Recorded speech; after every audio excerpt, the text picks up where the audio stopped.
Fear not, for we shall spill only the blood of outlaws. To you we grant liberation.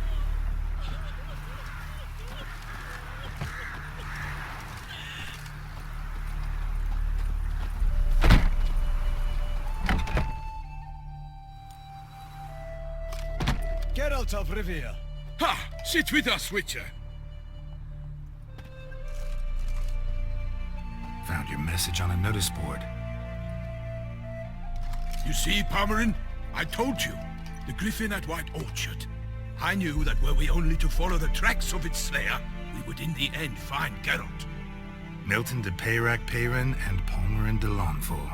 Good to see you both. Been years. Be assured, we share your joy.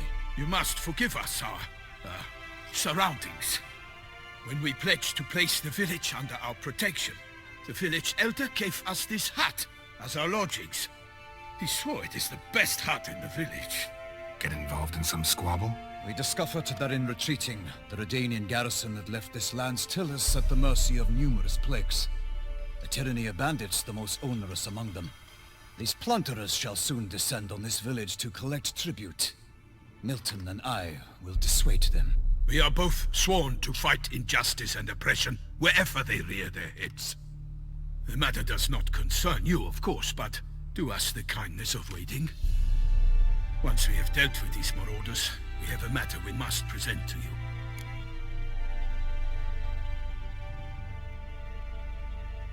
So, plan to go out and meet the bandits when they arrive? Fight them? Palmerin wishes first to appeal to their sense of decency. But I expect they will be deaf to this. Yeah, completely. We must afford them a chance to stand down. Many a hardened outlaw has left the path of wrongdoing upon hearing words of admonition. Doesn't happen in these lands. Ever. If they do not heed my reprimand, we at least will know we have done all within our means to evade bloodshed. Fine. Naturally, I'll help when Palmerin's rhetoric falls on deaf ears. Excellent. Then we've but to wait for the rogues to arrive. They's a coming! Hear that? Your bandits have arrived. Let us go out to greet them.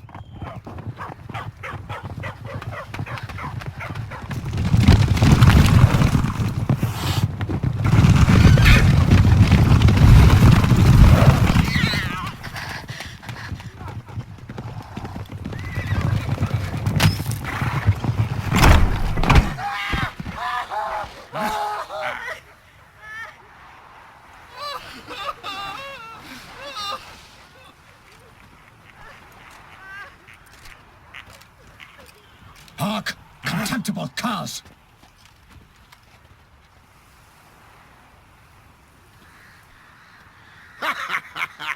He mean us? I, Palmerin de Lawnfall, call upon you to repent. Set your hearts. Do you not see that they are blackened? Regular Punch and Judy here. To prey upon commoners is no honor. To loot their meager stores, abandon the path of shame, and we will spare you.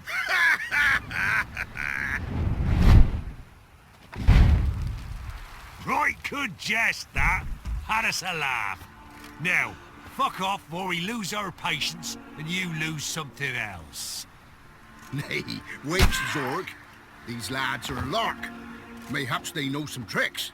Oi, players! Can you toss balls all loopity-like? Or do that thing where one spits fire while the other farts? Noble Palmerin's giving you a chance. Now I'm gonna give you some advice. Do what he says. Or what? Or you'll find yourself fighting knights errant in the pay of the Duchess of Toussaint. And they eat scum like you with their morning porridge. There's 3 of them. 2 turtled up in armor. We'll come back later. Some wench sent them. Folk will say we's afeard of wenches and jesters. Ooh, insulted the Duchess. Not good. Indeed, we cannot let the affront go unpunished. I swear upon the Heron you will pay with your own blood! By the crane, villains, ready your arms! It is over. We have banished the scoundrels, lifted oppression's yoke from their lives. Warned you it'd be like this. fear you as much as they did the bandits now. Sorry, no fanfares and flowers. You're not in Toussaint. It is true what folk claim. In the north, no noble deed goes unthwarted. It is time to go home. And we shall, my friend. Come, Geralt. It's time we delivered our message.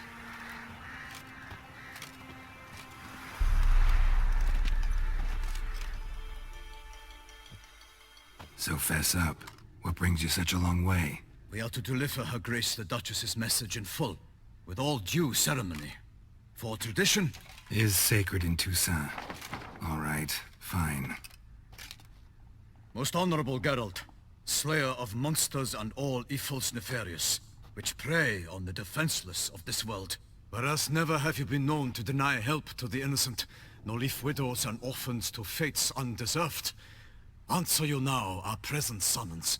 Free us from the beast which floods our streets with blood, and sows panic in the hearts of rich and poor alike. Come to our aid, Witcher.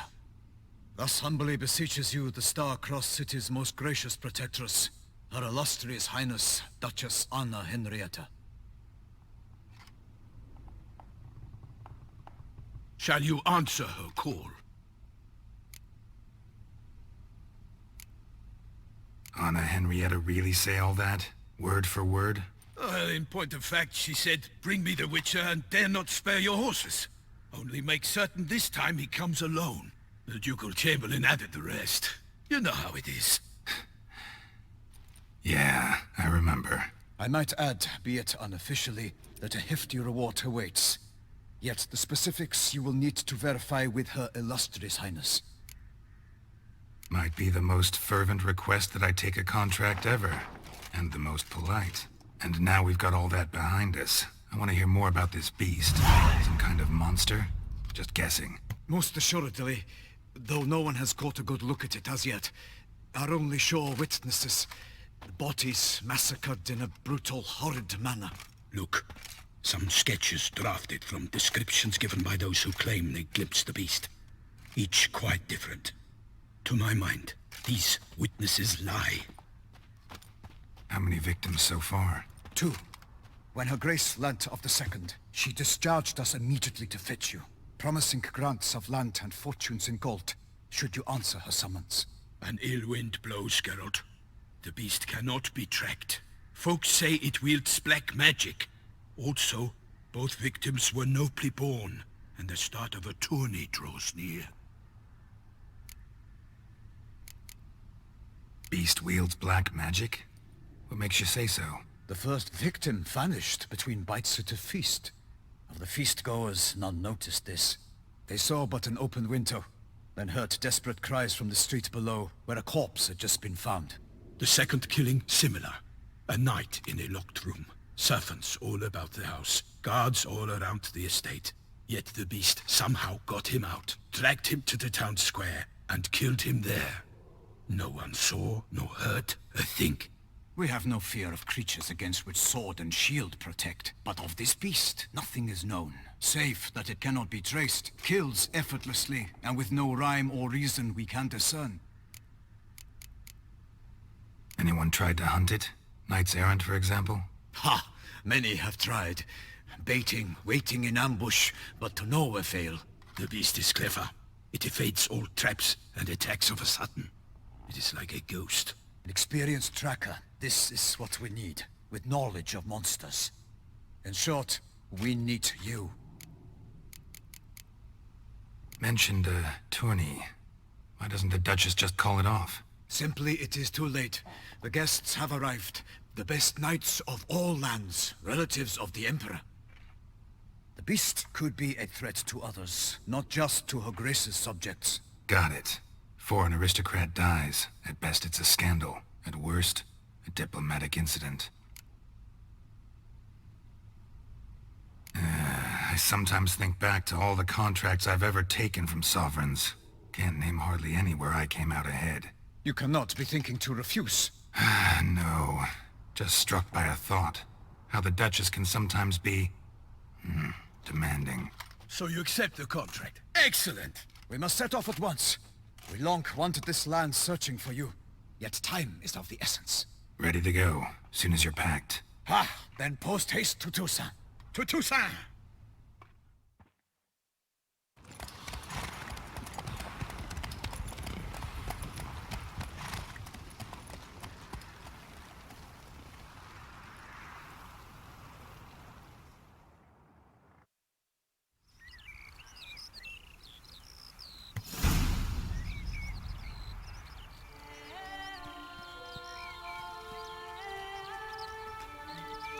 Toussaint, the land of love and wine. Exactly how I remembered it.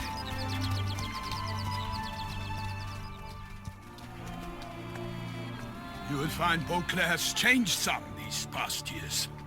Walk about when you have the chance. You will see for yourself. To me, place always seemed straight out of a fairy tale. Knights errant, elven palaces. You insinuate that we are somehow odd? I shall prove you wrong. This I pledge on the Heron.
Instead.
Big beast. Tackling it single-handed? None too wise. Neither is love born of wisdom, Witcher. So, Guillaume, out with it. Which fair damsel inspired you to vow to kill that filth? The most beautiful among them. If he wishes to guard her name a secret, he need not reveal it. You I do not know, sir, nor seem you a knight, yet still I am profoundly grateful, nay, indebted to you for your succor. This trophy, sir, is yours. A giant this close to human settlements? Strange. Well, that was no ordinary giant. His name was Goliath, rumored to have been a knight once, but one who broke his vows. For this, the Lady of the Lake transformed him into a wild giant and banished him into the Gorgon Hills. So he came back down? Why? Several times each year, hunger chased him into the lowlands. Goliath had killed and devoured many shepherds. Guillaume's hunt served a noble cause. At any rate, it's a tale for more agreeable environs. I'll take the trophy. Why not? Could find someone who'll pay to buy it. Put up a good fight against the giant. Got experience battling monsters? None. In Toussaint, we mostly chase bandits. But I vowed I'd bring my heart's champion the head of a monstrosity, as the famed Gottfried, known as the Giant Killer, did. You don't mean to hunt the beast, I hope. The matter's best left to Geralt. Another challenge awaits me. Yet if Geralt is to hunt the beast, he ought to know. It struck again. The river surrendered a corpse. It washed up in the meander by the cockatrice. Damien de la Tour's guardsmen are there already, securing the area. Securing the area? Better go there now before they trample any tracks, manhandle any evidence. Set forth, then. I shall ride for the city to inform her gracious magnificence that Geralt has arrived. We'll meet later, near Guillaume's tent at the tourney grounds. I shall take you then to see her grace.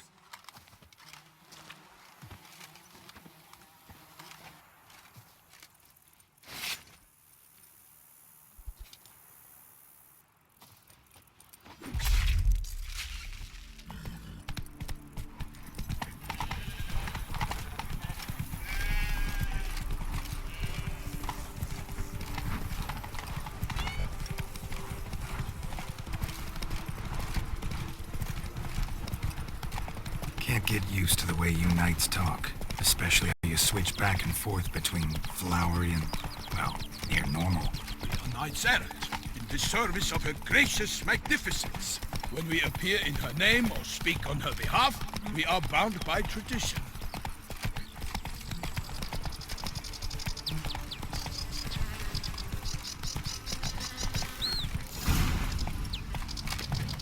No one here. They must have removed the body already. Let's look around, make sure they didn't miss anything.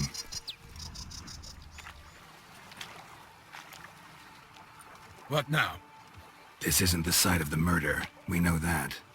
Current brought the body here. Corpse got caught in the nets. Guardsmen pulled it out, put it in a boat and took it somewhere. Need to find out where. I'd like to look at the corpse before it starts to decompose. The inn. Its patrons must have seen the guardsmen, which direction they took. We should ask there.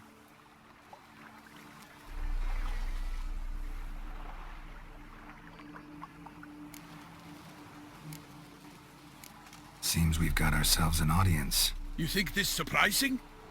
The locals will tell the children of children they do not have yet, of the day a quartered corpse was pulled from the river. One thing. Found a handkerchief in the water, monogrammed DLC. Mean anything to you? Delacroix? It cannot be. Was it he the beast slew? Seems so. Knew him well? Long past. We were close friends once, but our paths diverged.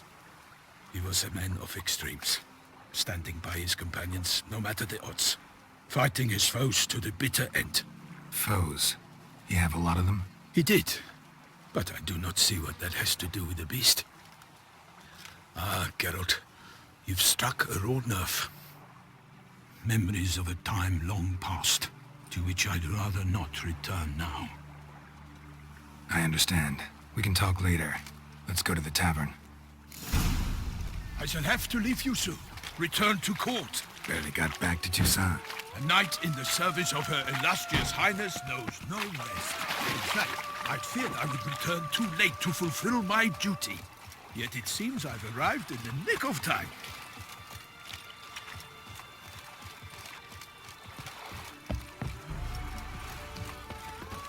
Such good fortune you found us.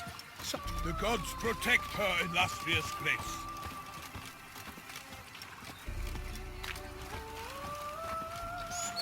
Once you have finished examining the corpse, be sure to report to Henrietta. Henrietta? Her Grace, the Duchess. I forget myself at times. We address each other by our first names in private. Never in Pomred's presence, however. He finds such familiarity offensive. A watering hole for traders, smugglers, boatmen.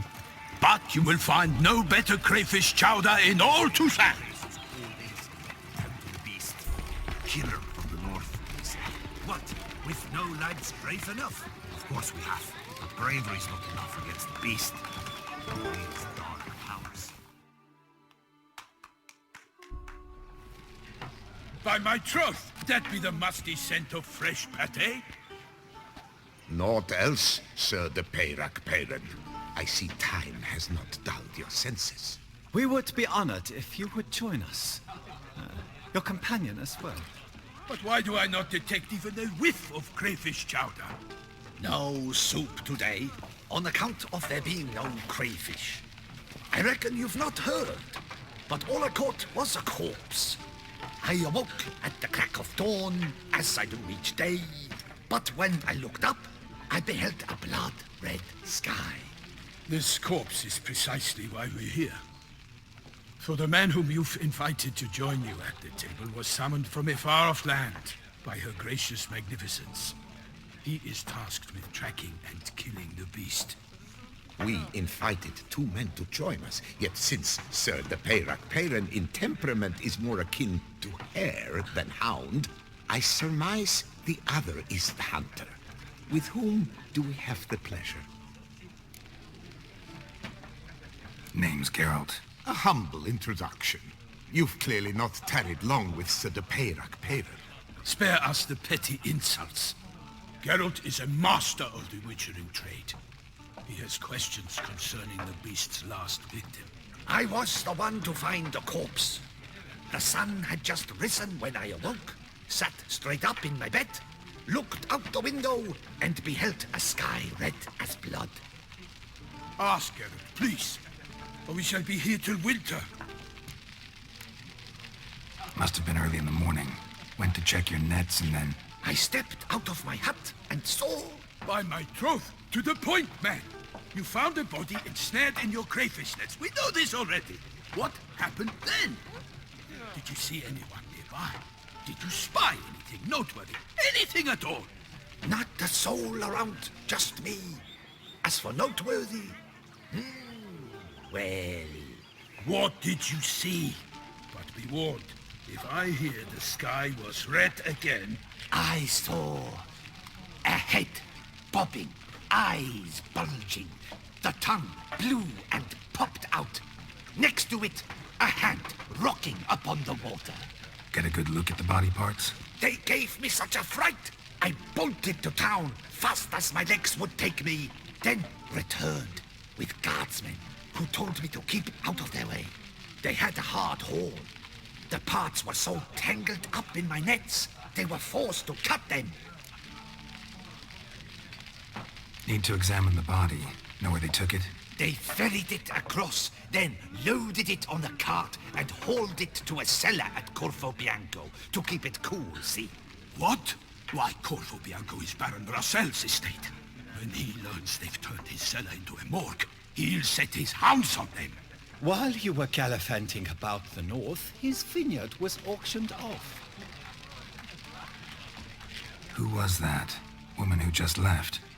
Didn't see her before. Didn't notice her walk in either. Doubtless Linnis, the innkeep's daughter. But hold, Geralt, because this is an outrage. Russell's vineyard was auctioned off? Inconceivable. It is no secret the Baron had gambling debts up to his ears. It finally came time to collect. His creditors auctioned off his property. The Ducal Chancellery bought it, in fact. Russell now bunks with his brother in Vicofaro. I told Russell he'd get his comeuppance. How long can one throw on past heroics? His creditors must finally have defined that his promises meant nothing. Such are the times. Today's knights are pale shadows of the heroes of yore. It's true what they say. God sent the beast to punish us for straying from the old paths. So folk think the beast's divine punishment. Knights have turned their backs on the old customs. Where they were defenders of the duchy, they're now defenders of their own tushes. Why, you insolent... Let him talk. The Duchess trades in titles, grants honors to ill-doers. We've strayed from the path of virtue, lost the gods' favor, so the gods sent retribution. Don't listen to that nonsense, Geralt. It's rehashed street preacher codswallop. Yes, the rebel rousers have been sprouting up like weeds lately, each offering the same bill of goods. They say anything else about the beast? Besides it being a messenger of the gods? The TOUSSAINT are no fools. They see clearly the beast kills on days honoring patron saints. Picky monster. Thanks for the hospitality. Time I examined the corpse. Corvo Bianco lies a short way from here, near the tourney grounds. Just follow the road and you'll arrive. Not coming with? Oh yeah, duty of some sort calls. Some sort? Ha! Her Grace bestowed a great honor on me, even before we departed for Velen.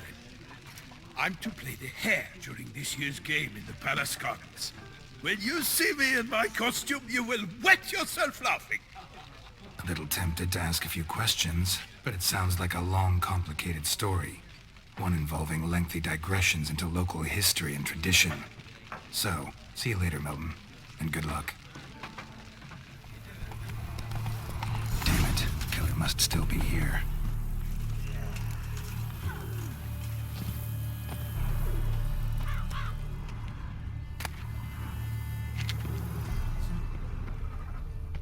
Busted ribs, blood from the ears.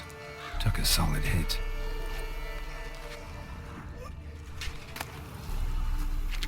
Throat torn open by man-like jaws. Man-like, except for long fangs. Massacred by a vampire. Not an Ekimara, though, or a Fletter. BRUXA, gotta be. Killed with a single blow.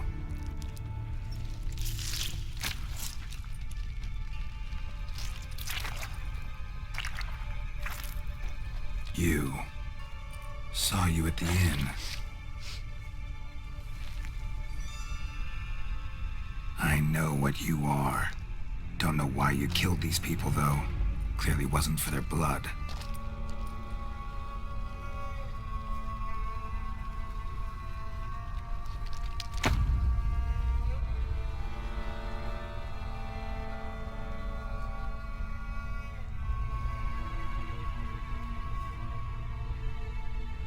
We don't have to fight.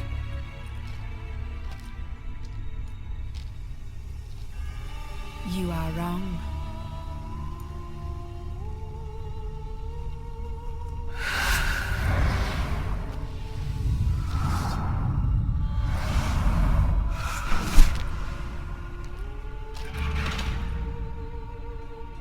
I cannot let you leave.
Stinks.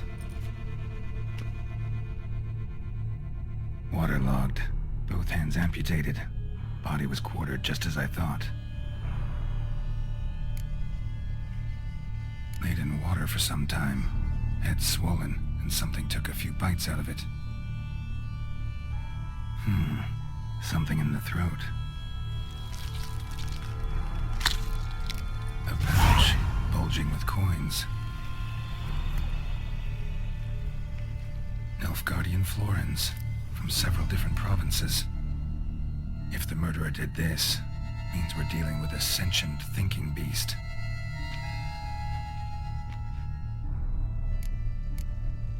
Body was chopped up after death. Blows struck with great force, but bones sliced through, not crushed. Creature that killed him had long claws, sharp as a witcher's blade. First sank its claws into the victim's heart. No BRUXA did this. Third hand. A spare? Except it's clearly not the victim's. Guardsmen must have not noticed it as they picked everything up. How's this possible? Still warm. Blood still flowing? Several monster species can regenerate. Never heard of that happening to their severed limbs, though. Or of their limbs seeming completely alive after so much time. Examine the tissue more closely later. Might learn something.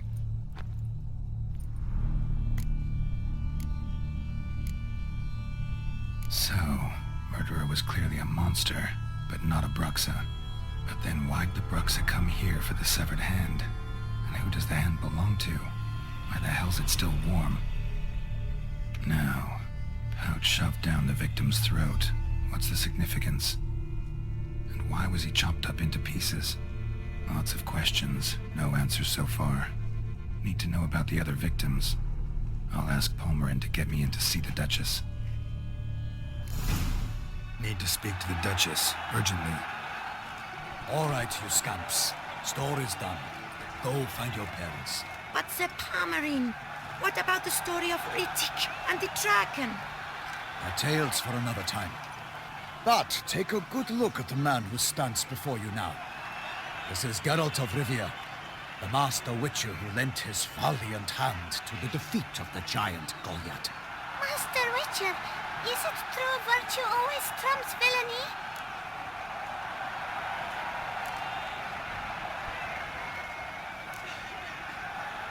Not always. Could go either way. Sometimes virtue wins, sometimes villainy gets the upper hand. Still worth being good. But why? If it doesn't mean you'll win. Palmerin's story. Think back. A decent man attracts other good folk, makes friends he can count on. A rogue? Well, he can only count on other rogues. And who would you rather have for a friend? A man of virtue? I must agree. Now, that will do for questions. Go find your parents. Her Enlightened Highness has doubtless arrived at the tourney grounds to watch the battle in the arena. If we hurry, we'll be in time to speak with her before the spectacle begins. Lead the way.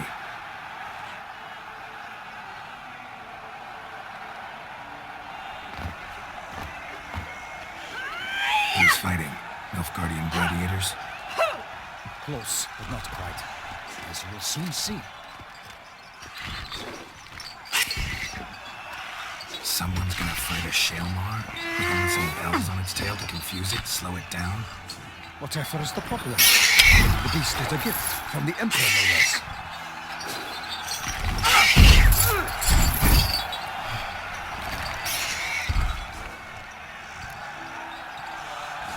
Shouldn't torment the beast. How would you like to be dumped in an arena, blindfolded with a string of bells dangling from your ass? Pity a monster. You, a witcher? I slay monsters who are a threat to humans. You're out to humiliate one to entertain a crowd. No knight will gain any glory from this.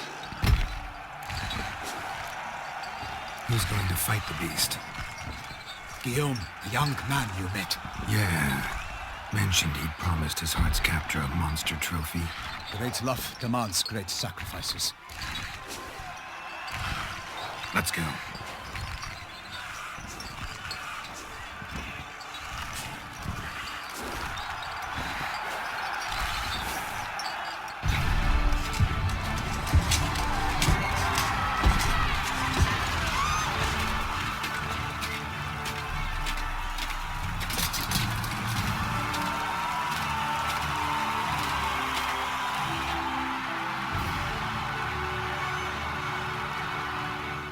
I dedicate my imminent victory to fair Lady Vivienne.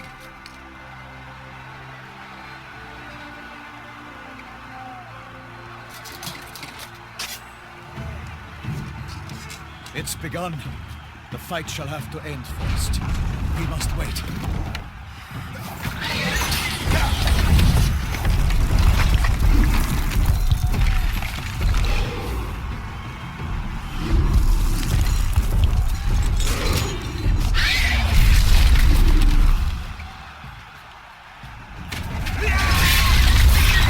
Got a bad feeling about this.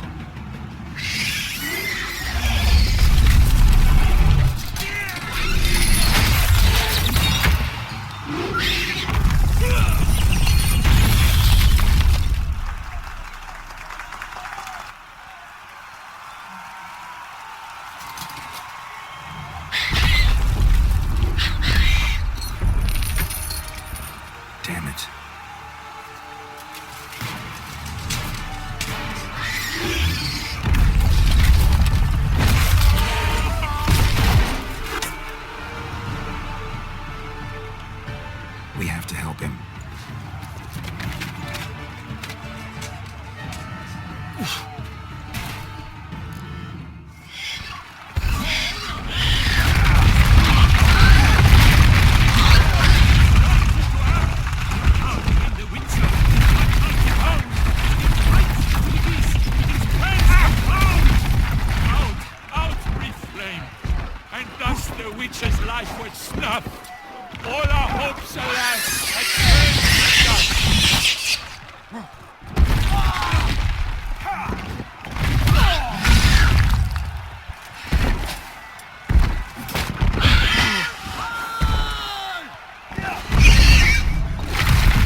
was defeated by Geralt of Rivia, master of the witchering trade.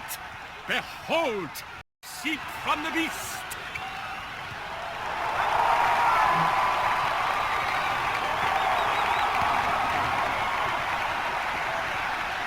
Master Geralt, do what you must. Finish the deed!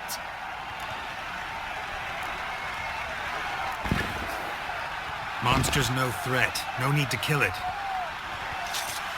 A victor may always show mercy. It is his right. Long live Geralt the Merciful! Pikeman, see to the beast.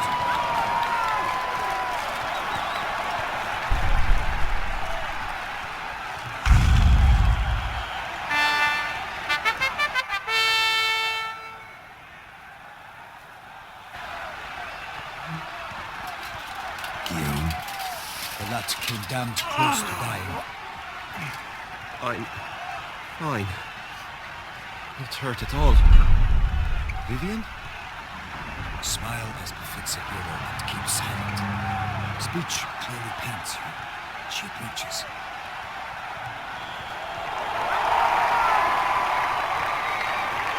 Geralt. We must talk. Vivian. You shall talk later, in the medic's tent. Geralt, magnificent, breathtaking. Your Grace. We knew that to summon you was a brilliant idea. We are delighted, ravished to have struck upon it. And I'm truly, honored. See to our young hero. Hop, hop. For we must make off with Geralt. We should talk. We had been long awaiting your arrival. Had nearly lost hope. Then suddenly, that entrance, so spectacular.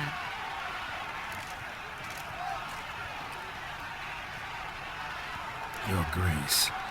Shaelmars are dangerous creatures, even to knights in full plate armor. Nonsense. In Toussaint, knights have battled beasts for mere glory since time immemorial. True. Guillaume suffered a few bumps, scars, and bruises, but in return gained eternal glory as he who slew the monster. What about the crowd? Say the Shaelmar had vaulted into the stands. Would have been a massacre.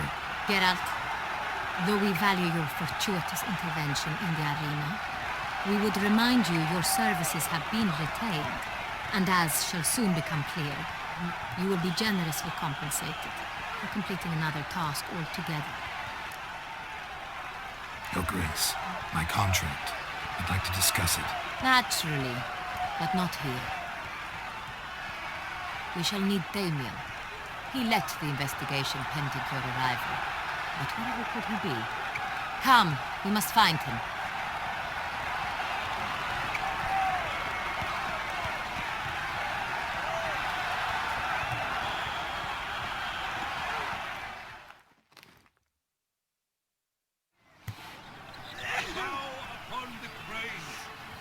Tell us, have you come alone? Or did Viscount Julian accompany you? Wish to see Dandelion, Your Grace? Yes. I mean, no. Yes. But solely to tell him we regret. Yes, deeply regret rescinding the death sentence we so justly handed down upon him.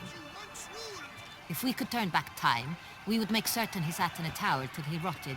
No, we would ensure he was broken on the wheel, then drawn, hanged, and quartered.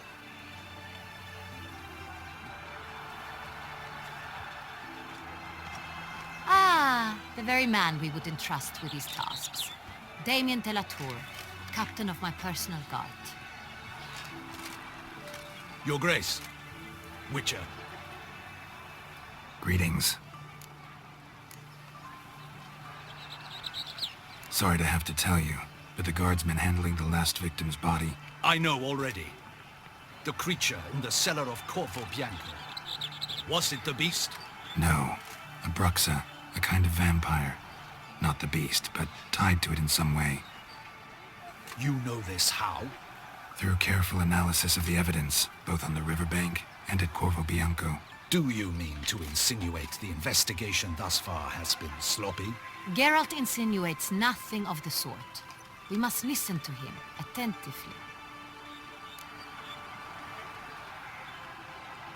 I examined the body of the beast's last victim. Might have found something. Need to analyze it. A quiet place, that's what I could use most right now. And maybe the help of an alchemist or a mage. Also like to hear all you know about the previous victims. Take it Sir Delatour is my man for that. Firstly, call me Damien, please. Secondly, you should know I spoke against summoning you here. I've heard much about you. You bring trouble, or thus far have, always. And we've enough trouble as it is. Yet we are capable of defeating the beast on our own, without an outsider's help. I've no doubt about it. Damien, we settled the matter of the Witcher's employ some time past. Definitively. Since you have broached it nonetheless, let us discuss Geralt's pay. Are the legends true? Do Witchers usually demand that which you find at home, yet did not expect? Not quite, Your Grace. Law of surprise, it's something we invoke at times, but rarely. Usually we just take gold. Disappointing. This law sounds rather romantic. On the other hand, on returning to the palace, we would likely find impatient petitioners or a set of sample fabrics for a new dress. Poor rewards, both. I fear you'd not have much use for any of the surprises we are likely to come upon. Thus, we've decided you shall receive the deed to a vineyard, CORVO BIANCO, and a sum of coin. You will doubtless consider this adequate. Title to the vineyard shall be given to you at once. Surely you'll need lodgings while you hunt. The coin, however, will be yours only once you have slain the beast. Lovely, generous gesture, Your Grace. But CORVO BIANCO, isn't it the Duchy's temporary morgue? Is it now? The Chancellery's bungled things again, we fear. Not to be left unsupervised for one instant. Yet, in its mood, a morgue should present minimal problems to a Witcher. What's more, nothing enhances a wine's reputation better than a grim legend. Thank you, Your Grace. I accept the contract, of course. But as I said before, I'll need some information. How'd it start? Who was the first victim? Crespi was the first to die. He was famed once for his many glorious tournament victories. Then he grew old, hung up his sword, and took to winemaking. Crespi was not loved by the wine merchants. He was ruthless in business and thought to cheat many a time. He asked us for a dispensation from all court ceremonies. We did not grant it. We could not. Once you've taken the oath of a knight, you remain a knight till death. How'd he die? Where'd they find the body?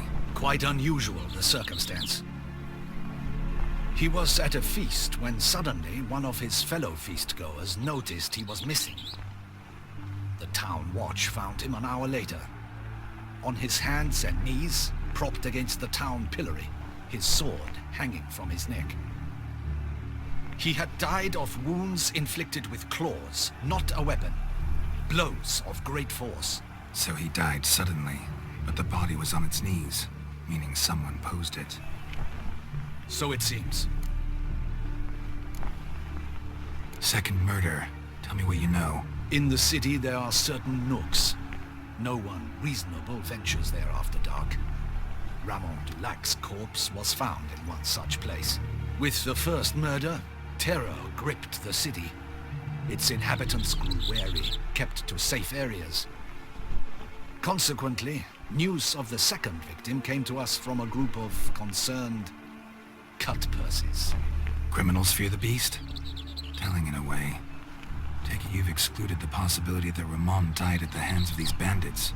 Do you believe me an amateur? Not hands, but claws killed Ramon Dulac. The wound was deep, clean. His body was found in the gutter, dressed in nightshirt and cap, a pillow placed under his head, and his sword replaced by a bed warmer. Ramon Dulac, a knight who but a dozen years past was an advisor to our father, the Duke. Someone went to a lot of trouble to make him look ridiculous. Maybe revenge was the motive. It's not out of the question. Dulac had shady dealings with the criminal underworld, but no one ever came forth with concrete proof of any misdoings. So, First two victims were knights, best years behind them. The same could be said of the third. Sir Delacroix was wont to claim that in modern times knights face new challenges, enterprise being the latest addition to the chivalric virtues. He made a veritable fortune in the grain trade. Palmerin even nicknamed him Sir de la Stinchi. Found a coin pouch on his body. Contained florins dating from various times, hailing from different provinces of the Empire. Delacroix loved coin, true, but had no patience for numismatics. Lots of similarities between the victims. All the bodies were found in strange places under extraordinary circumstances. Seems the murderer, whoever or whatever it is, has some meaning to convey. These were honorable men. We are horrified by the disdain, the disrespect with which they were treated. These were knights of Toussaint. Blast it. Might be the point. From what you say, none was a model of virtue. Ever considered that's what the beast's trying to draw attention to? All the murdered men were knights who swore fealty to the 5 chivalric virtues. And even if the... Knights of Toussaint swear fealty to what virtues exactly? Honor, wisdom, generosity, valor, and compassion.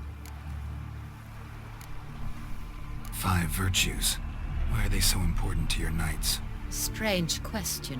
Your Grace, forgive me. I'm a foreigner trying to understand another land's customs. You are forgiven. According to legend, the virtues we cultivate were bestowed upon us by the Lady of the Lake. How we truly came to espouse them, none remember.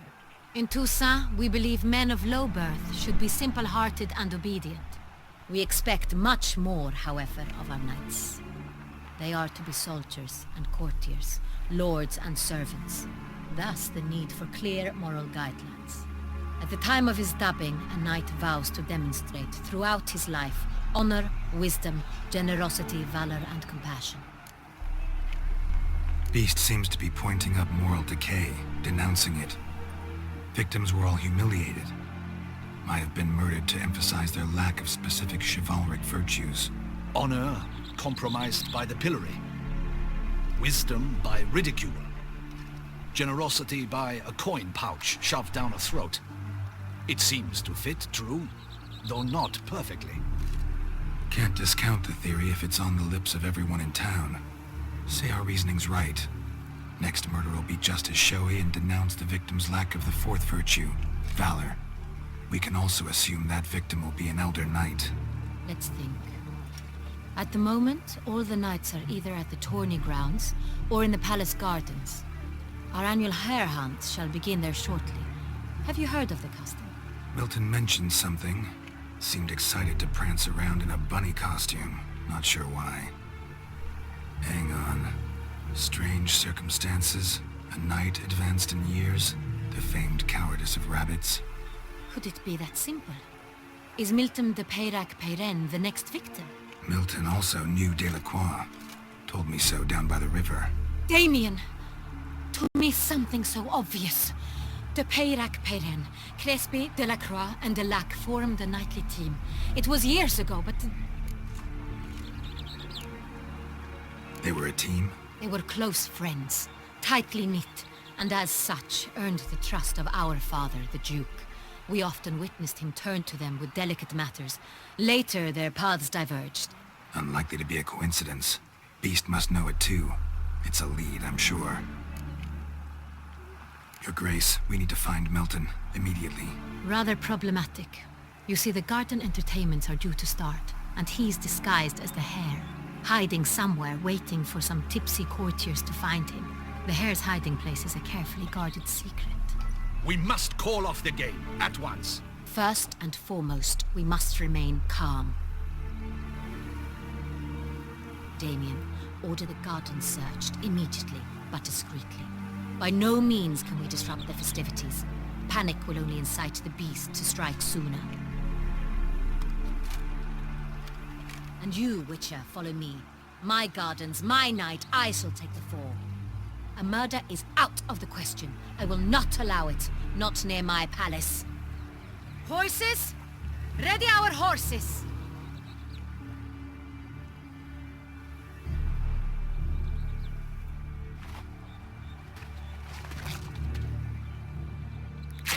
Your Grace!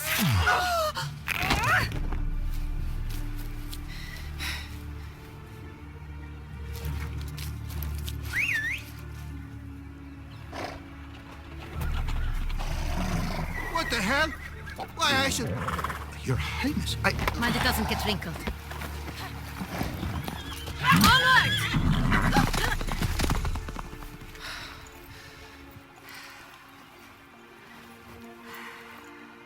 Hey! That is silk! Be careful! Give it to me!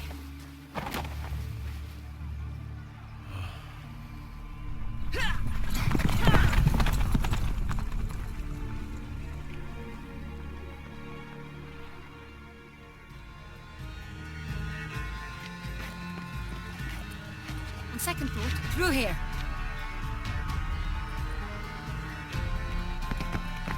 I shall show you where the hunt plays out. Then we will split up. You will get hold of the unicorn horn and the golden fish. While I nab the phoenix egg. That will be quickest. Golden fish. Do I need a rod or a net? Please, Geralt. It's not a real fish. Look there, towards the water. See the lights? The hunters are trying to hook the fish from boats. You must simply dive in and find it. The unicorn. How do I catch it? It's terribly skittish, true, but I'm sure you will find a way to earn its trust. It runs around over there, look. The golden fish and the horn both contain things or clues that will help us find Milton. Once you have fish and horn, find me among the other phoenix egg hunters. All clear? Then let's get to it.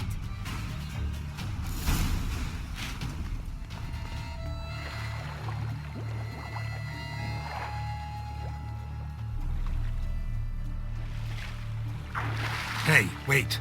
Stop. It's important.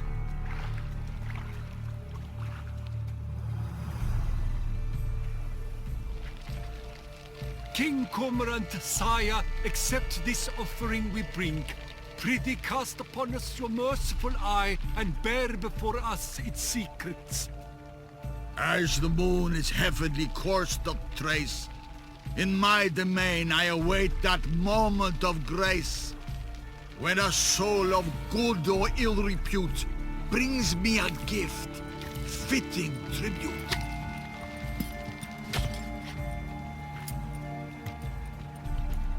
A key.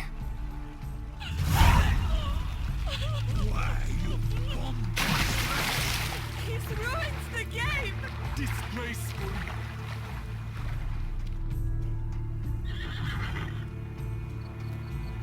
Perhaps an apple will work.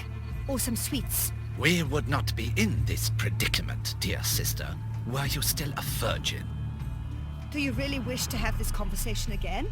Here and now? Hush, or you'll spook the beast. We shall try the sweets. Hey, folks. Gonna have to ruin your fun. Sorry. Who's that?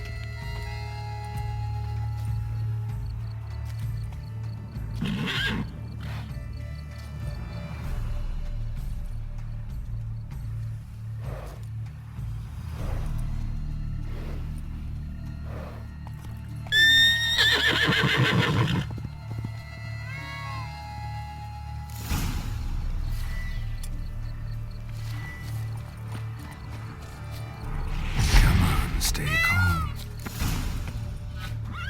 Shh. Calm down. Easy now.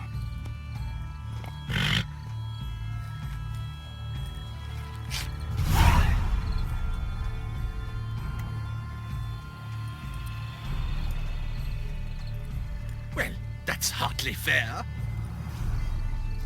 Flagrant cheating is what it is! Sirs, we must teach this scamp some proper sportsmanship. Listen, we didn't break any rules. True, he won fair and square. We were unlucky, that's all. We must try to grab the next clue. If you please, your grace. We do not please. We act out of the highest necessity. All shall be explained later. But it's against the rules.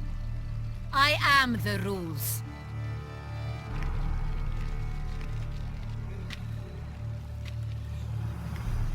Geralt! At last. Got a key and a clue. And I've another. Show me yours. Who wrote this drivel? I begin like a groan, hollowed out with ease, then end like a mouse, with a head of hard cheese.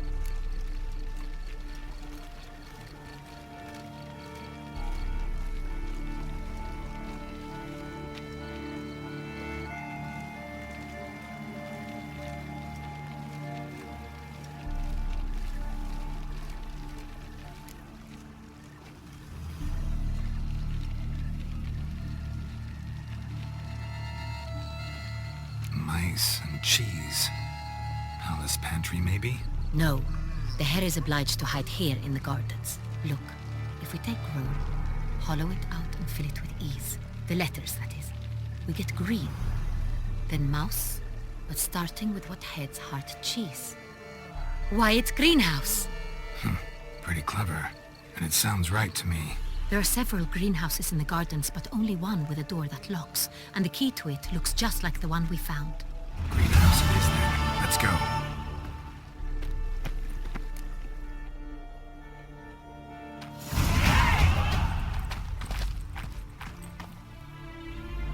Wait here.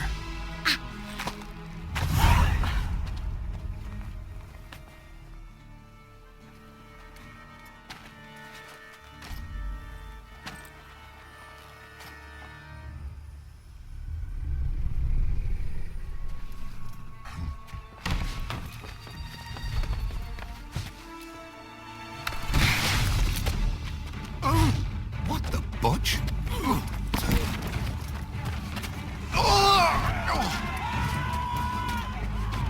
What was that?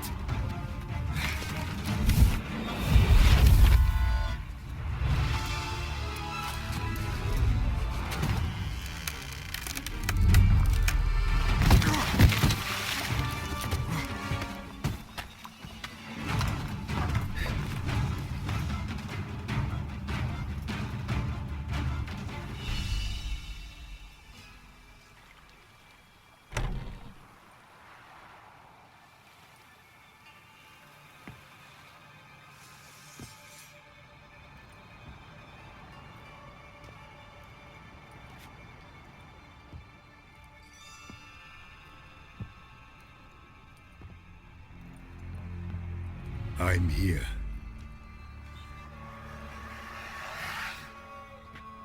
This belonged to you, maybe? It did, but you may keep it. I've a new one. I do not know you. I've done you no harm.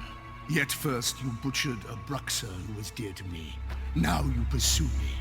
Why? You've killed 4 innocent people, at least. And you? How many innocents have you cut down?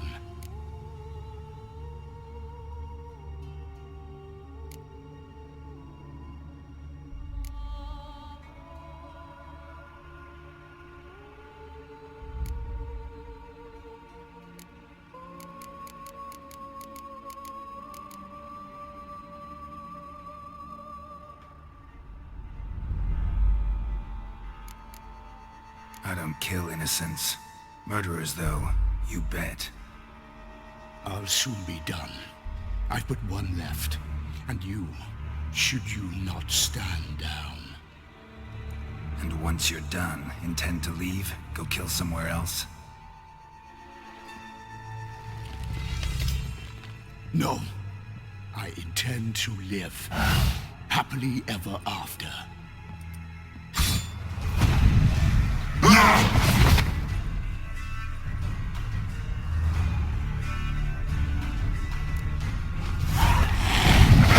Kill again.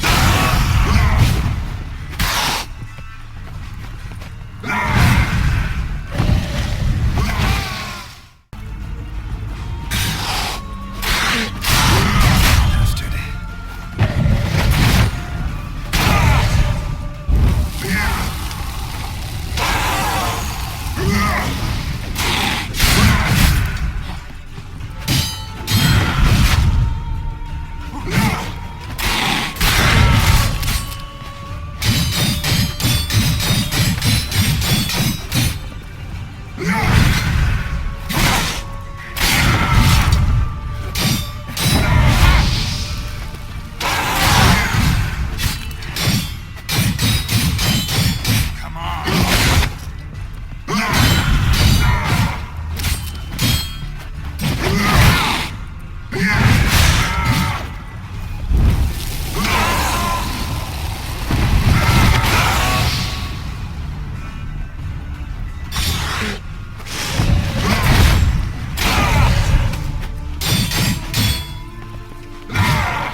to stay where you were. Regenerate! I know you're in trouble. I can help. I'll help myself! No, he's my friend.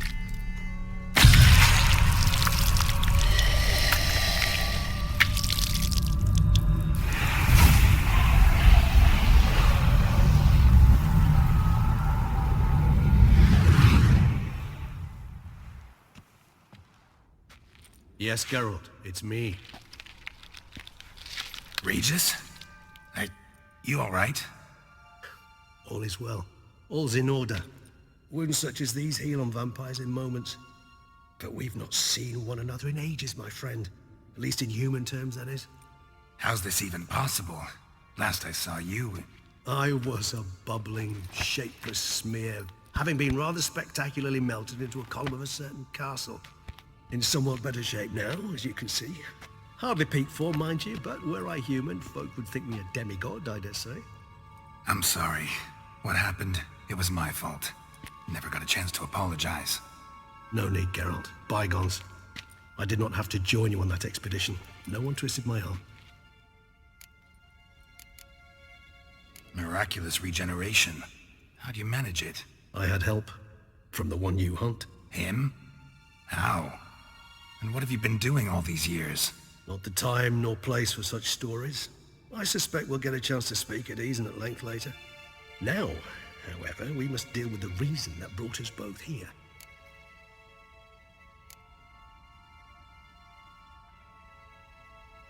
So you being here, it's no coincidence? Your powers of deduction seem to have waned not one bit. I'm happy. I came here for Detlef. I fear he's become entangled, landed himself in serious trouble. So that's his name. He's your friend? You might call it that. Though Detlef is, how would you humans put it, more bestial than I am. But not to worry. I'm working on him. Haven't exactly done a great job with that. He's killed one knight since I got here, at least 3 others before I arrived. For good reason, I'm sure. Understand, Detlef is not some decadent shit who kills for sport, or to assuage a dryness of throat or a dullness of mood.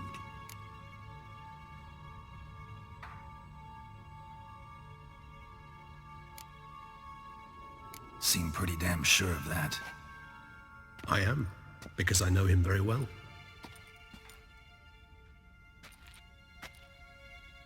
Despite appearances to the contrary, you two are quite alike. You've both noble hearts, yet you both are wont to perform ignoble deeds. When circumstances force you to, of course. Remember the year 964? That was 3 centuries ago. Blind fear gripped Rivia, Lyria, and Spala. Women and children were dying. Their mutilated, dismembered corpses littered the fields. Brute of Lyria. Read about it. Chewed up almost 200, then fell to a common poacher supposedly armed with a dagger blessed by some prophet. It fell to Detlef, who then found a poacher asleep in the brush near his snares and dropped the fiend's corpse at his feet. And thus, a legend was born.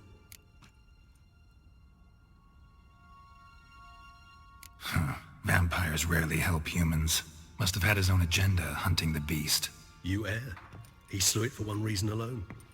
The monster killed a lad who once in the street had offered Detlef an apple, expecting nothing in return. Terribly noble of him. You do not have a monopoly on altruism, my friend. Vilgefortz melted my body. Detlef found what was left. As per our codex, he had a choice. To leave me where I was, or to care for me and nurture my remains. He chose the latter.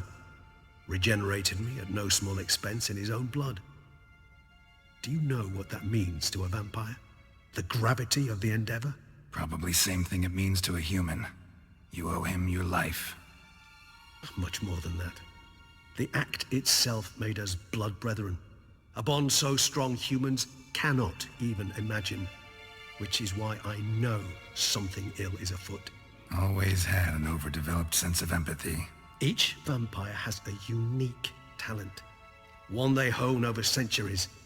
It's precisely what renders us so difficult to classify. Detlef's trump card is his herd instinct, his tribal propensity. In point of fact, He prefers the company of lesser vampires and shuns that of humans. If he walks among you, killing egregiously, it can only mean something's upsetting. Immensely. Anything specific? Some set of things that'd be likely to set him off? How should I say this? Dettlaff doesn't understand men, their world, its rules, its conventions. He's naive in a sense. He doesn't comprehend your games, knows not what it means to lie, deceive. Suggesting he's maladjusted and venting his rage. I'm suggesting maladjustment can at times breed conflict. But is it the case this time? I cannot say, but intend to find out. Gotta find him before something upsets him even more and all Beauclair is awash with blood. Well, we share a cause then, just like the old days. Not entirely. I mean, when I find him, you know. I know you've a contract on his head. Yet your true task is to stop the beast killing, not necessarily to kill the beast, am I right? All in all, sure. Let us find him. By the time we do, I hope I'll have convinced you Dettlaff is no monster. Fine, all right already. But for now, evidence is stacking up against him. Hear that? The posse. Knights must have tracked me here. I prefer they not find me here. I've makeshift quarters at Mère Lachaise Long Cemetery. We'll meet there. See you.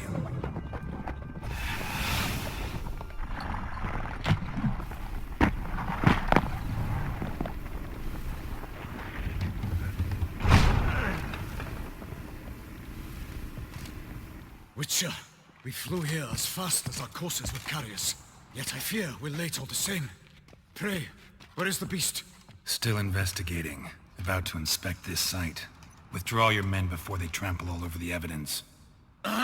Sirs, we must let the Witcher do his work. Milton's murder cannot go unavenged.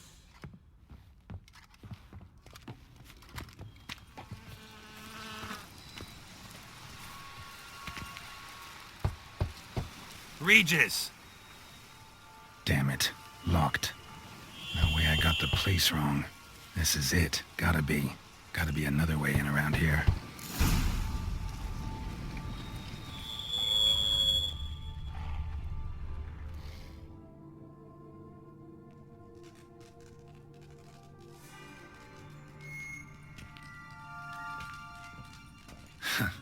Agreed to meet a vampire at a cemetery. How much more cliché can you get? Nothing comes readily to mind. Could have left the door unlatched. What of my privacy? I value it rather deeply. Unmolested, especially by unwanted guests, that's my preferred state. Besides, I knew you'd find a way to get in. True enough. Need to find your friend. I'm hoping you'll agree to help. I shall do whatever's in my power. Yet what you want or even need must matter little. What matters is what Dettlaff wants. If he does not wish to be found, you will not find him. Ever. End of story. Come on. Gotta be some way.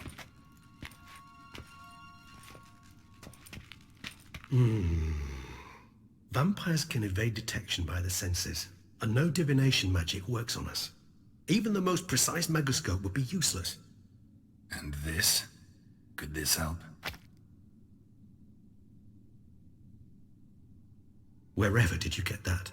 Off one of the beast's victims, found by a bend in the river. Body was chopped in pieces. 3 of those pieces were hands. Hand with the ring seemed the odd one out, but BRUXA had taken an interest in it.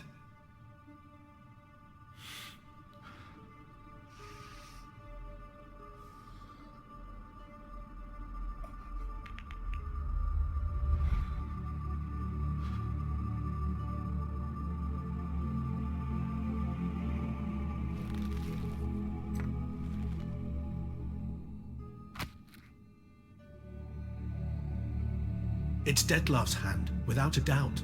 It will do splendidly.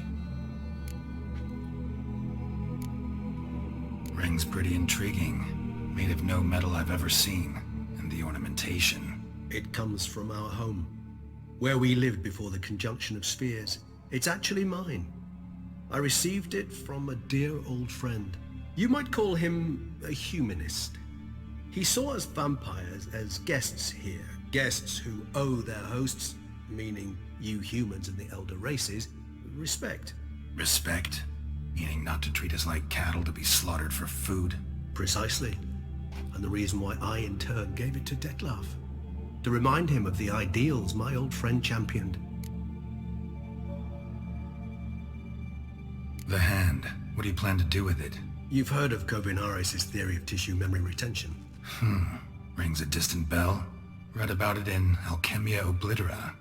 There's a copy at Kaer Morhen, tattered, nearly disintegrated. But if memory serves, Kovinaris never managed to prove it worked. He did prove it, just never managed to publish his findings. He and I corresponded, you see, after we became friends. Thus, I know he completed his research and performed the first tests.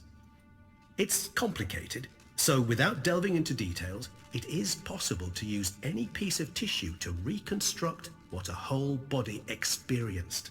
How's it work? We need any special equipment? We must brew a decoction which Kovinaris gave a rather poetic name, resonance. Once imbibed, it sends one into a trance similar to that induced by narcotics. This triggers visions of events linked to strong emotions experienced by the tissue's owner. Picture it as dreaming a fragment of someone's life. Any chance we might see what Detlef was doing just before he lost his hand? Indeed. Though I also hope resonance will reveal the location of Detlef's hideout. Can't you just summon Detlef? You're both hired vampires. There's gotta be a way. If I'm to be entirely candid, there is indeed one. But believe me, we will be better off never availing ourselves of it. It is a last resort. Absolutely. Last resort? The hell? Why? There is a being who can summon Detlef. Possesses the authority, even the power, to force him to appear in a given place. But the very act of contacting this being, well, it's akin to walking a slack line extended over a chasm filled with molten lava.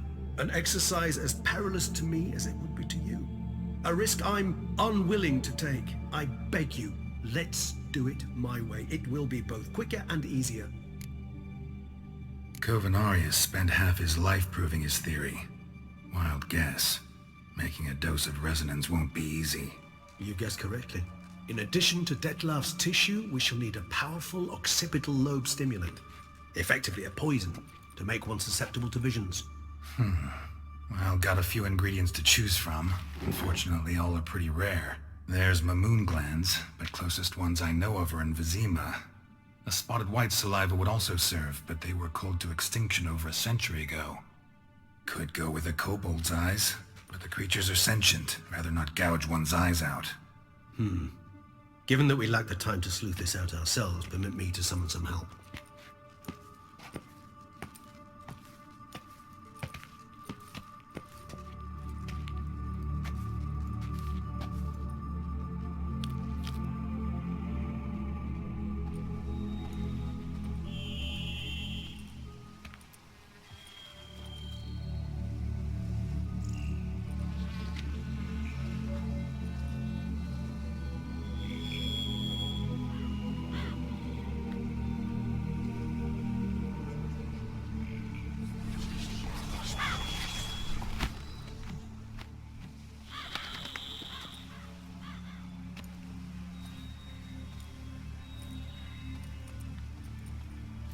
What was that? A raven? Rather a common sight at this latitude. Very intelligent fowl. I asked him to look for the creatures you mentioned. Him and his brethren. Perhaps they'll find one in the area, and I would hazard that a flock of ravens will spy any said creature faster than a solitary witcher would. With all due respect to your skills, my friend. It will take them some time, nonetheless, so perhaps you'd care for a snifter of mandrake. Rarely say no to a snifter. Sadly, this is but a weak infusion rather than a proper distillate. Even better. I remember your mandrake hooch. Made people say things they'd have rather kept to themselves. Now, what could Geralt of Rivia prefer to keep to himself?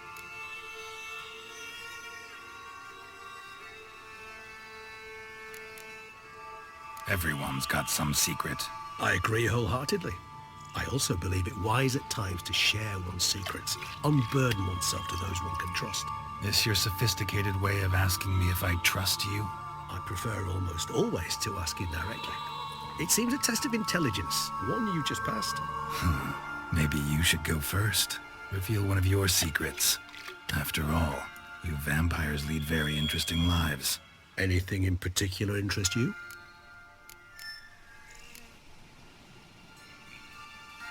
Gotta ask you the big question, one everyone wonders about. What happens after death? You wish me to tell you if the human belief in the gods is well-founded? Well, that I do not know. We vampires differ exceedingly from you humans. Our matter, that of which we are composed, can exist without form. We require neither a heart, nor a brain, nor air to breathe. But were you dead? As humans understand death, yes. Feel anything? Understand anything? It's rather hard to explain. I felt something very unsettling. Something I cannot even name, for I did no reasoning. Only after rebirth did I begin to understand that what I had felt was cold and unimaginable fear. If not for Detlef, I might have drowned in an eternity of icy terror. Can't have been alive then. Sheesh, experience like that must be vicious. Indeed, it's hard to compare to anything I know. Yet you are aware we don't see death as you do. The way you cling to life, we find it entirely peculiar. You are mortals, ergo it's a foregone conclusion. You will die. It's but a question of time. Thus, I often find myself wondering why you try so very hard. To die at 20 years, 40, even 100, what's the difference? They're all but the blink of an eye. Depends on your point of view. Man who's got 1,000,000 crowns to spend can't possibly understand one who's only got 20. Very true. One's outlook can indeed change much. Curious what you did after you were reborn. As I'm sure you can surmise, at first I was thoroughly absorbed with recovering. As it is, I've still not recovered completely. Yet I was so weak the first year that I could not stand nor move on my own. Detlef bore my weakness bravely, showed great patience. If not for him, I wouldn't be here, and I'd have regenerated far slower. Once I could at last stand unassisted, I set off for Bruges, for my one-time home of Dillingen. There I led the peaceful life of a rural healer and surgeon, enjoying my neighbours' respect and, in fact, constituting the exact opposite of the monstrous vampire the populace imagines. Bruges, you say? Rebirth make you sentimental? Perhaps a dash. But what of you? Where have you been? Ever find your Cyrilla? Back then, yeah. But we parted again soon after. And when the time was ripe, she came back. Defeated the Wild Hunt together. Ooh. Seems I certainly missed quite a bit while I was absent. True enough. But it's a conversation we'll have another time. Need to know more about you now. Got a new life, new body. That give you a new start? Blank slate? Starting all anew is a very broad concept. What exactly do you mean? Your blood addiction, say.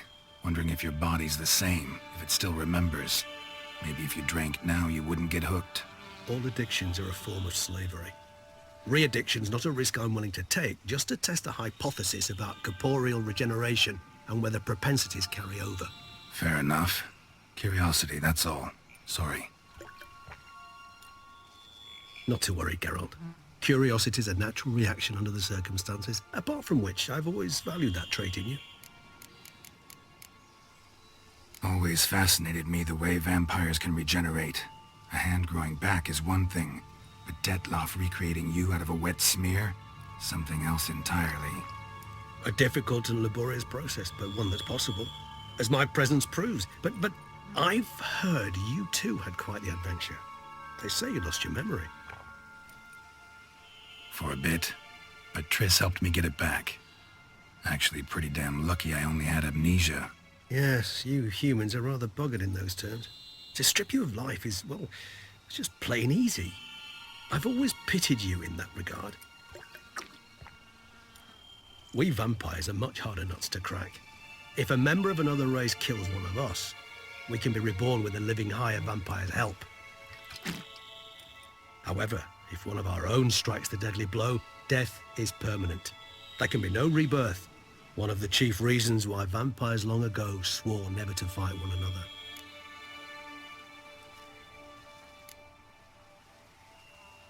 All right, give you one question. What do you want to know? One question to ask one as fascinating as you, Geralt. Cruel parsimony, I'd say, but I shall do my best to make it count. If you were to die and be reborn as I was, in your new life, would you choose to be a witcher?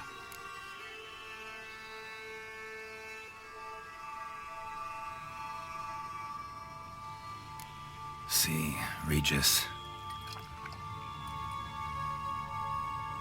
Doubt I'd know how to be anything else.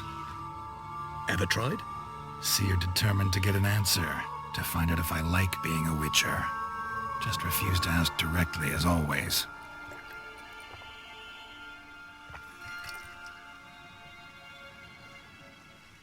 I like being on the path. I like picking up a lead, a trail. I like the tension right before a fight. And nothing gets my adrenaline flowing like battling a beast. Even gotten used to people treating me like a freak, an outcast. Yeah, not something I think about much, but I like being a witcher. Thank you for being honest. Honesty is an attribute of the truly brave, and thus a privilege of the very few. Still no sign of your winged friend. Sure it understood what you wanted? Dead certain. Let's wait a bit longer. It'll return soon, don't doubt that for a moment.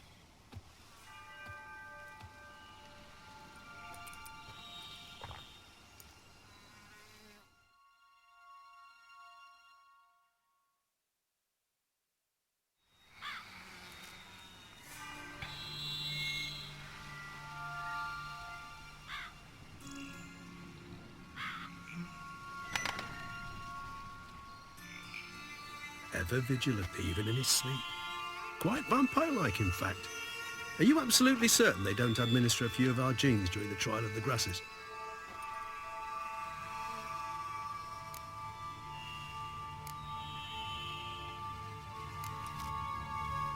Far as I know, none. Now what you got for me? You were right. No kobolds or mamoons for miles around. Knew it. Allow me to finish. You see, there's this spotted white. It haunts an abandoned residence in the Caraberta woods. Impossible. My brethren hunted down every last spotted white before I was born. Then it seems you must revise your knowledge of spotted whites. For somehow this one managed to survive your brethren's onslaught. It seems I know this home it haunts. Recall a tale about it. Locals believe the place cursed. Perhaps that's how the white survived entirely unmolested. Know anything else about this curse? I don't recall much in particular. Really don't attach much importance to such things. It was mentioned to me as an anecdote, no more. Come on, search your memory. Something, anything could be important. I believe it had a relation to hunger, or, perhaps greed, rapacity. Someone was punished for something... Textbook definition of a curse, pretty much. Sorry, Geralt, I try not to clutter my mind with the details of every far-fetched tale I happen to hear. What are your thoughts? A specimen of a species thought long extinct, and a curse, in one place. That a coincidence, or are they related? Ah, professional curiosity. Personally, I've nothing against you delving into this dilemma, but please remember we need the white's saliva. Nothing beyond that. Whites rarely appear in the woods, even less likely to find them in abandoned human homes. They inhabit remote wildernesses, old abandoned cemeteries. What's your point? This might not be a spotted white after all. Your little helper might have made a mistake. I sincerely doubt it.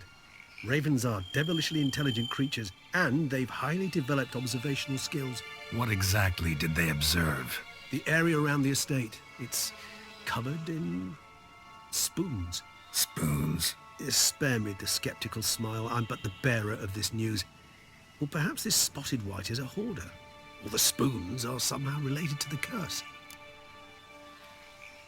Let's do this. Start making your decoction while I go get some saliva from that white. Uses it in its brews. Do you imagine the white will simply sell you some? Worst case scenario, I'll bring you its salivary glands. They ought to do as well. For a moment there, I imagined you asking the white to spit into a vial. Quite amusing as a thought, but the salivary glands will do fine indeed. So, see you later. Yes, till later. I shall start by perusing some tomes. Tomes?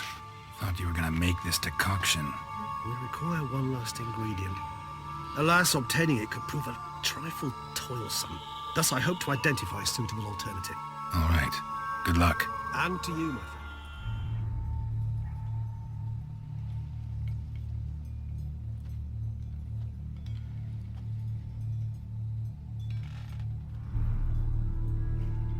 None shall sit and dine with you at your table. No spoon you have shall sate you. Never again shall you wish to spy your reflection in the mirror. Sounds like a curse, all right.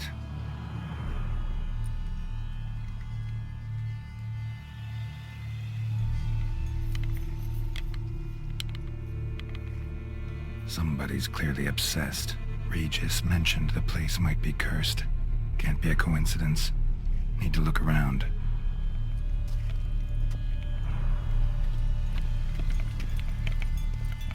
What a pigsty. Need to search it thoroughly. Find a way to collect some white saliva. White's obsessed. A real collector. Thoroughbred. Spoon. Pretty ordinary. Maybe a little old.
Not gonna hurt you.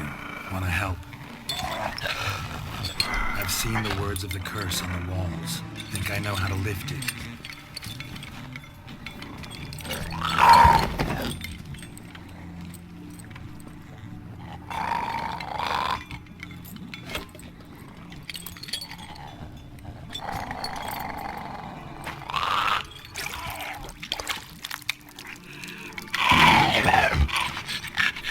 Tried to bring folk here, convince them to sit at the table with you, right? Well, I'm gonna be your guest now. Your willing guest.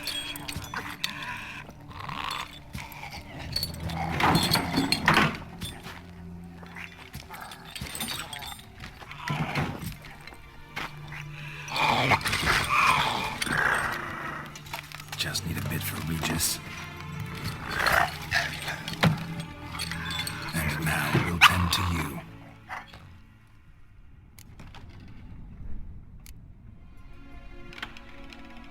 Need to get this right.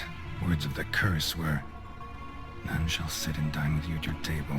No spoon you have shall sate you. Never again shall you wish to spy your reflection in the mirror.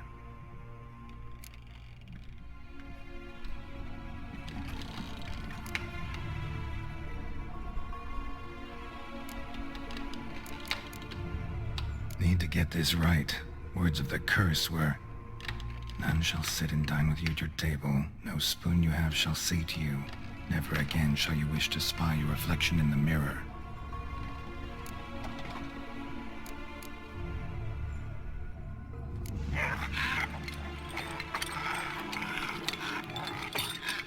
We can't use spoons. No, that won't work. You've been looking for a spoon that would feed you, but there's no such spoon. We need to eat without spoons.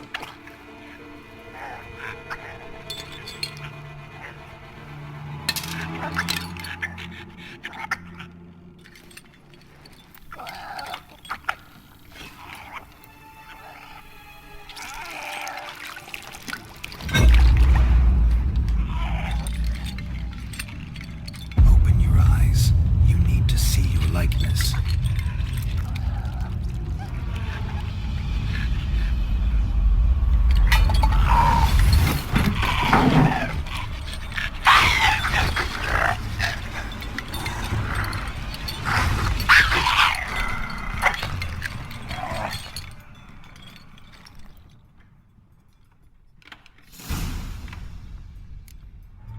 Think it worked. Just not quite like I expected. Need to see what happened to the white. Won't be hard to find given its stench.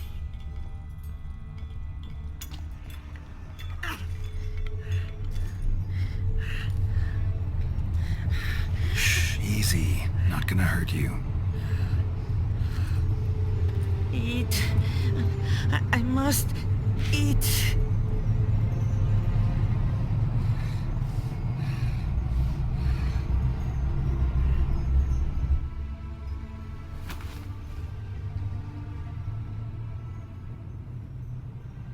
I'll take you someplace safe.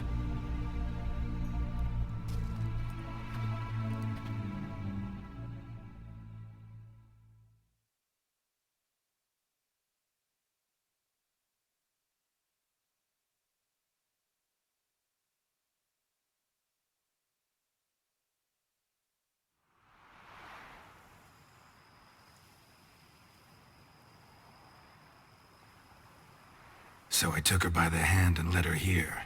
Seemed the only sensible place for her. You did the right thing, sir. She should recover quickly here. Don't worry, sir. I shall see to everything. She is safe here and in good hands. She'll soon be back on her feet. Might actually take a while. She hadn't eaten anything in over 100 years when I found her. Horrid. Whatever brought this about?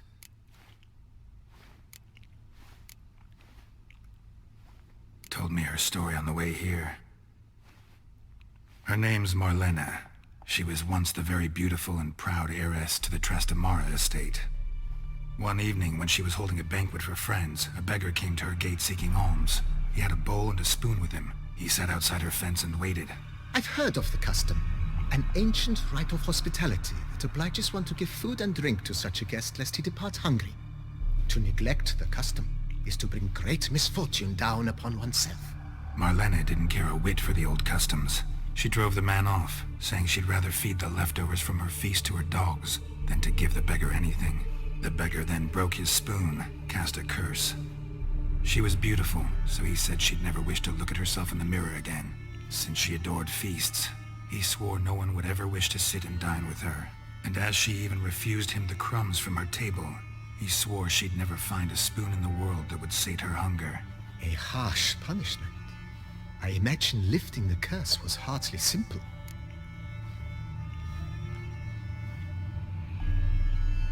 Curses are tricky. They play on irony. Always gotta figure out what the catch is. Marlena had spent decades looking for a way to lift it. Transformed into a white, she stole spoons and lured folk into her home, trying each time to get them to dine with her. Didn't work. So what did? Someone had to sit down and share a meal with her, of their own free will. They had to eat without using spoons, and make her look at her reflection. That's it? That was all it required? Simplest solutions are sometimes the last that come to mind. Besides, when you're a white, it's pretty damn hard to find willing human company for a feast. I imagine so. But, most importantly, it is now over. Please, don't worry. She will be in good hands here. Thanks. Gotta get back to my business now. See you soon.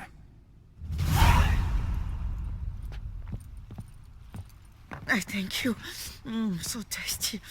Oh, so good. Tasty. So wonderful. Thank you.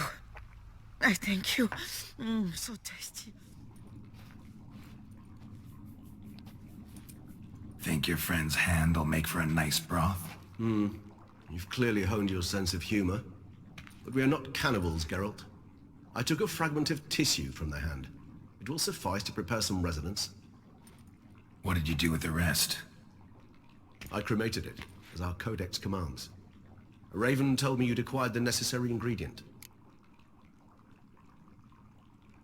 Send your spies after me? My watchers.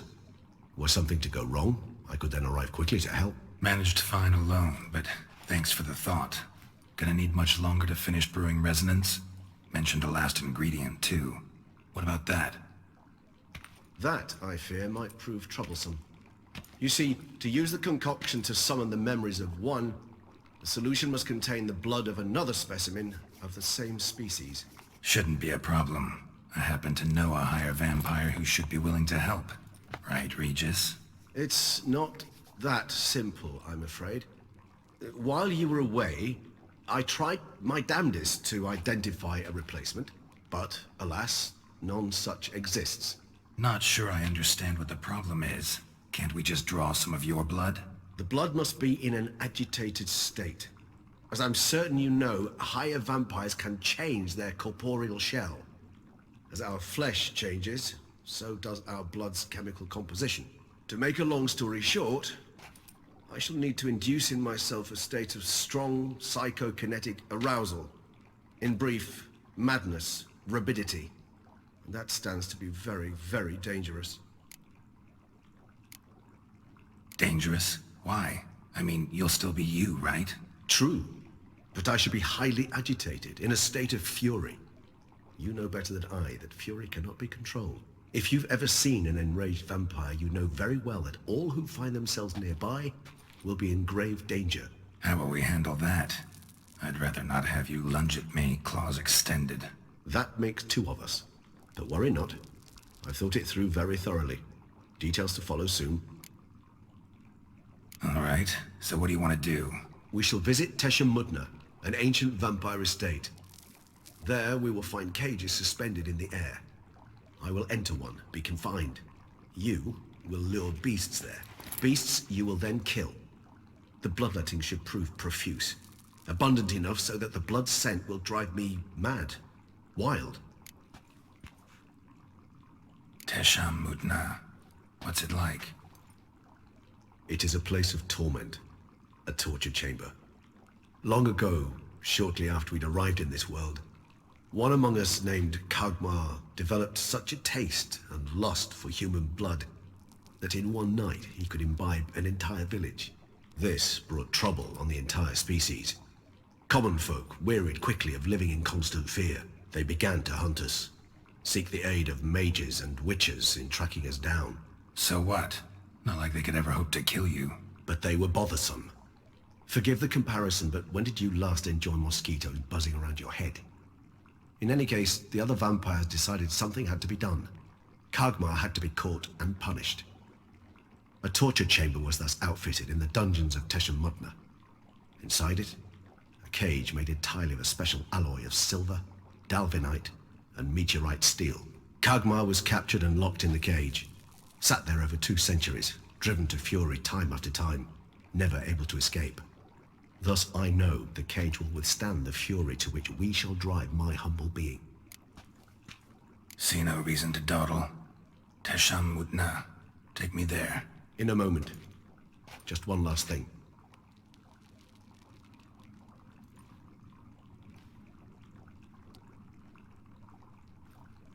What was that?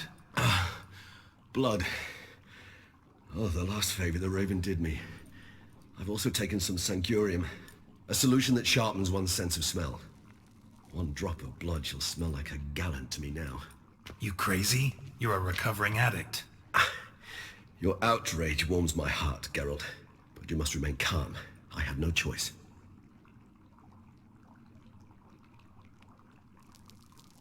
As things stand, the die is cast. High time we set off for Tesh and Mutna. My head's spinning already, and you're starting to smell quite tasty. And you're starting to scare me.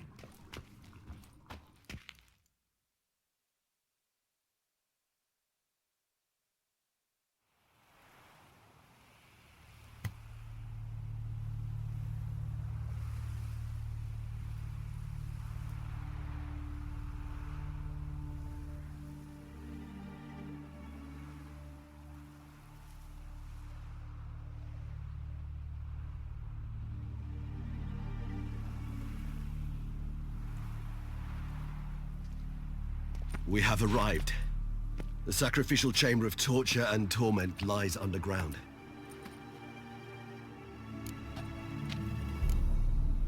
Sure you know what you're doing? I can only hope I do. Please, let's go. The longer we delay, the less control I shall have of my faculties. I'd really prefer not to hurt you. You lead.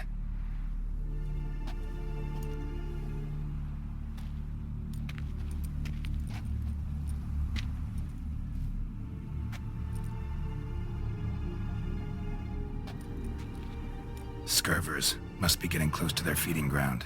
Correct. I told you there'd be danger.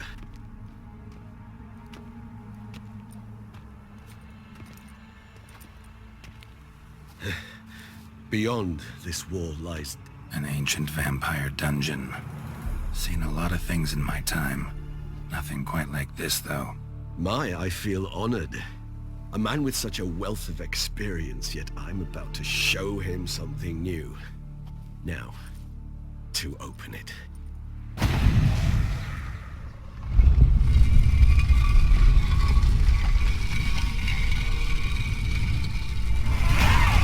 How the hell? It's an ancient form of protection against unwanted guests. The mechanism which releases the latch reacts only to a higher vampire. Tricky mechanisms, a vampire hideout. Fortified, secured. Must have been important to your species once, Toussaint. It shall always be so. During the conjunction, the gate from our well into this one opened up from this land and no other. This was the first place we saw.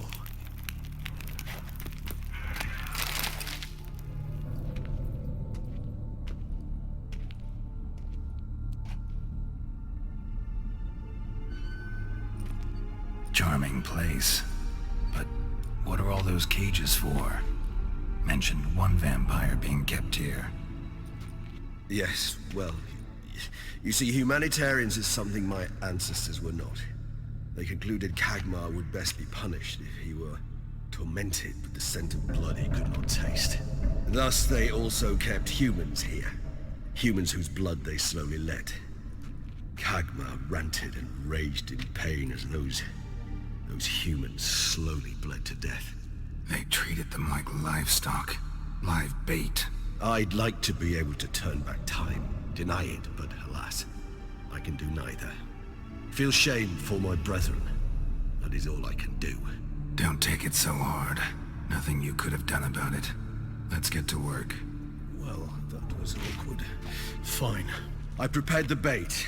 Please be so kind and place it. Ideally at the tunnel entrances. The scent will spread most effectively then. Place the bait at the tunnel entrances. Monsters will catch its scent more quickly. When I think how these tunnels got here, send shivers. It was the natural order of things. The place reeked of death and it attracted necrophages. Bait set. What now? I shall enter the cage. You must chain me inside. The bars are made of an alloy that will prevent me from transforming into mist. Kinda thought you wouldn't want to. I shall be in great pain. My sole thought being to stop that pain. I cannot know what I will do.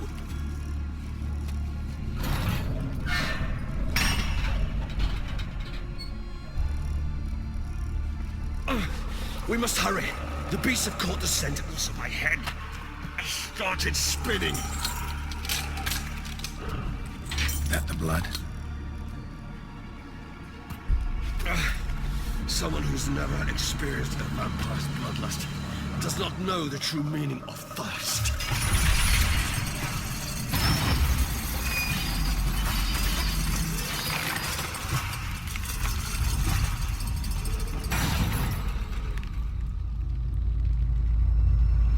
No. Maybe we need a safe word. You know, something you'll say when you can't take it anymore. And what? Don't know. Calm it down. Somehow. Just not the blood.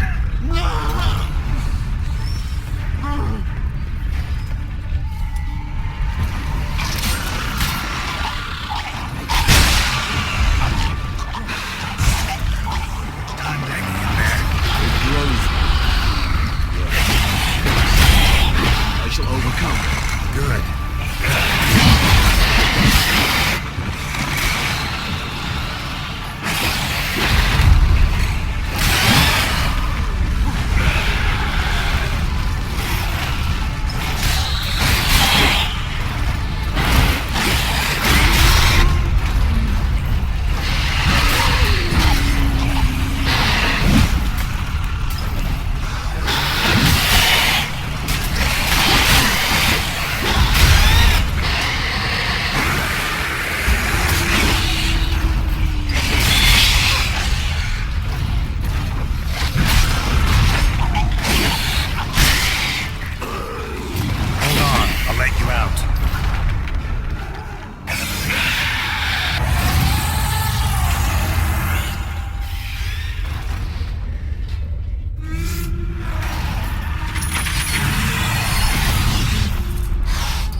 Dry in a few hours. Scent won't bother you anymore.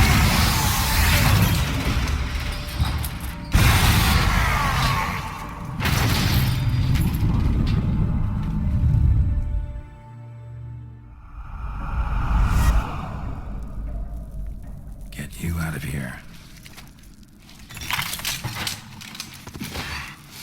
The concoction.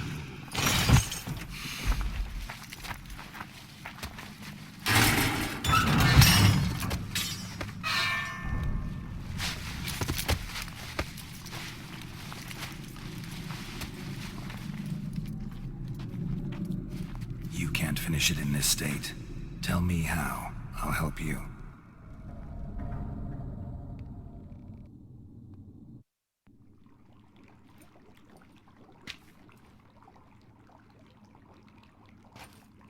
Any better? Far from ideal. And some time must pass before I fully recover. But yes, a bit better, thank you. Never expected it to be like that. You didn't tell me. We need not discuss it. But we do. Because if I'd known you were going to subject yourself to torture... What would you have done? Found Dettlaff some other way. I did not wish you to use any other way. Did that occur to you? No, because I thought no being would ever willingly subject itself to that kind of pain. You vampires aren't any different from us in that regard. I told you, the pain is my way of paying my debt. The enormous debt I owe Dettlaff. If I had to do it again, I would in a heartbeat. Resonance, it's ready. Are you certain you followed the formula? The proportions were exact, the brewing time precise. This is important, Geralt. The slightest deviation could cost even a witcher dearly. Relax. Got some experience brewing potions. Very well. In that case, let's begin.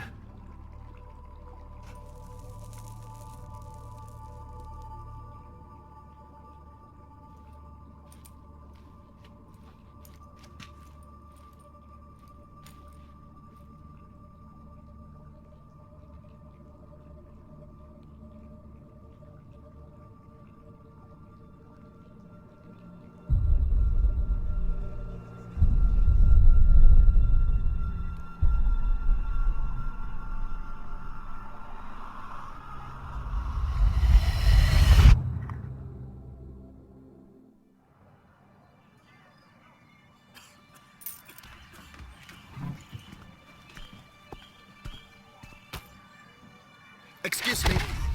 I shall only take a moment. You jumped the queue, sir. But Count, sir, you must understand. I've a meeting. The Count... Sir, you were next. Please, take a seat. This gentleman was here first. Step down or you shall regret it. Ah, fails to realize he was your friend, Count.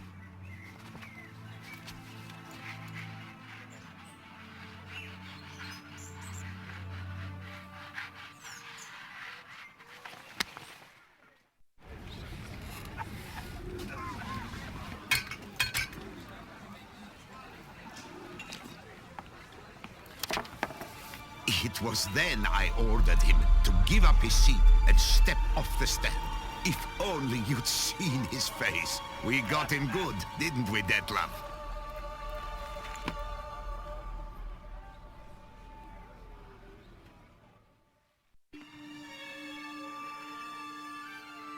And then Mother insisted we buy the mill. Curious, eh?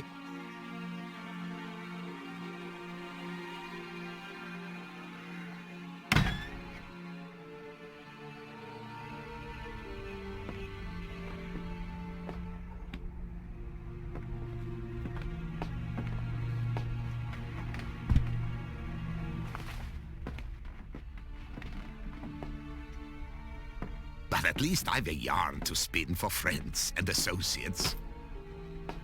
Forgive me. What?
Awake at last. You ride like a squirrel caught in a snare. I'd begun to fear they were death throes, that you'd departed. Sure wasn't pleasant, but it worked. What did you see? Delacroix. His death did not come easy. Seems Detlef had made friends with him, still killed him, and chopped up his corpse. And he was overcome with fury, remorse, cut off the hand that had committed the murder. Interesting. And entirely unlike the Detlef I know. See anything else? Saw a moment. Delacroix did something selfless. Was kind to Detlef. Guess it could have been the start of their friendship. Why the uncertainty? Nothing extraordinary about it. Normal, everyday situation, really. Visions were supposed to issue from strong emotions. Clearly the situation provoked such emotions in Detlef. Keep in mind, he did later murder Delacroix. Killing someone who's grown dear to us, it's bound to elicit strong emotion. Vampires are no different in that regard. Did you see anything else? There was something. Showed up twice in the vision. A bootblack stand. Detlef first met Delacroix there. Went back after the murder, actually. Peculiar. Stand was somewhere in the port district. And the bootblack acted as if he knew Detlef. That would be even odder. Perhaps we should have a chat with the lad. Though I would expect no breakthroughs. It's our only lead. I'll go talk to him. Coming with. I shall join you later if it's no trouble. I don't yet feel strong enough to venture out. That's fair. Rest up. Be back as soon as I learn anything.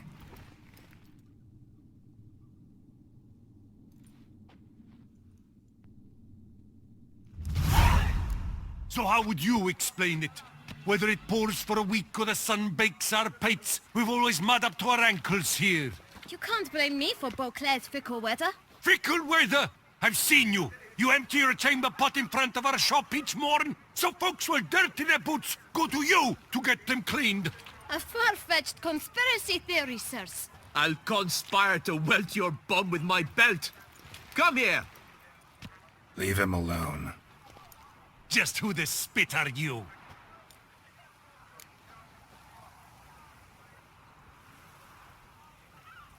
His father, and you won't touch him. I won't let you. Oh, poppycock. I knew his father. A grifter, a cheat, just like his brute. I'll teach him honesty. He'll not leave muck at our shop door just to draw patrons to his own stall! So back away, drifter. Not gonna happen. Won't it? Well, then we'll thrash you as well, which is all the same to me. Any last words? Vagrant! Teach you to help scofflaws and cheats! Lads, charge! Take him for a ride!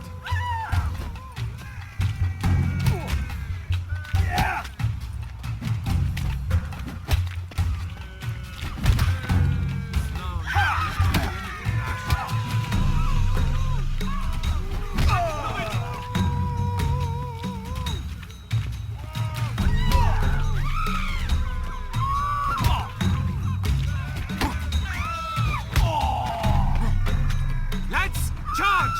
Take him for a ride! Let's end this.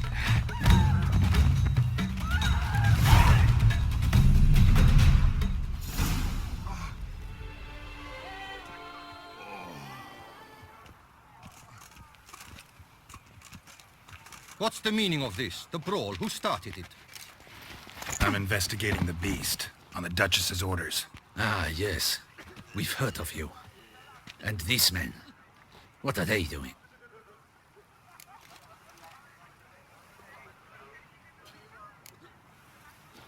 Obstructing my investigation. Understood. Right. A few days in the clink ought to teach them not to impede official duchy business. Come on.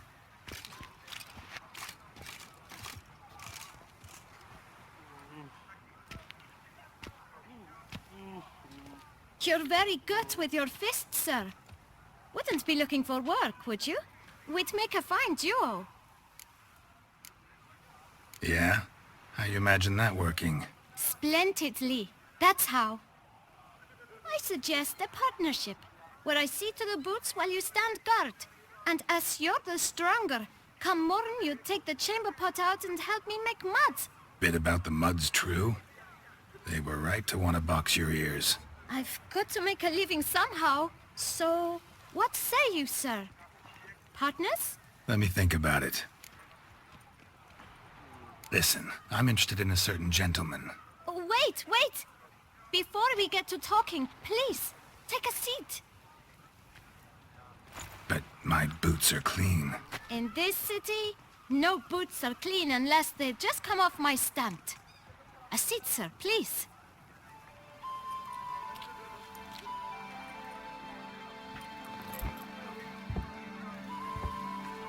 So then, who was it you wanted to ask about? One of your patrons. Tall, elegant black frock. Not from around here. An arrival? Indeed. I hear a faint bell ringing. A modest sum might make it sing out loud and clear. How much? Let's say 500 crowns. What? Gotta be kidding me. What would you even do with that kind of coin? Expand my venture. I'm sure you can imagine. Have a proper stand with a big sign. I want a new box too. New polishes, new brushes. And if I've enough coin left, I'll buy a share in a launderer's. Get wastewater for free. Got it all planned out. I should think so. Capital is all I require. All right. Let's see if we can't figure something out.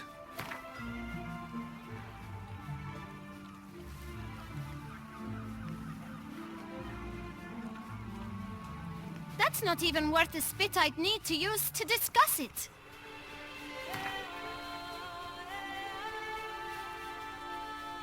Ah, see? I knew we'd clinch it. Guess I can agree to that. 1,000 thanks. I shan't forget it. Now to the matter at hand. I know the fellow you seek, though I don't know his name. A steady patron, gets his boots cleaned every few days. He's very good to me. Always pays me a premium. Know where I might find him? No, but you could wait here. Perhaps he'll stop by. Don't have the time for that. Sure you don't know where to find him? Or maybe notice which direction he came from? When I clean boots, sir, I do not look up to see where folk come from. I clean. It seems you're having a rough go of it. Oh, you're here. Feeling better? I am, thank you. The local necropolis, the air does wonders for me. Now, if I might intercede, I dare say I've the right question to ask. Young man, you see this vial? One drop added to your boot polish will help you wipe even the most encrusted boot clean as the dome of St. Lebioda's Cathedral. With it, you will serve 3 times as many patrons at a fraction of the effort, and piles more coin. I'm prepared to give you this vial if you tell me where the man we seek lives. But you won't hurt him, will you? The gentleman's art true, but he's kind. In point of fact, he's a friend. Yet we had a falling out of sorts and would like to straighten matters out. I leave his boots at the door of a house near the port. The door is red, but I do not know if the gentleman lives there. Worth checking. Might happen on a lead. Would you let me scrape the dirt off your kickers before you go? With all due respect, sirs, your boots could stand a cleaning. Thank you. Perhaps later.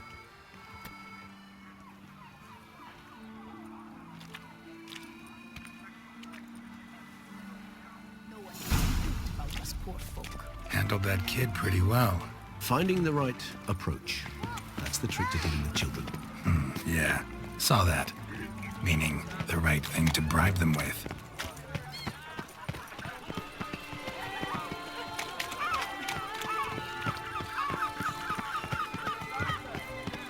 Red door. One that Bootblack mentioned.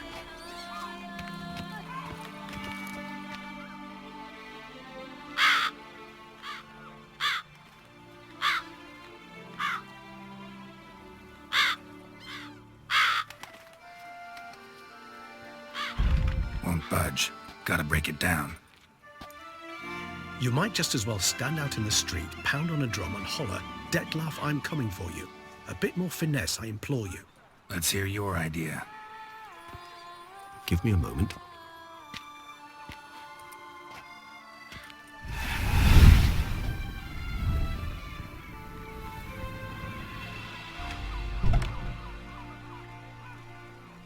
Nice. Ever consider becoming a burglar? Skill like that'd come in awful handy. I considered it briefly, but ultimately concluded it would be terribly dull. Come.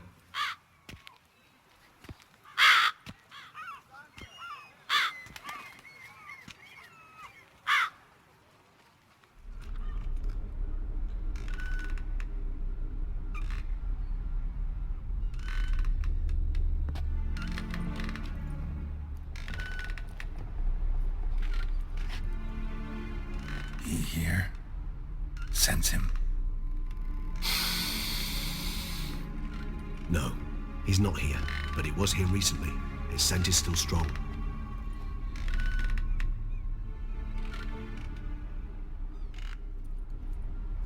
Let's look around.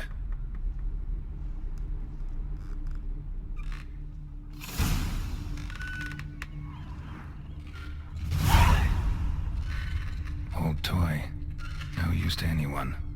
Shame. Must have brought someone joy sometime.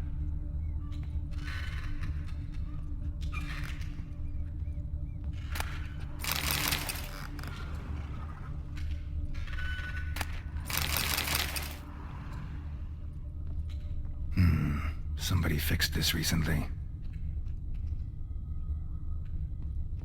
No dust mark. Somebody moved this here recently.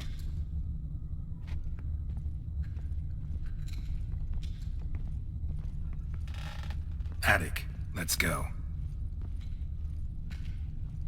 So this is his nest. Need to look around. Detlef van der Eretain, you do not know us, but we know you to be a vampire. We know also of your weakness for the wench they call Renawed. Now you know this. We shall chain her down and let rats feed on her. We shall flay the skin from her flesh. Yet you can save her. You need but travel to Beauclair, where you shall slay 5 men in the manner we prescribe. You must complete the killing in 3 days. Fail, and the next letter you receive will contain a memento of your failure. Your beloved's finger. There you have it. Proof positive Detlef killed not of his own accord. A blackmailer sunk his claws into him. Any idea what it could be? Detlef have any enemies? Indeed. Detlef gains foes occasionally, but they never live long. One might have managed to evade him. Possible in theory, but I know of none. It would have to be someone devilishly dangerous. As you well know, having faced Detlef yourself. Whoever it is someone new. Who's Renawed? His one-time lover. The sole human woman with whom he was very close. Because she accepted him. With her aid and care, he found a place for himself in this hostile world. She began the work that I strive to continue. Ever meet her? Never had the pleasure, alas. She deserted him a time before he came around to save me, though he always claimed she'd gone missing.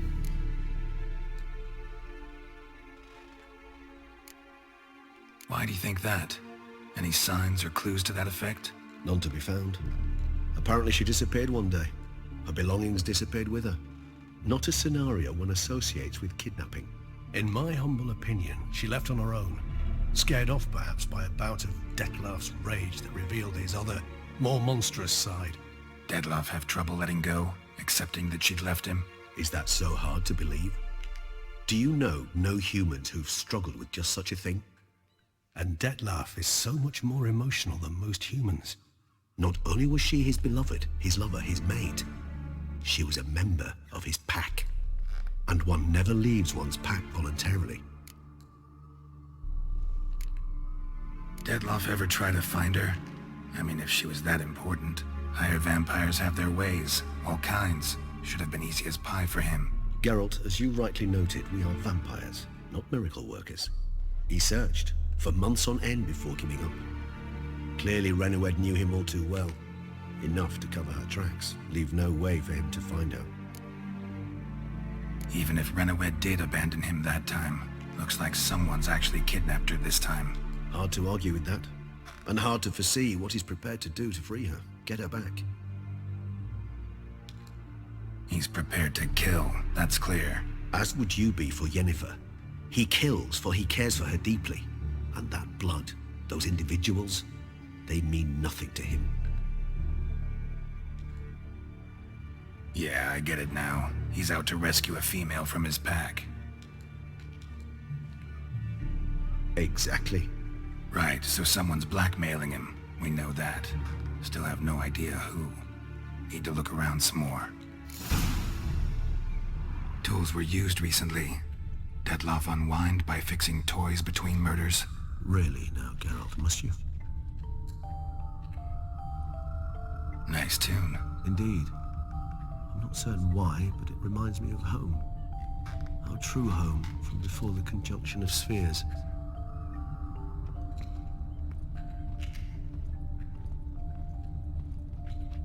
Woman's likeness. Bit smudged. That Renawed? I don't know. As I said, I never met her. Reminds me of someone. Who? Not sure. Can't help feeling I've seen that face before, though.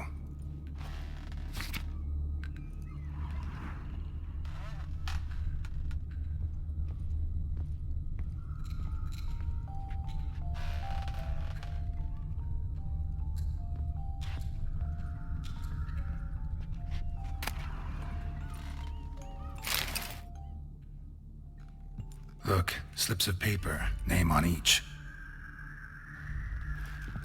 Count Crespi, Count Dulac, Milton de Peyrac-Peyrin, Count Delacroix. Detlef's victims, one and all. But that's not his hand.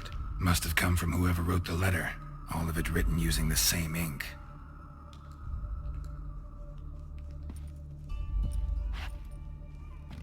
See the color? Ink was dyed with cinnabarite. Rare mineral, pretty much found only in... Nazaire, but I fear it means very little. Anyone could have imported such ink. Fair enough. Still worth remembering. Look, this slip is stained. With wine. Not much to go on either, especially not in Beauclair. Perhaps. Yet perhaps also worth remembering. Blackmailer. Kinda curious who it could be. Why is that? Regis. Somebody kidnapped a vampire's lover. Bold to begin with. Now they're forcing the vampire to kill. A vampire you yourself insisted no murderer. Blackmailer's skilled. Someone special. Astute. Now that I think of it, I'm beginning to wonder if... It's not one of your kind? Another vampire? Precisely. The plot thickens. Just a hypothesis. Wouldn't set my heart on it till we know more. Right you are. Let's sum up what we know. Seems Detlef's being blackmailed. Someone's been feeding him his victims' names. All noted down using one and the same Nazari ink, and not in his handwriting. Not much. But enough to ascertain Detlef's innocence, clearly. Actually, it is. Detlef's being manipulated. Some lunatics turned him into a tool, making him kill. So it would seem. But this illuminates a path of action for us.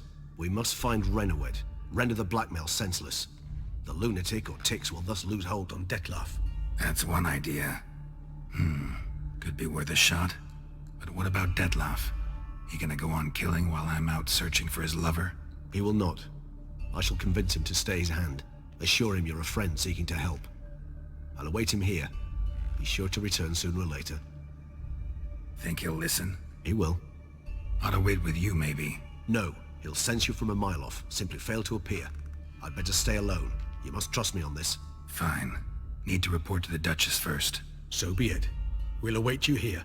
Detlef and I both. Geralt of Rivia, Master Witcher. I was not mistaken. You arrived and trouble followed soon after. Step aside. Got a matter for the Duchess. At last, Witcher. We've been on tenterhooks. Did you catch Milton's killer?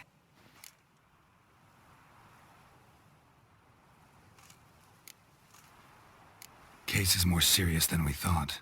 The beast? I couldn't kill it. Didn't manage. We sent you after a monster, and you return with nothing? We are very disappointed. Situation's not quite that simple. Beast's a powerful vampire. Is this a problem? Is it too much for a witcher? A monster slayer? But everyone knows how to end a vampire.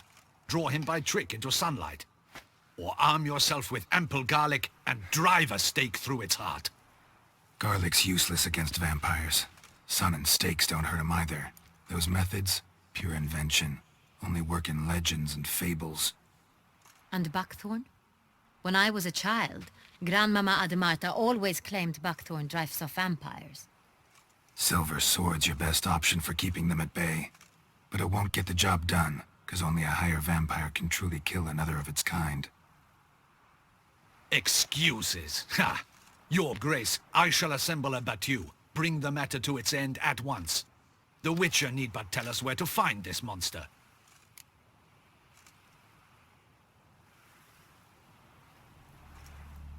Whoa, this is work for a Witcher, not for your guardsmen. Yet when a Witcher fails, my guardsmen must step in. I'll take my best. 40 hardened veterans. No vampire can stand up to that. 40, 50, 100? Doesn't matter. Won't make any difference against him. You have not seen my guardsmen in action. Can they fight fog? Hit a target that moves faster than the wind? How? What creature can do such things? Creatures like this one. Higher vampires, we call them. Each one's a little different. Unique or exceptional, you might say. Some transform into giant bats. Others communicate with animals, command them. Yet all are still brainless beasts. Dead wrong. Thinking of lesser vampires. Alps, Ekamaras, Catechans, for instance. They're ruled by instinct, sure. Attack anything that smells of blood. Hire vampires? They think. They employ reason. Monsters driven by reason. A curious contention. What, then, do you intend to do? It's way beyond being some monster. This is a powerful being that's walked the world for centuries. Yeah, impossible. If so great is their power, why have they not killed or enslaved us all? Don't usually meddle in our matters. Mostly stay out of our way because they don't care about humans one way or the other. And they do not fear we shall wipe them out one day. They'd probably be pretty amused if you asked them that. They're well aware of their strength. Then what can we do? Do you have a plan? Try to talk to him. That's our best bet. I cannot believe this. Her Grace summons a witcher to kill a monster. Instead, he wishes to chat with it. Ha. Know what I'm doing. His lover was kidnapped. He's being blackmailed. Blackmailed? Be so kind as to explain how a vampire might be blackmailed. Hire vampires? They're like us, motivated by emotions, not instinct. Not only are they intelligent to an extreme, they're emotionally rich, capable of feeling many things, even love. This one fell in love with a woman, a human, and he'll do anything to keep her from harm. You do not, I trust, suggest we let Milton's killer go free, or wait until it murders again. We must render it harmless as quickly as possible. Which is why that's my aim now, to prevent further attacks. Vampires only half the problem. Blackmailers at fault chiefly. Kidnapped the woman to control the vampire. And what do you propose to do? I'll find the blackmailer, free the vampire's lover. You were to destroy him, not help him. No one else should die. That's most important. Soon as the woman's safe, he'll have no more reason to kill. I admit to being swayed, Witcher. You may be right. Do you know anything about the blackmailer? Got one lead. A few scraps of paper. Blackmailer wrote the names of the vampire's victims on them. One of them stained. A drop of wine, looks like. So damn little to go on. You've no idea how wrong you are, my dear. Send for the ducal sommelier. Hop, hop! In Toussaint, wine is sacred. Here there is no such thing as a drop of wine, or stains therefrom. They are stains from a drop of Estest, Hervelus, Fiorano. Your Grace wished to see me? Witcher, show him the paper scrap. Benoit, can you determine which wine made this stain?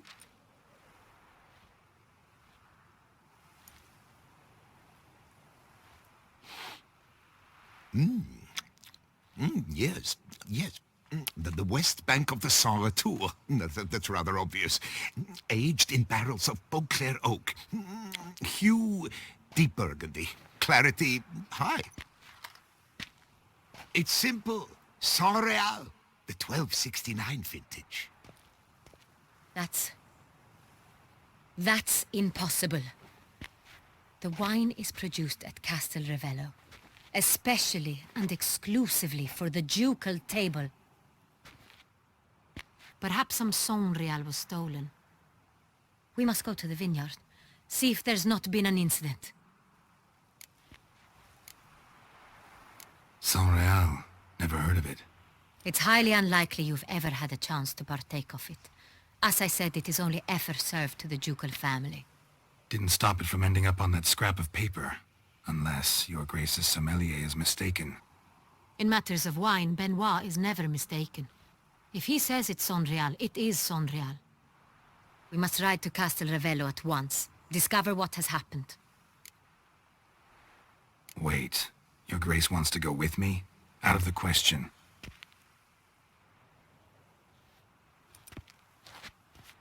I hope you do not suppose we will sit on our ducal hiney and do nothing while our duchy is in grave danger. Your Grace, what you propose is far too dangerous. The Witcher should go alone. It pleases me to see you gentlemen finally agree on something. But I've made my decision. We shall go, accompanied by the best possible escorts. You, Captain, and Geralt. We will travel incognito. We've no wish to give the court any reason to gossip. For the duration of this mission, I release you from your obligation to adhere to court protocol. In short, from now on, I am Anna Henrietta, not your Grace. Yes, Your Grace. Witcher, are you ready? Yeah, ready to go. Excellent. Give me a moment. I must don something more appropriate and concealing. Then we will be off.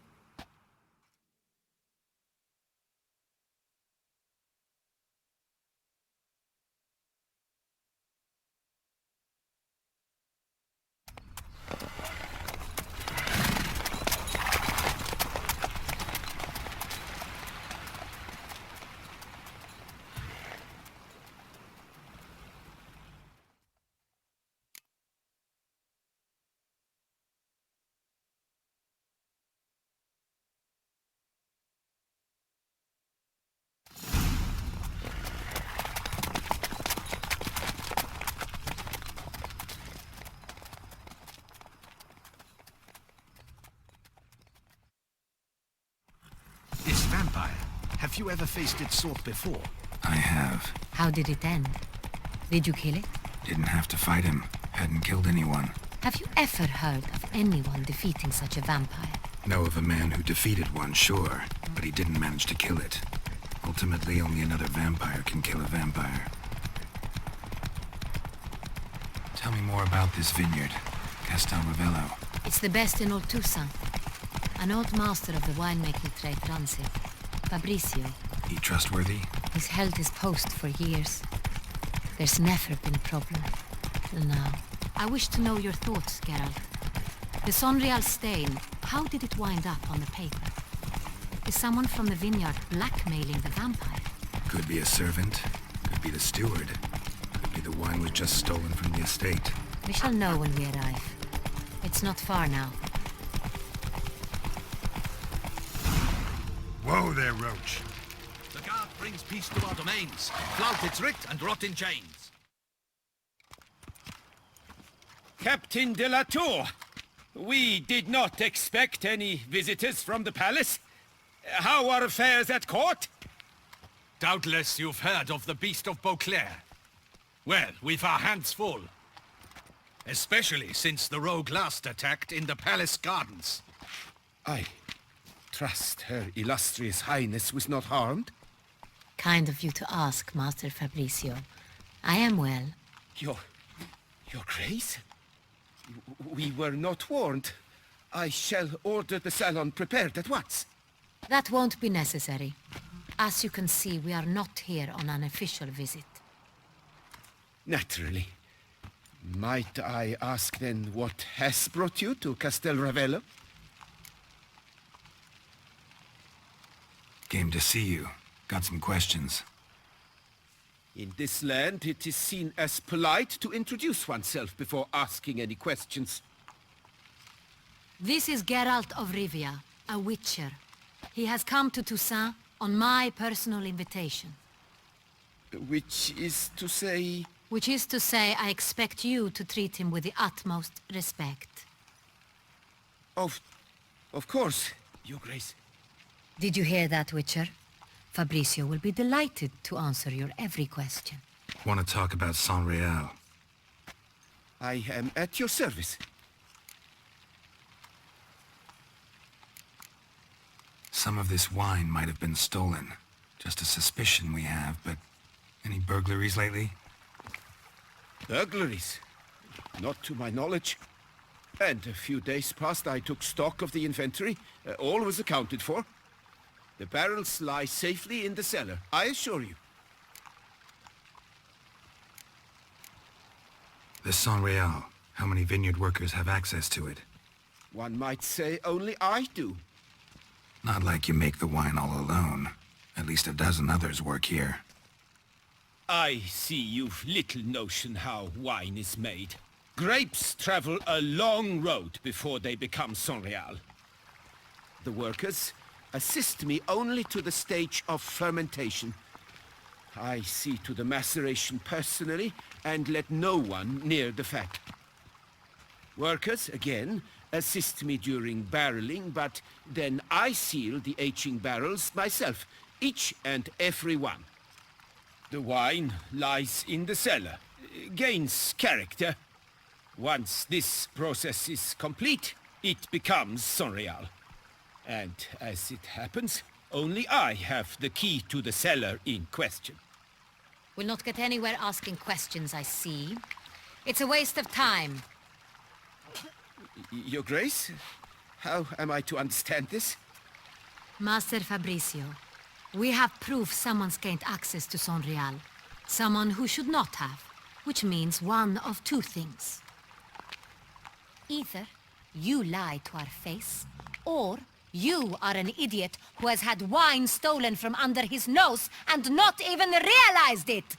In either case, you shall answer for it. But... Silence! And listen. I shall inspect the barrels in person, thus giving you time to reflect. When I return, I expect to hear answers. Remind me, where is the Sonreal stored?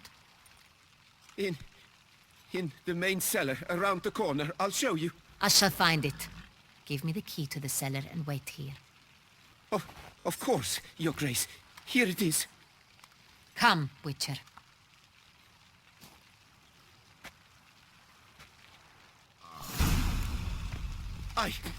I did nothing wrong. What if Fabricio's blackmailing the vampire? Considered that? He has his flaws, but I would never suspect him of such a thing. He's been very loyal. He owes all he has to me. His father frittered away the family fortune. He left his son an encyclopedic knowledge of wine. That is all. Fabricio lived as a beggar until I appointed him steward of Castel Ravello. Only then did he come into his own.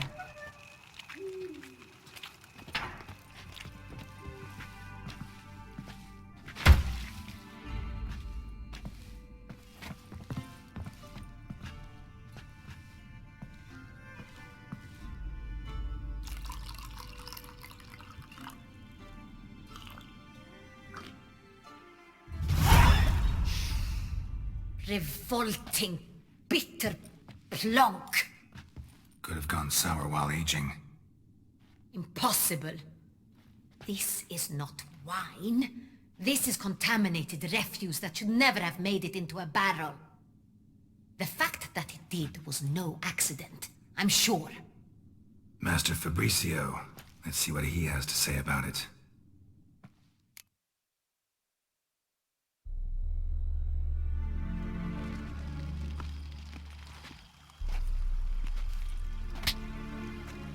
Master Fabricio, I am very disappointed.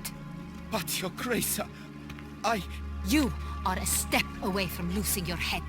Speak the truth and you might yet keep it.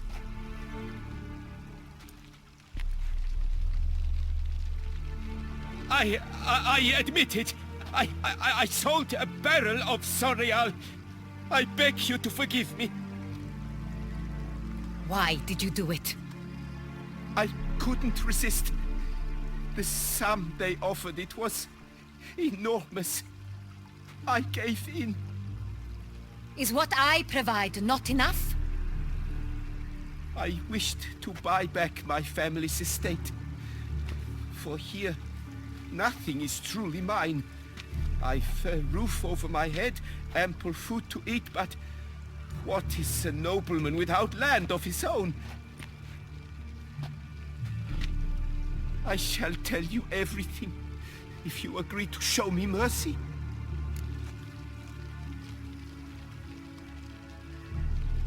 Who'd you sell the wine to? A few weeks past at the pheasantry, a rich nobleman approached me. He called himself a diplomat, well connected at court. He suggested we embark on an enterprise. Some of his clients had offered dizzying sums for even a drop of Sonreal. He was to serve as intermediary. This man's name? He never revealed it. He was tall, black-haired, and spoke with a foreign lilt. He claimed to hail from Sintra. I've no Sintrian aristocrat at court.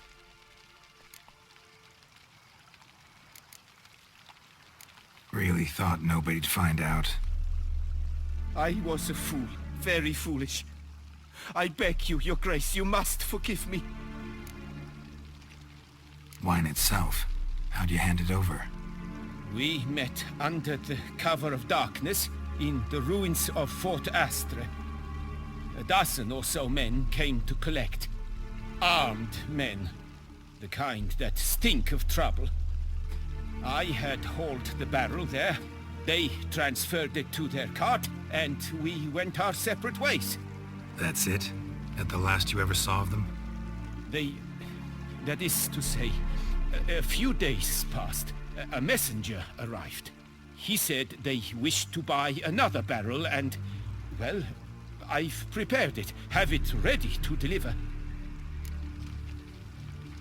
That's enough. Know all we need to know. Your Grace, I beg your forgiveness. Get out of my sight. Captain, have your men take Master Fabrizio to the dungeon. He must answer for his crime. High treason the charge. What now, Witcher? We set a trap. Need to catch the wine thieves. Sintrian noble could be our blackmailer. Next, transport. I'll take it to Fort Astra. Damien and his soldiers will cover me. For once, I agree with you. We will do as you say. Let me know when you are ready. See no reason to wait. Let's get going. We will set out now. Position ourselves before you arrive. You take the cart and meet us there. Fine. When the handoff begins, watch for my signal.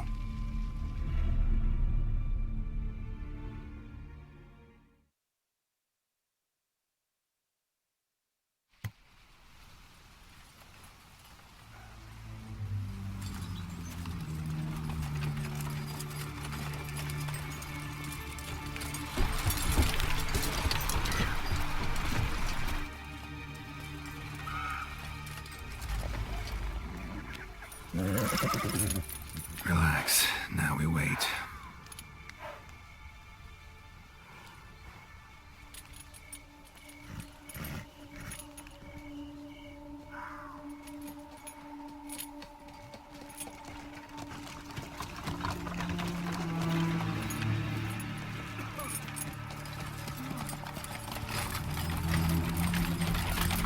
Ah, our favorite vintner.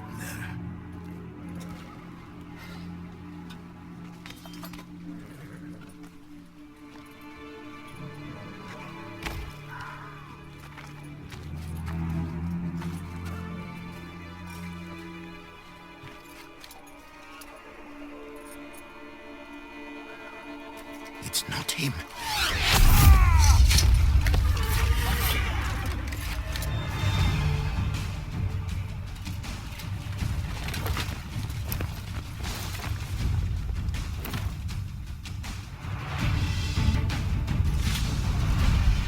Is it just me, or did we agree you'd wait for my signal? That was the plan, but... Great shot. Good thing you reacted. Can't say how that would have ended otherwise. At your service. It was a good fight. We managed to capture one of the scoundrels. Let's ask him a few questions. Come on. Witcher, a moment. I was wrong about you.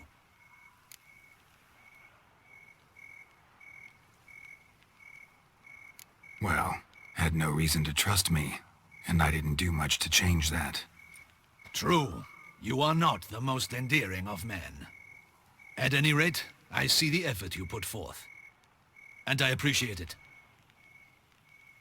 Let us go to her grace. She awaits nearby. Wait, she here? I hope you did not think I would leave this to you alone, especially when every hour could prove essential. This prisoner of yours, bring him to me. We must ask him some questions.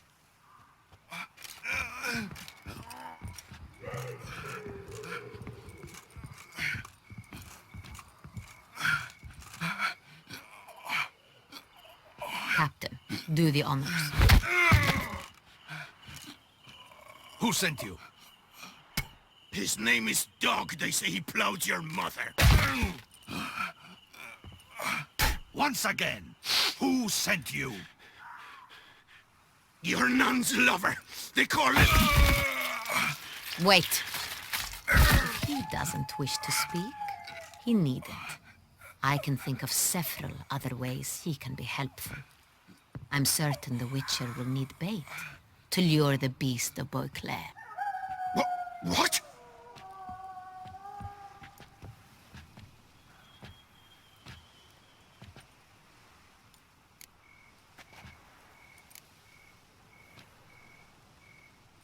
Usually only take measures like that as a last resort, but in this case, think I can make an exception. Do as you deem fit. He is all yours. Captain, have your men find me a strong rope. Kind that won't snap when we hang this fellow from a tree. Rope? Live bait. Great for monsters, provided they catch the scent of its blood. But I'll see to that.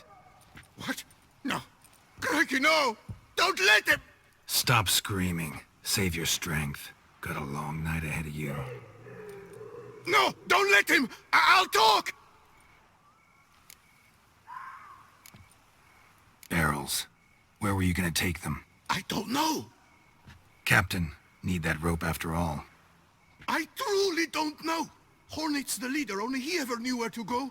But he lies over there, dead. That one. The first barrel went to a warehouse at the port. But where this one was bound, I don't know. I speak true. You must believe me. Who hired you? He'll kill me. Oughta be worried about me right now. Who is he? Go on, man. Spit it out. The Cintrian. That is what they call him. I've never seen him, but I know he mustered the men for this caper. That's what they said, that we were working for the Cintrian. I don't know anything else. I swear it.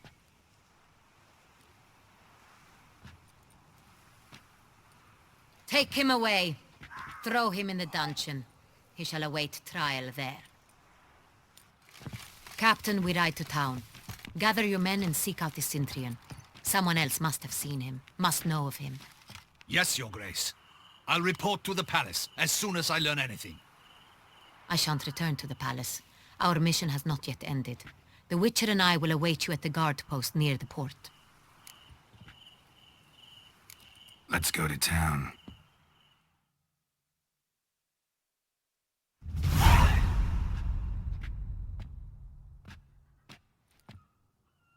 He's late. Relax, he'll come. There's something I'd like to know. How can you be so damned calm? Side effect of my mutations. We Witchers rarely get the jitters. What if something has happened to him? Captain seems like a man who can take care of himself.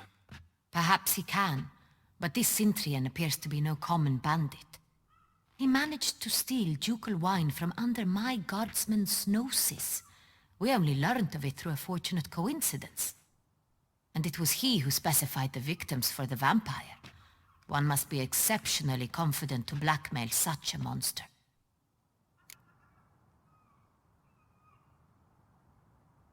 Still don't know this Cintrian's behind the kidnapping and blackmail. Might have just handled the theft of the wine. Even if it's so, he then sold the wine to the blackmailers. As I see it, that makes him an accomplice. Need to find the Cintrian, whether or not he's responsible for the murders. Even if none of it's his doing, he could still know our blackmailer's identity. Besides, it's one thing to know who ordered the killings. Other thing entirely, and just as important, is why they... Someone's coming.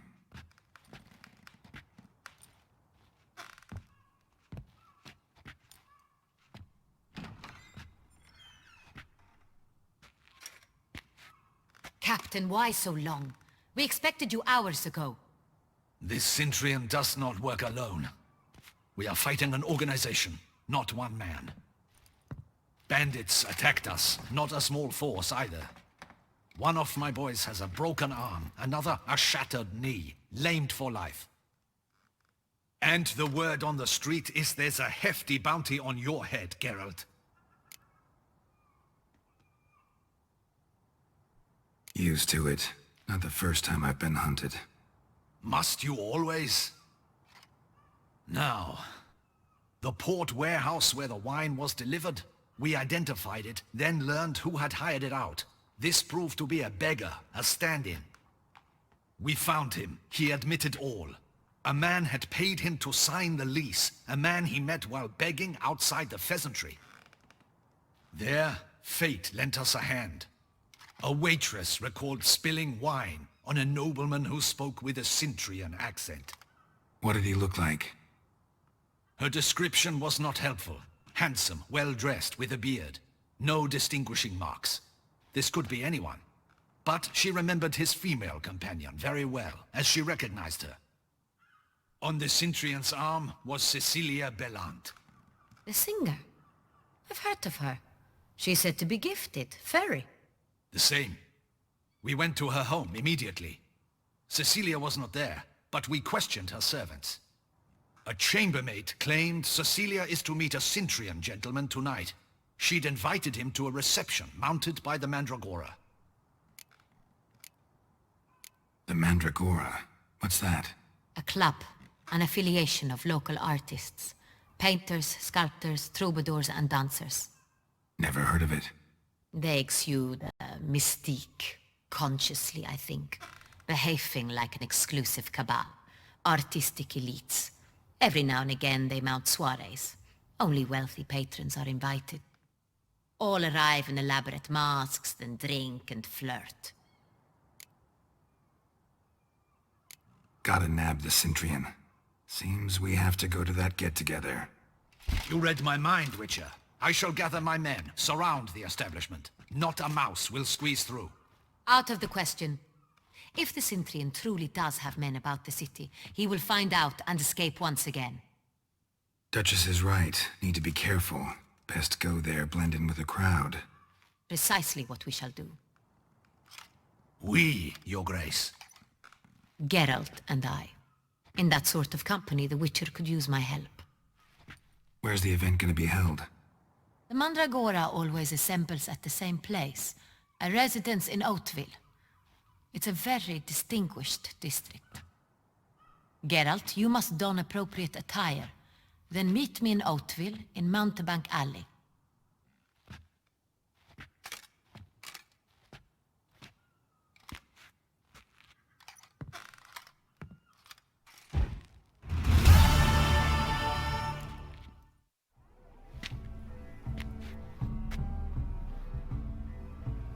Late. Now, why does that not surprise me?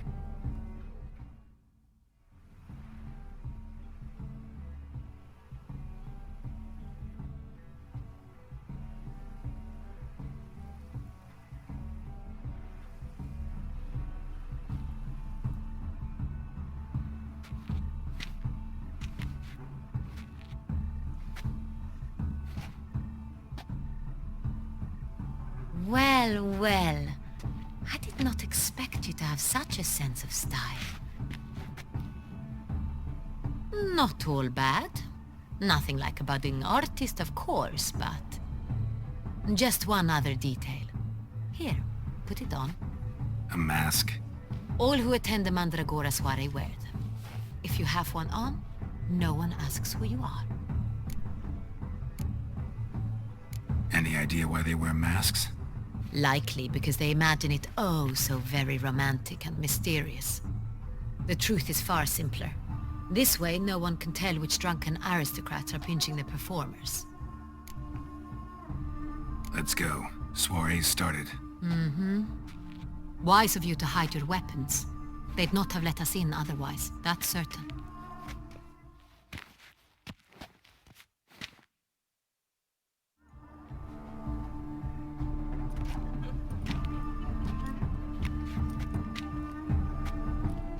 How do we find the Cintrian? Have you a plan? Key is not to spook him. Need to ask after his partner, Cecilia, first. Less likely to raise suspicions. As soon as we find her, we find him. Especially since he might be expecting us. What do you mean? Ran into some of his thugs in town. Knew who I was. Had it in for me. Right. Right you are. We must proceed with caution.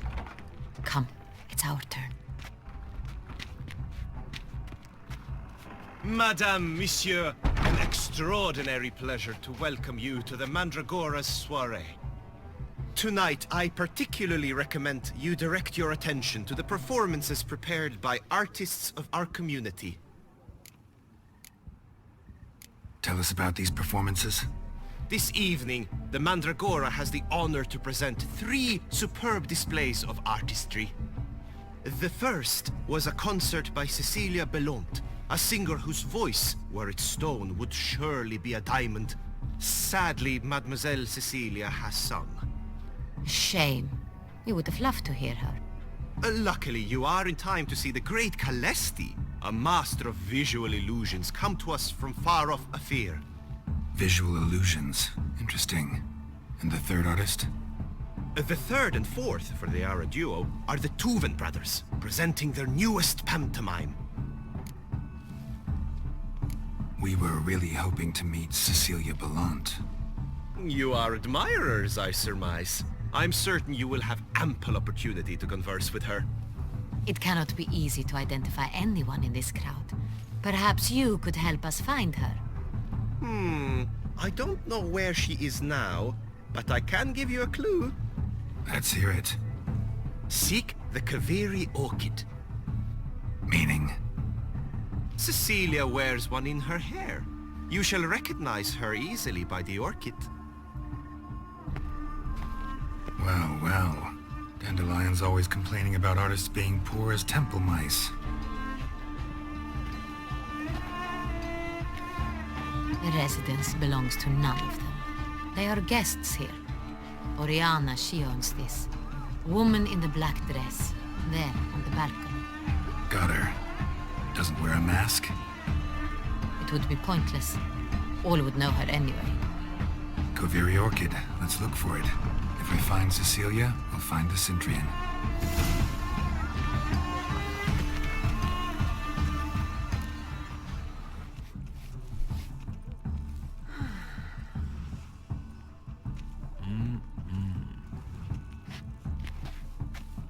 Do not disturb! Shoo! Shoo! It's the right flower. Of course it is! A Kaveri orchid lends just the right contrast to her complexion. Need to talk to your model. It'll only take a minute. To me? Lie still! You may speak, but for love's sake, do not move. Wow. Impressive portrait. I know the style, the stroke. This is Dorian Velez. The gracious lady has heard of me? I've heard Anna Henrietta herself wished you to paint her portrait once. At one point, the palace chamberlain even wrote to me, but alas, ultimately refused my terms. What was the matter? When he learned I only ever paint nudes, he severed all contact. He said he would not dare offend her illustrious highness with such a proposition. I've always longed to paint her. Such a shame. I think you may still get your chance. We came here to meet you, specifically. To meet me? But why? Centrian noble you came here with. Wanted to ask you about him. Centrian noble. Ah! You must think I'm Cecilia. Orchid confused me. I told you not to move! As she concluded her performance, Cecilia tossed the flower into the crowd. I caught it, but I did see the nobleman. Really like to talk to him. What did he look like? Like many here. Tall, dark, masked. Know where he might be now? He gave Cecilia a small gift. a heart-shaped box. Then they strolled off together towards the refreshment tables. Excuse me, madame, monsieur, I cannot work like this. You must leave now.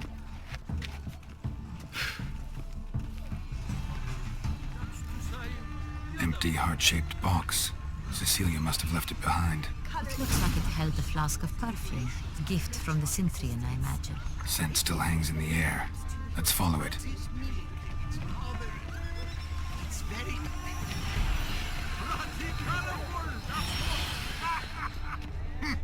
Ignoramus.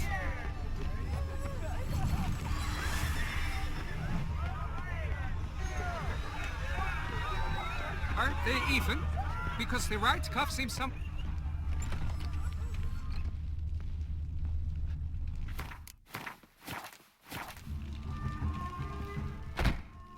Sorry, only artists in the Mandragora allowed.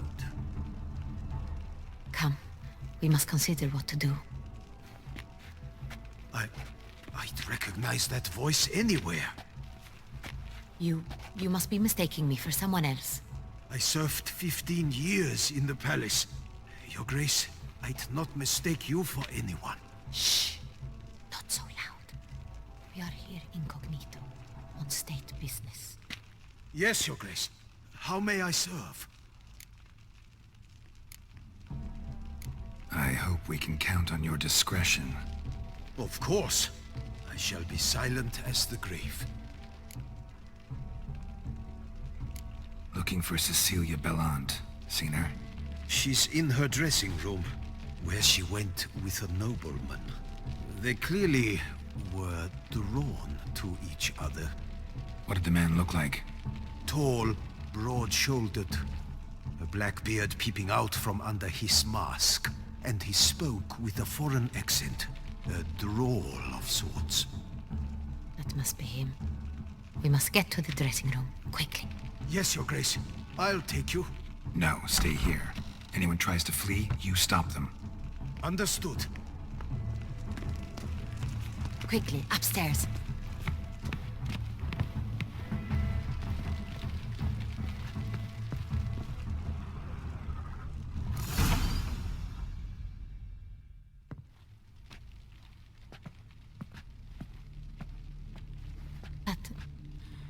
That must be Cecilia. No pulse. We're too late. He slit her throat. The brute. Didn't go out the door. Guard would have noticed. Might still be somewhere here. You must find him before he harms another. I shall alert Oriana. At once. She should bring her soirée to a close. Shouldn't split up. Geralt, I will be fine. Go after that rogue. I shall fetch help.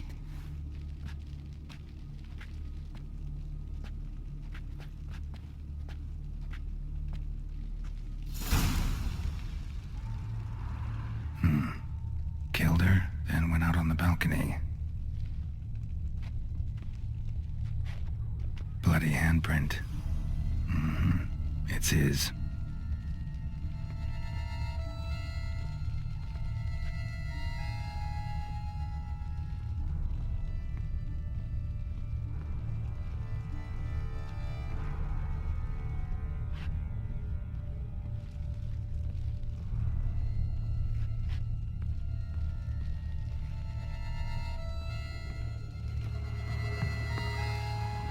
Tore down the door. Made a platform. Clever. Must be pretty strong, too.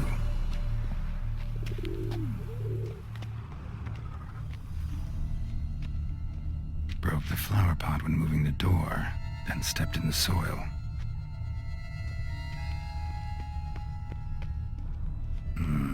Must have climbed this ladder.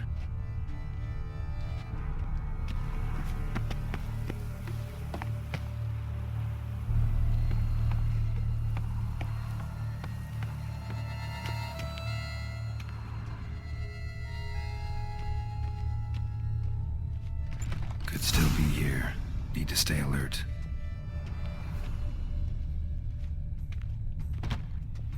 Bloodstains.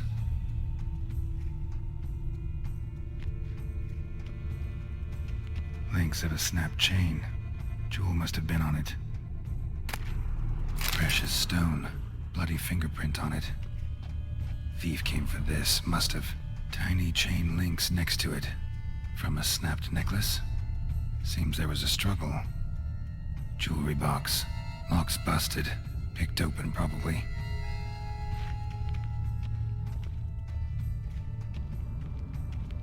Smashed mirror.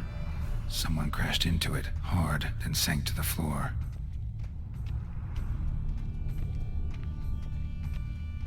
Sconce is bent, smeared with blood. Someone tried to grab it. Blood on the window frame. Someone climb out? Fall out?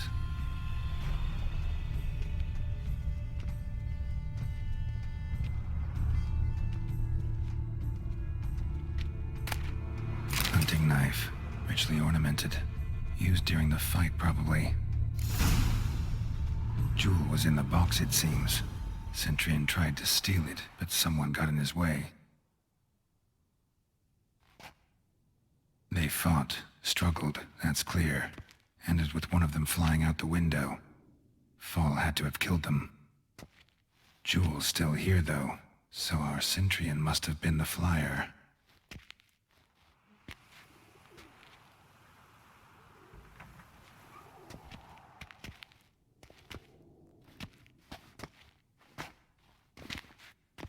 So, this is the tracker. A witcher, yes?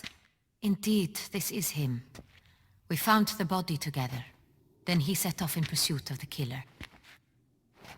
And ended up here, but I've only found evidence of a fight. Seems the Centurions killed his last. Finally failed this time.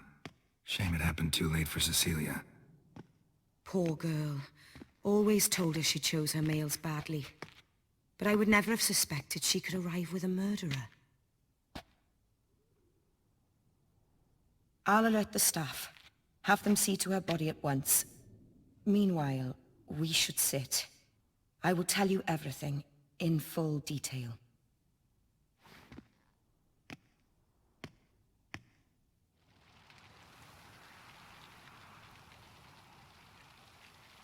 I caught him red-handed, attempting to burgle, rifling through my possessions.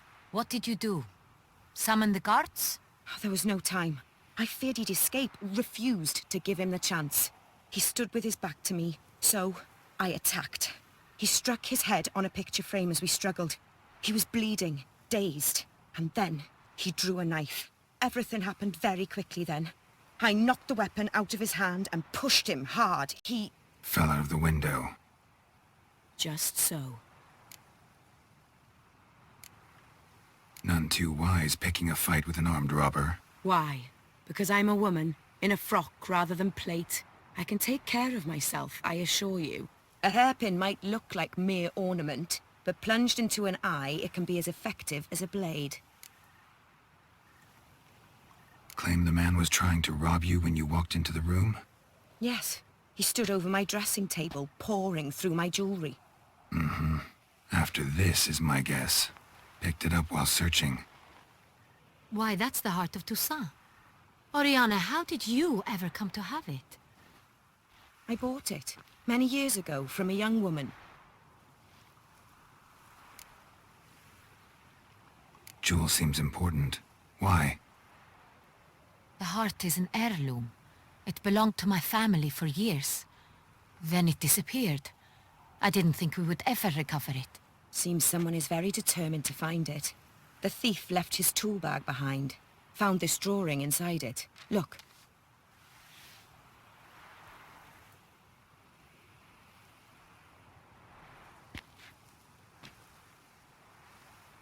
The heart of Toussaint.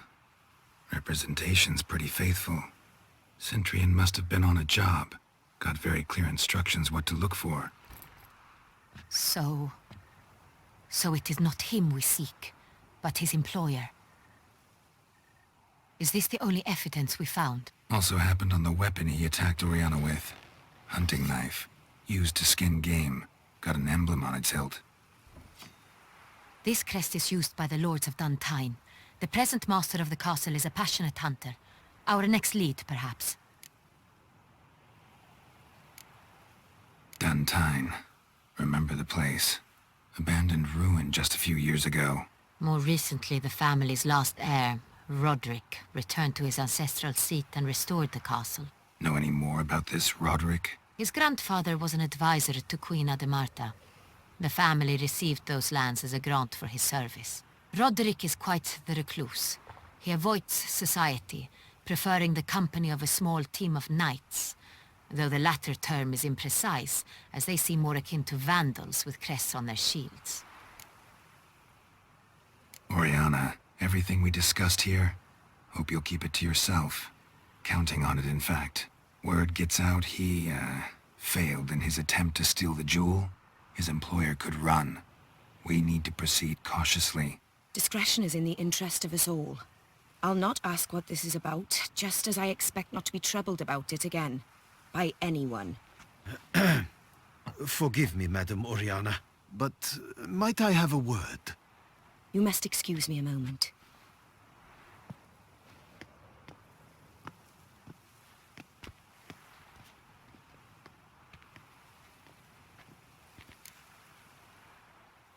The drawing. It's on the same type of paper the victims' names were written on. Drawn with the same ink, too. Seems the work of our blackmailers. Who were not only behind the beast's murders, but also stole the Son Real and sought to steal the heart of Toussaint. Look, the wine, the jewel, both tied to you intrinsically. Coincidence? Not something I'm willing to believe. Worried about one thing. That somewhere at the end of this scheme, plan might call for an attempt on your life. It could be something else altogether.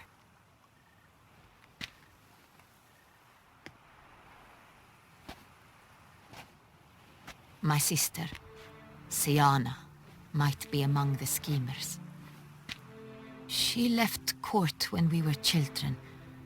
My parents banished her from the duchy. I've not seen her since. What did your sister do to get banished? Siana was cursed. Parents run afoul of some mage? No. She was born at an inopportune moment.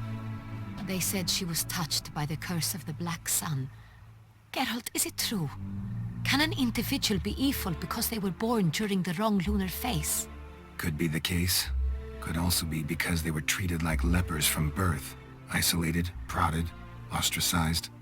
Couldn't have had it easy, Siana. She was angry at the whole world. She felt inferior, felt pain, though she masked this with confidence, arrogance even. She could also be cruel at times. I recall one such situation. She persuaded Cedric the Coolbird that she could see the future in her dreams. We were children, and Cedric's brother was smitten with me. It was an innocent childhood crush. Siana knew of it. She told Cedric of a dream she had had, that he would die at the hands of his own brother. Cedric stole his father's sword and killed his brother. She destroyed 2 lives with a prank. Cedric mourns to this day. In the end, they forced her to leave the palace. A decade passed. More. I've missed her terribly since. Think your sister might be involved? Why? You see, I recall her always being rather possessive, throwing jealous fits if I had something she didn't. Here, that's normal for sisters. Rivalry. True. I suppose I gave as good as I got. There are times I miss that very much. The wine, its theft, was the first clue. That's very much like her. She always did enjoy stealing my toys, but I grew almost certain when I saw the heart of Toussaint. Siana received it from father as a gift. At a time when my parents thought of her as but an ill-behaved little girl, someone wanted some of my wine. The same someone ordered our family jewels stolen, or recovered. It's my sister. It must be. A fallen princess satisfying whims, going after lost luxuries? Could be right. Your mission has gained new import. You must go to Duntine, and if Sianna is there, you must find her. No matter what she did, she is not to be harmed in any way, shape, or form. You must make sure of that. I'll find her if she's there. I hope you do. I very much wish to talk to her. Sister to sister. Your Grace, Geralt, I'd like to introduce... Regis! What a surprise! I had no idea you were in Beauclair. And this is... My very dear friend, Detlaf van der Eretain, an arrival from Nazaire. We are lending our combined resources to the witch's hunt. Ah, yes. Splendid. But why are you here at Oriana's? They came to pay me a surprise visit, so I invited Regis in for a glass of wine. We've known each other for... ages. Literally. Witcher, I hear you know Regis too. Even that you are friends. Few I can rely on like I can on Regis. Kinda hoping he thinks the same of me. Curious. It seems opposites really do attract. Don't be fooled, dear. Geralt has many merits. He merely hides them from the world very diligently. You said you're both aiding him with his contract. It involves the Beast of Beauclair, I suspect. Master Witcher, maybe you could satisfy my curiosity. What's it like going toe-to-toe with a monster, knowing you've only two options, to kill or be killed? Despite what you might have heard, I don't lunge at every monster I see sword in hand. Talking gets the job done for some. I wonder what a monster might have to say to you. It might want to apologize. My word. For what might a monster wish to apologize to a witcher? For killing. Though at times there is no choice, when loved ones are at risk and require protection. Same as humans. Put them in that situation, they'll kill too. You understand this. It must be why you and Regis are friends. If I understand you correctly, you would rather help a monster than kill it. If possible, yeah. Or at least try. Enough about the Witcher trade for now. Regis mentioned you come from Nazaire. I spent time there as a child. Fond memories? It was wonderful. I was positively entranced by the land's fashions. Deep-cut dresses I found most fascinating. I believe we're running short on wine. I should go to the cellar, bring another bottle. Let me go. Wanna help, Regis? Know your wine a lot better than I know mine. We shall return forthwith.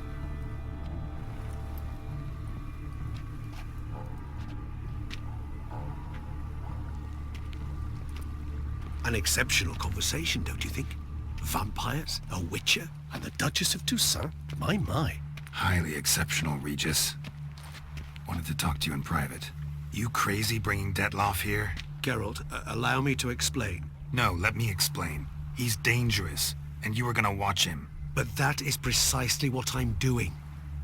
Detlaf believes you'll succeed in your task, and he'll not need to kill anymore. That is, not until he gets his hands on the men who kidnapped his Renna. Oriana, she really your friend? Can she be trusted? I met her years ago, before I met you, and before she settled in Beauclair. We'd not seen one another in... I can't begin to tell you in how long. But I shall tell you all about her some other day. Guessing it's no accident you two stopped by. It would be quite some coincidence indeed. No, a dutiful little bird told us. Now listen close. Managed to learn where the blackmailers are. They're based at Duntine Castle. That's splendid news. If they are there, Renna must be there as well. Duchess expects we'll find her long-lost sister there too. Thing is, she might be involved. Could be behind the blackmailing. Do you mean to say your task now is to extract 2 women from the castle? Mean to say we can't breathe a word of this to Detlaf, who wants revenge above all else. Geralt, you must trust me. I've got a way with... No, Regis. Can't risk it. Gotta keep Detloff here while I go to Duntine. Alone? Alone. That way I can make sure neither woman will come to any harm. I hope you know what you're doing. Fine. I shall see to Detloff. Good luck, my friend.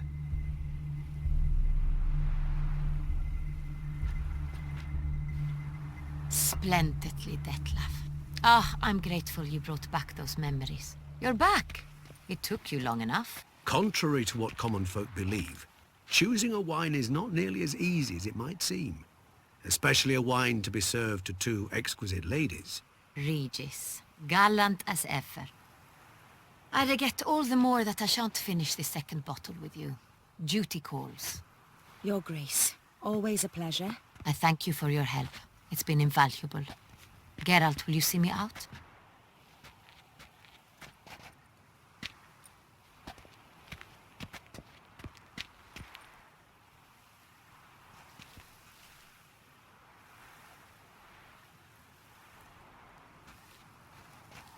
You have exceptional friends. This Detlaff, an intriguing man to say the least.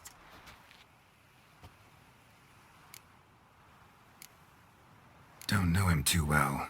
He say much about himself? Not much, but I've a good sense of the true nature of those I meet. I'd not survive a week at court otherwise. So what's his? Sensitive, sad. He carries within him the weight of a terrible tragedy.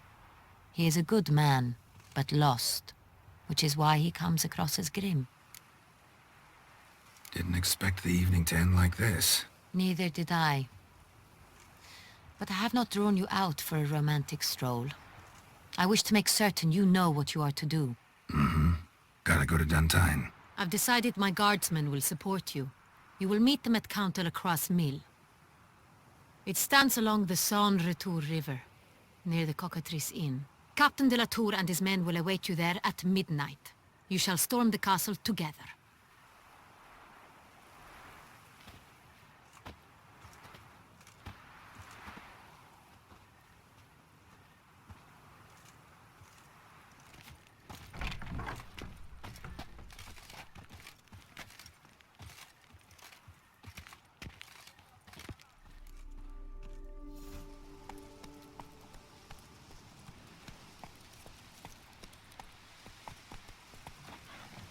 So eager, are you? The mill, then. We shall discuss the assault inside.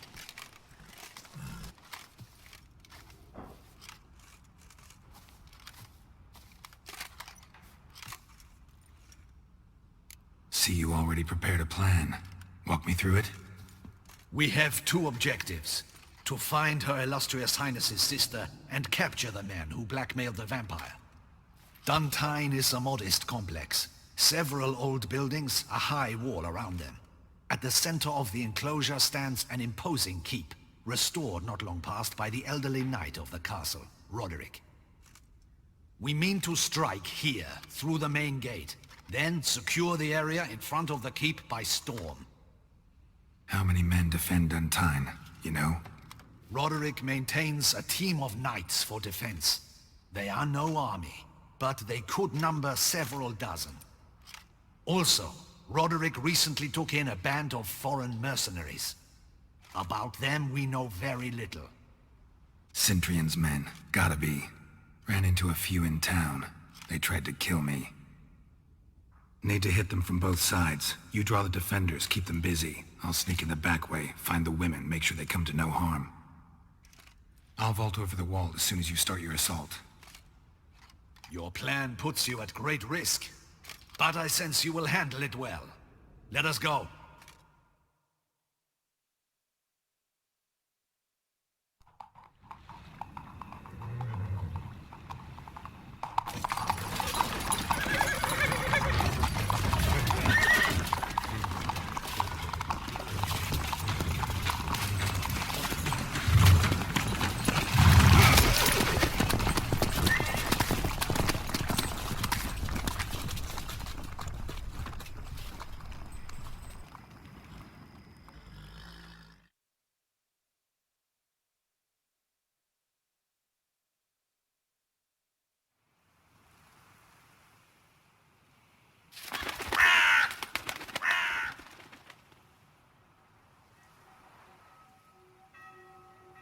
So it begins.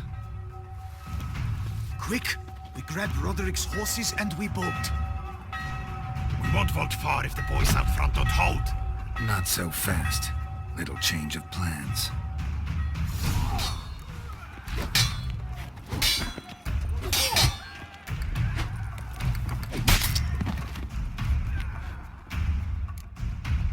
Mercy!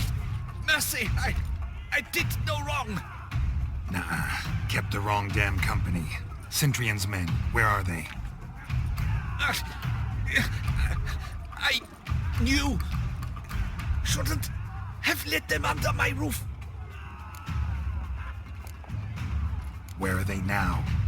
In the keep, ready in their escape.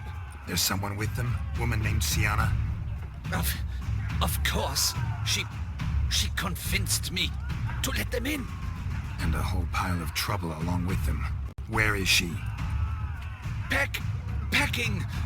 We were to leave together. An old fool. I'd have done anything for her. Where is she? In the keep too? Yes. Her chamber is in the tower. The top floor. Where's the hostage, the woman? What? What do you mean? I know nothing about a hostage. Must be the handiwork of my guests. What will become of me?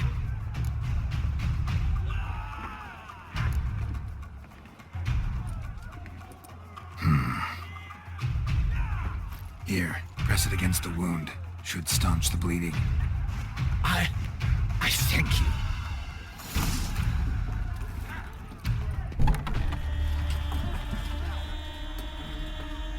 Giving you one last chance. Yield. The damned harlot got us into this. Kill him! Attack!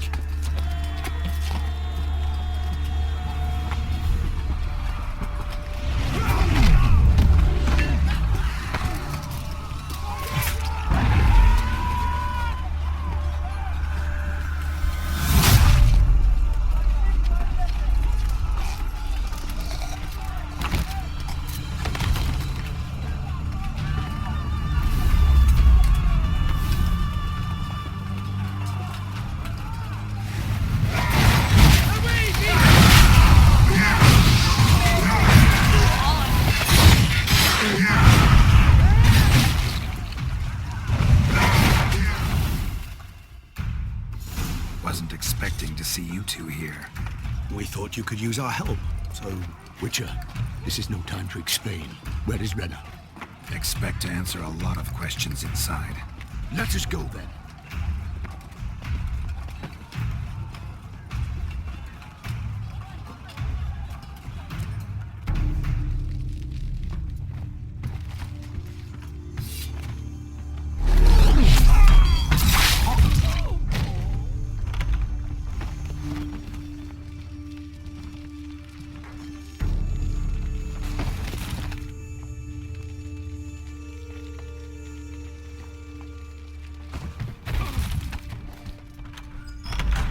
Renna! Are you hurt? If any of them... You know me. I'd never let them hurt me. I just waited for you to come. I didn't know where to look. They threatened to kill you. Forgive me. I failed you.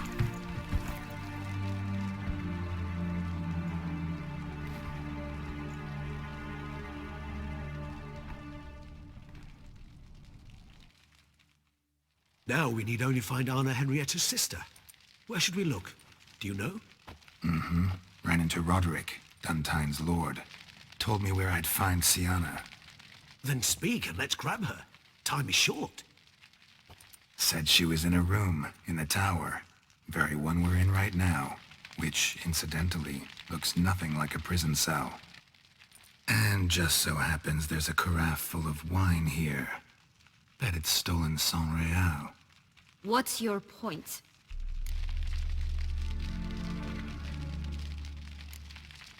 Giving you one chance to tell us everything yourself. I've nothing to tell.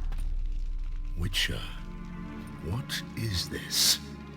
Sorry, Dettlaff. You've been had.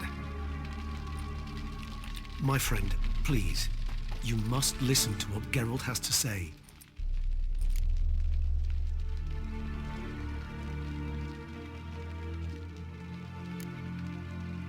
Renna's not her real name. This is Siana. And Siana is sister to Anna Henrietta, the Duchess of Toussaint. What? What nonsense is this? Siana was banished as a child, but it seems she trekked back here recently. Moved into Duntine and ran a Vandergild out of here. Sent a man called the Centrian to Beauclair to steal some wine for her. Wine reserved for the ducal family. Centrian led us to her. Caught him later stealing a jewel Siana had gotten from her father as a child. Sorry, Dettlaff. She used you. Part of her plan.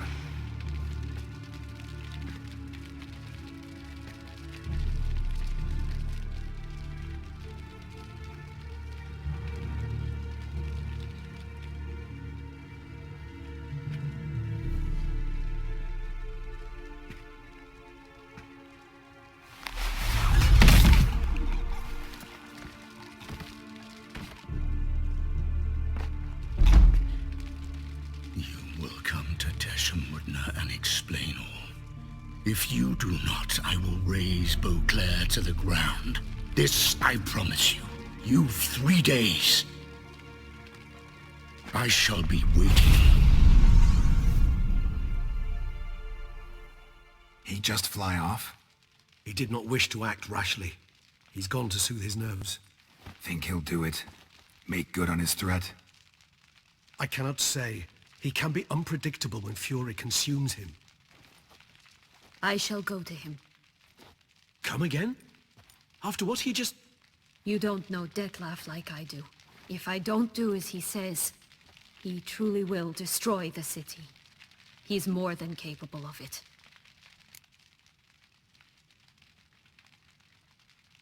Conscience gets to you now? Better... better late than never, right? Well, it truly does seem the best option. Your Grace, we must proceed with caution. Guardsmen saw vampires here. They could still be about. Vampires or no vampires, my sister is here. Find her. Your Grace, that...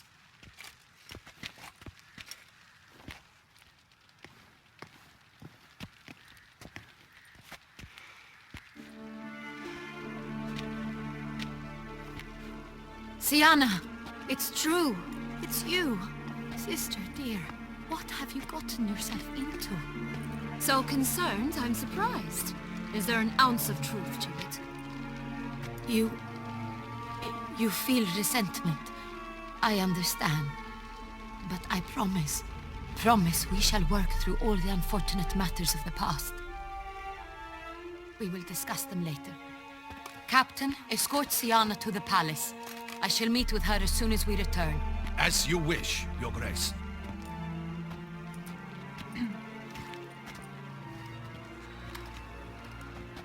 And you, Witcher. You have my thanks. I cannot believe my sister was so near the whole time. Roderick of Duntine shall answer for treason and blackmail.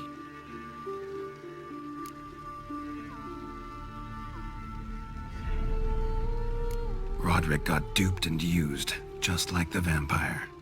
Apropos, were you able to establish who kidnapped his beloved? We've discovered Siana blackmailed the vampire. Ordered him to kill those men. What? What nonsense is this? She is his missing lover. Staged her own abduction to force him to do her bidding. He was a tool. Whole scheme was Siana's. She was behind it. You're mistaken. You must be. This cannot be true. Your Grace, I know this vampire and... What? You know him? Who is he? Dettlaff. The same who so recently sat at my table and told me of Nazaire. Is there anything else you've neglected to mention? A dragon living beneath Mount Gorgon, perhaps? Is anyone else here a vampire?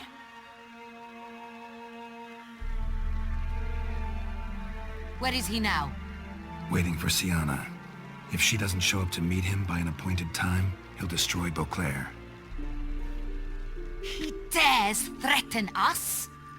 Your Grace, we have 3 days to bring him Siana and... Not a word. You have 3 days to bring me his head. No more secrets, no more helping vampires. I want what I'm paying for. The head of the beast.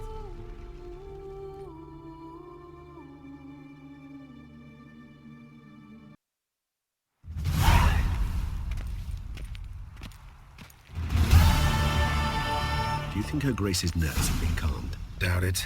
Rarely forgets, rarely retracts what she says, especially not threats. Yes, well, even I must admit Dettlaff's actions were highly inappropriate. Reprehensible, even.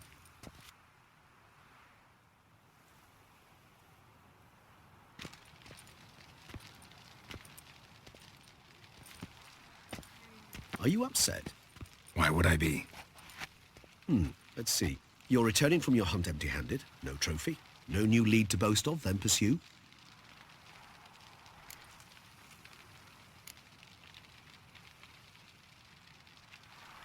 What can I say? It happens at times. Especially likely to when the monster I'm chasing can turn into fog. How do your employers customarily react when you fail to meet their expectations? Depends. Peasants cuss me out. Merchants demand I refund their deposit, whereas nobles mostly just release their hounds. And rulers? Usually threaten me with the gallows. Her most illustrious grace awaits the gentleman. Your Grace, the population demands she be punished. Siana's committed terrible crimes. Spilt so much blood. They... Another word, Palmerin, and I shall spill even more blood. Yours. I repeat for the last time. Siana is responsible for the death of many, true. But she is also my sister. We are bound by blood and by a shared childhood. I shall not allow her to be lynched. Your Grace, I fear the masses might rise.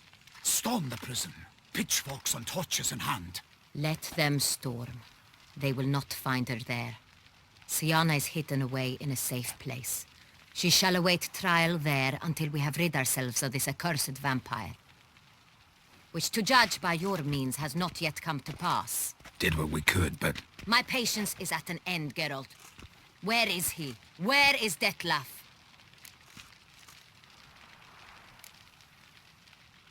We're working to find that out, Your Grace. Do you take me for a fool?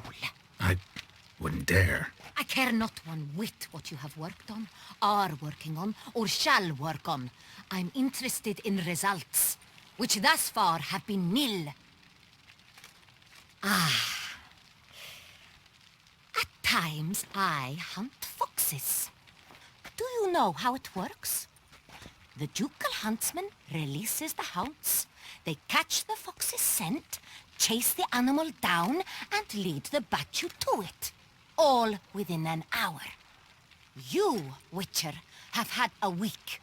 The aid of my most excellent knights. Yet, you have tracked absolutely nothing down. I've begun to suspect my beagles might have done a better job.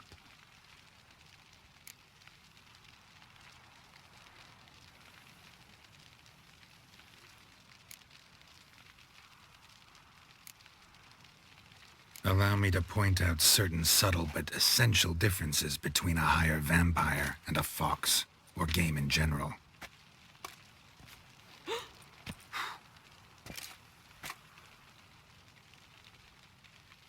Truly. Like the ones between a pathetic quip and a treasonous offense. Watch your words, Witcher. But to the matter at hand. Have you managed to establish anything? Your Grace, it seems Siana tricked Dettlaff. used him to murder the knights who escorted her into exile. We have reason to believe that...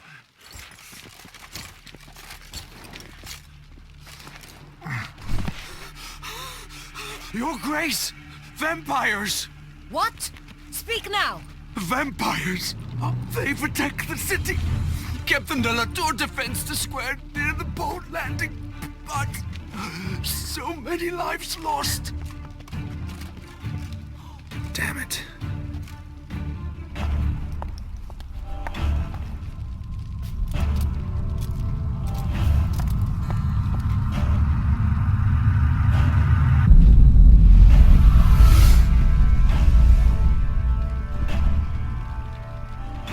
If it's war this Detlef wants, it's war he shall have.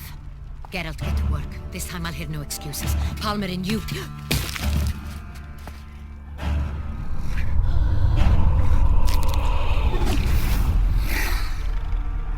Get her out of here.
Syanna failed to appear as summoned. And there. Detlef is not making idle threats. Seems not. Need to make some serious plans of our own now. It's gone too far, damn it. Regis, you mentioned there was a way to draw Detlef out. A way you've avoided resorting to so far because you thought it was too dangerous. Is that how I put it? Do forgive me that I've misled you terribly. The word dangerous is simply a scandalous understatement in this case. Regis, another inner monologue growing out of a personal dilemma. Just tell me how to flush Detlef out, force him to meet, please. In due course. But first, Geralt, I'd like you to consider the alternative. After all, you could fulfill Detlef's demand and liberate his beloved Syanna. Think Detlef still believes Syanna's innocent? I believe he suspects something. He must. And he seeks to understand what happened. And for that he's declared war on the entire duchy?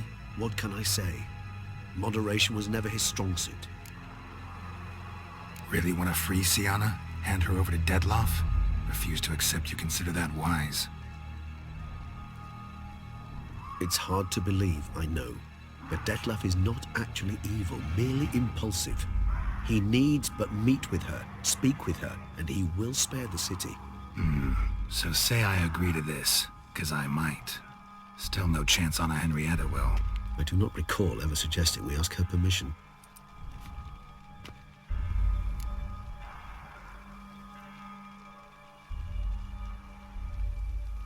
The meeting.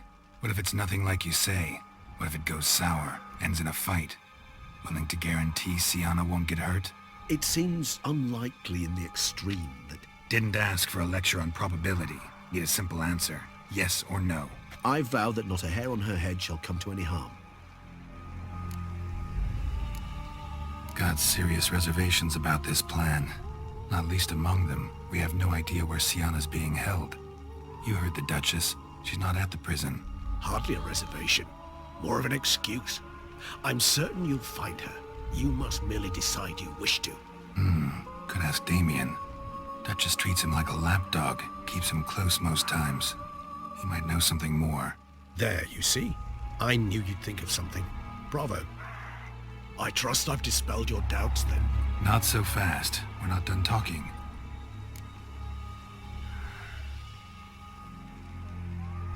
How would I go about luring Detloff out of hiding if I wanted to? With the blood of a virgin? You see, somewhere nearby lives an unusual denizen, one of the unseen, ancient and powerful vampires, among the oldest and strongest. And? Toussaint is this unseen elder's territory. All vampires owe him fealty while they are here. He need but say the word, designate a time and place, and Detloff will be forced to appear. So this unseen elder, how do we convince him to summon Detloff? We must find him first. The elder does not see arrivals unless he absolutely must. But locals, Oriana, for instance, you know, she too is a... Yeah, figured it out. All right, let's say she gets me in to see the unseen elder. What then? I don't know.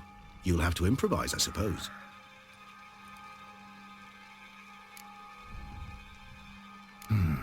So I'm basically stuck. Either gotta give in to a blackmailer, or fight him. You know what I would opt for.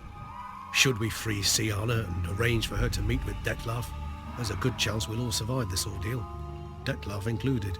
Regis, don't mean to put you on the spot, but I gotta know. Say I do decide to fight Detloff. Who'll you stand with?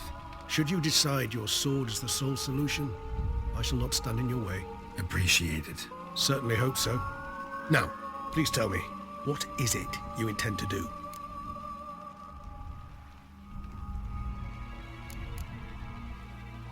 No idea. Need to think. Not an easy choice. Understood. Permit me to leave you to wrestle with this dilemma. I'm needed in the city. I cannot stop what is happening, but I can try to limit the number of victims. Once you've decided, and learned something perhaps, whisper a word to the Ravens. I shall find you.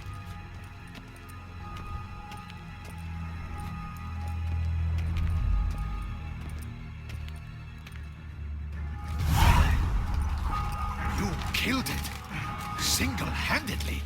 That harlot's brood slaughtered half my unit! See, it came damn close to slaughtering you as well. Need to withdraw. You and your men. Now.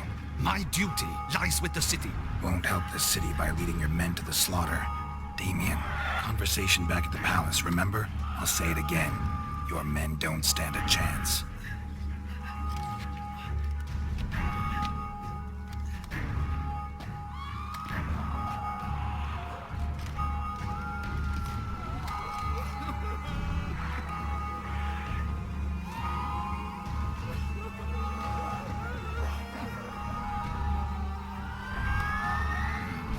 Men, tend to the wounded and prepare to march out. Doing the right thing. Now listen close. Silver. That's what you want to use against vampires. Your alchemists, order them to produce as much vampire oil as they can. Churn it out in gallons.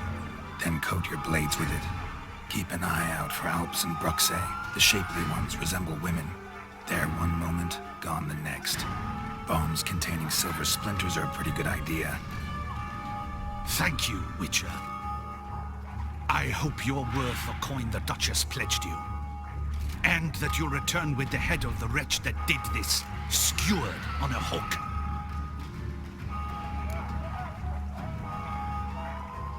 Got a different plan. And what would that be? All I can say just now is I'm gonna need Siana. You know the Duchess's decision. Siana awaits her trial, in custody. Yeah, I know it. Doesn't mean I have to agree with it. You've that luxury. I do not. I've sworn my loyalty to her grace.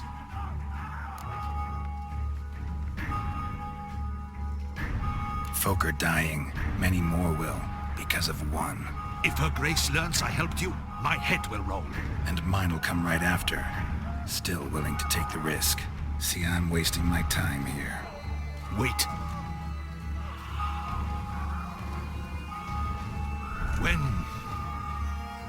When last I saw Siana, her grace was escorting her to the palace playroom. Playroom? As in, for children? You sure? I've served in the Ducal Palace for years. I know it's every corner. So yes, I am damn sure. Playroom? So what, Duchess locked Sienna up in a dollhouse? Honestly, I've no clue. Look, I've told you what I saw. What you do with it is no concern of mine. Got it. I'll look into it. You get back to your barracks. Retrace my steps. Path ought to be clear.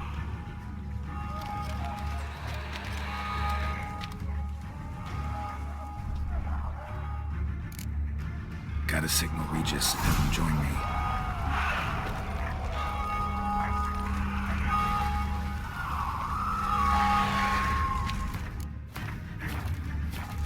Tell Regis to meet me in the palace. We need to get to the playroom.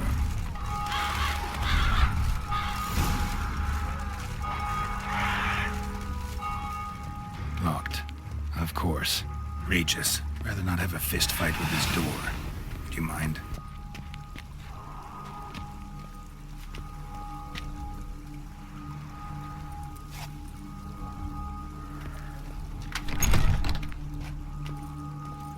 Thanks. At your service.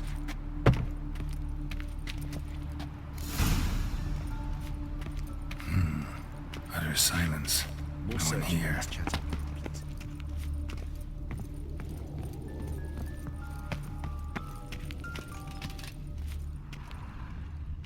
Nice tune. Indeed, pleasant. It's a shame the mechanism's damaged. A rocking horse. Another wall. What the? Found a notebook. Property of Isabelle de Roquefort, court governess. The notes of Sienna and Anna Henrietta's governess when they were little. I'm not sure it will help, but I suppose there's no harm in leafing through them. Sienna gave me a drawing today. Charming. Of freshly decapitated bodies covered in blood. Perhaps not so much. I asked her why ever she would draw such a thing. Her Highness claimed it was a rendering of nightmares which have plagued her for as long as she can remember. Sienna does wake up screaming nearly every night, save when she shares a bed with Henrietta. Curse of the Black Sun. Supposedly girls afflicted by it had horrible dreams. Kind of horrible that made some of them go mad. The girls quarreled today. I must note rather sadly they did not behave as befits future ladies. The incident devolved into fisticuffs. Anna Henrietta was first to strike her sister. Sienna gave back as good as she'd gotten. By the time I separated them, Henrietta had lost 2 teeth. She ran off to complain to her parents. His Grace the Duke refused to believe my version of events. He laid all the blame on Sienna and vowed to punish the little one harshly. Henrietta did her best to have her sister's sentence commuted, but the Duke and Duchess proved unbending. Once you're labeled a black sheep, it's so hard to shed that reputation. Today I accompanied the girls for the first time to the land of 1,000 fables. We spent half the day there. First we played with Thumbelina, then with Barbarossa, who proved quite the charmer for a brigand and pirate. I'm beginning to suspect Isabelle de Roquefort wrote in her diary after taking a powerful hallucinogenic. Cannabis rudularis, for instance, or... Shh, don't interrupt. I tip my cap to Master Artorius Figo for his achievement. He has proved he has no equal in the arcane arts. Wait, Artorius was the court mage here, a specialist in illusions, which means... Regis, last warning. Stop interrupting or I'll seat you in the corner. The girls told me if I ever wish to visit alone, I need but crack open the land of 1,000 fables and utter out loud the incantation, Expecto Ludum. A book as the key to an illusion. My, this grows more interesting by the minute. Mages sent by the Conclave arrived today. They came to examine Sienna. I cannot know what conclusions they drew, but His Grace now seems clearly upset. Curse of the Black Sun. There's no doubt then that she was diagnosed with the syndrome symptoms. Or had that label planted on her. It goes on. I dared ask the Duke what would become of the girl. He did not reply. I tutored the girls in Nilfgaardian today. Sienna applies herself so. though she has great difficulty memorizing new vocabulary. Lady Henrietta seems more gifted in this regard, yet also prone to impish behavior. When she thought me out of earshot, she called me a blood accuser. She and Siana laughed so hard they almost choked. Blooda is damned, or cursed. What's Cusa?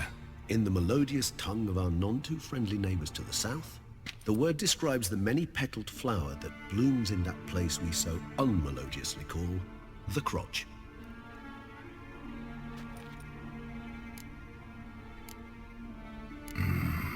Realize this might sound improbable, but maybe, just maybe, Anna Henrietta tossed Siana into that illusion. Not impossible. She would be safe there, and isolated. We must see. Where's that book? Locked. Miniature tableware and plush toys. Cute.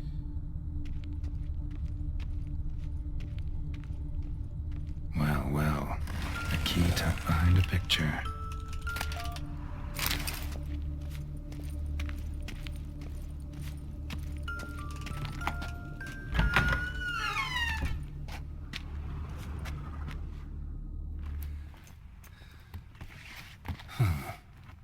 This it?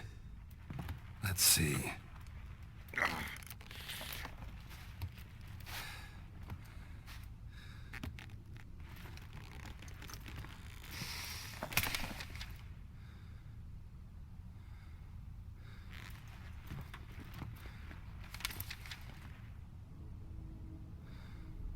Expecto ludum.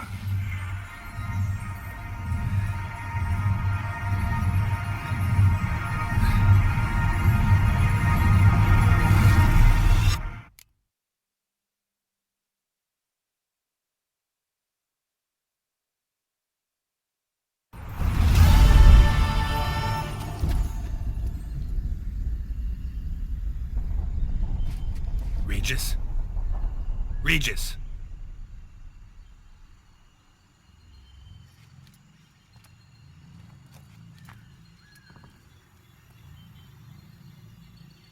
Land of 1,000 fables.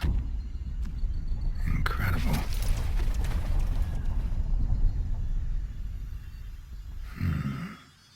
Let's see where this road takes me.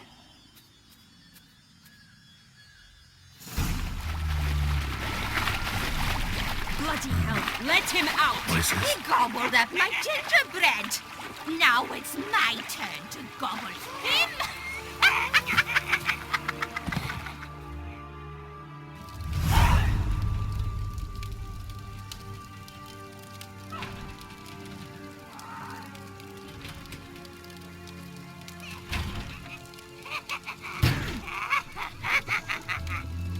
Hands off my hearth, dearie.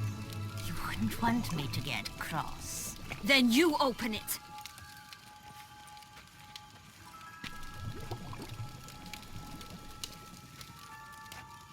Now, who's this?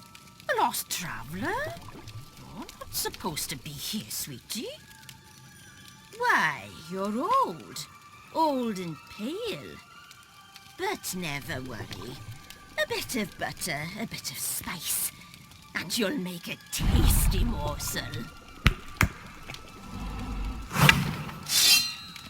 Just as soon as I catch you. How long are you gonna make me wait?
was that?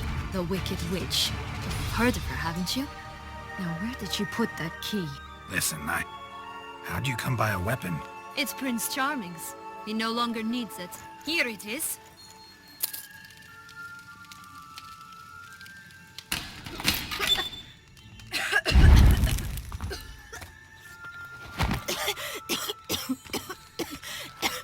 Thank you. She'd have begged me for certain if you'd not... Sienna? Is that you? It's been years, Jack. Have you come to play? No, I just want your beans, so you can breathe easy.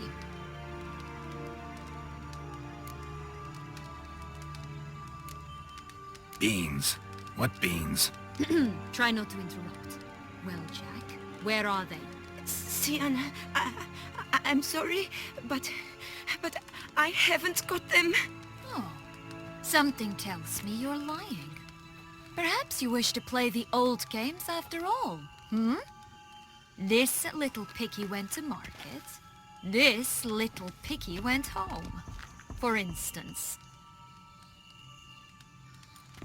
I'm telling the truth. I swear it. Henrietta, she ordered them buried all over so you wouldn't be able to leave. Where? I don't know. But Joss, the boy with the thing for wolves, he should know. He sticks his nose in everyone's affairs. He had better know. Because if not, I'll find you and we'll have ourselves a little talk. Understand? Now shoo! Ah, all right. So why is it you're here?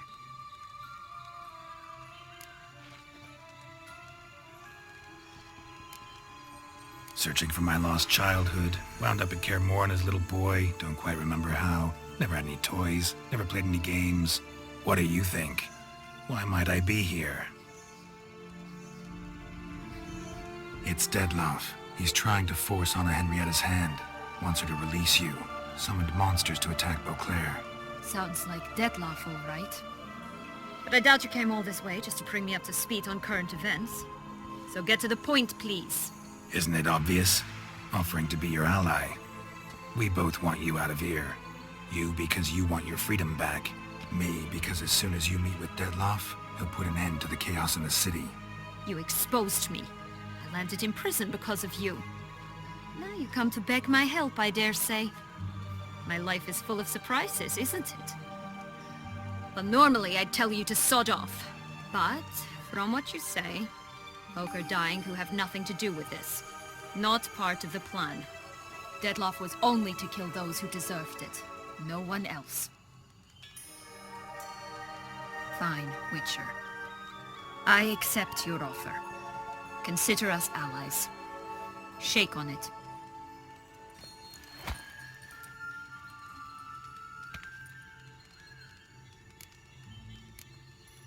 This place. Tell me something more. It's an illusion, right? Yes. Created by Arturius Vigo. Anna, Henrietta, and I would come here to play out scenes from our favorite fables. Which didn't seem like she was playing. Magical entropy. Without maintenance, the spell gradually disintegrates over time. It grows wild. Your sister chose a dangerous place for your prison. It's deceptive. Provided I don't provoke them, the fairy tale characters don't attack me. But you don't belong here, so you had best be on your watch.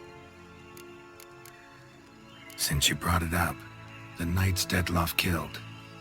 What exactly did they do to you? Crespi, Duac, Lacroix, Peyrac Peyran? Not a memory I enjoy revisiting, but I suppose you deserve to know. When my parents disowned me, they ordered those very knights to escort me beyond the duchy's borders. All did so without uttering a single word in my defense.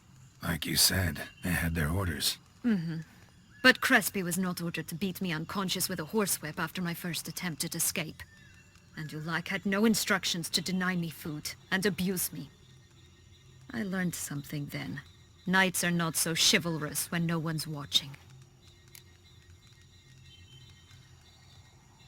That explains a lot. Shocked, aren't you? You must have thought you had me pegged, before bothering to hear my side. Everyone does that.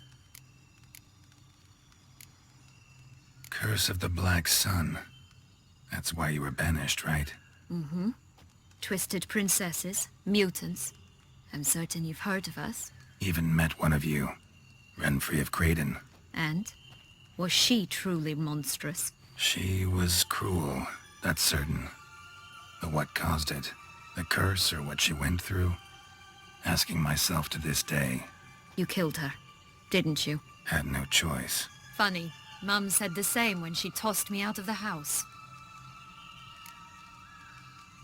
So, what's with the beans? Mind explaining? Certainly. That you must gird yourself with patience. There are 2 ways out of this land. My darling sister blocked one when she tossed me in here. The other's up there, in the clouds. She made it hard, but not impossible to access by concealing the beans. Still don't understand. Don't fret, just listen. That boy, that was Jack, of Beanstalk fame. You know the tale?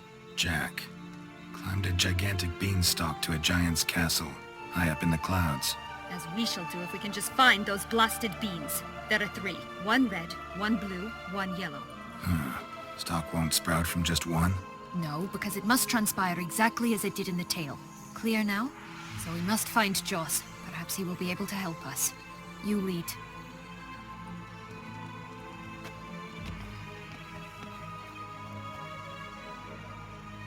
Joss can usually be found wandering the glade at the foot of the mount. It's some distance from here, past the witch's house to the right. So, what exactly is happening in the city? Bloodshed, a massacre, which is why we gotta hurry. We needn't fret. Time flows differently in the Bible sphere. We can stay here a week, and outside mere minutes will have passed.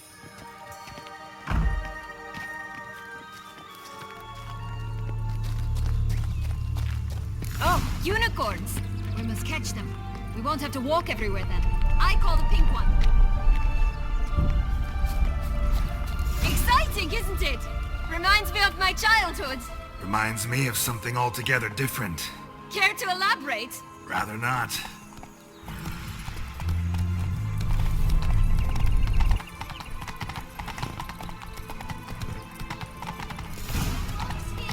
None at all. This is grand. I'm all right. Not in any danger. That's him.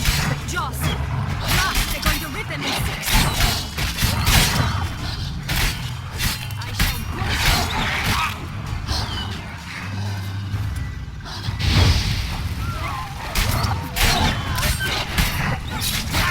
Lost your nerve?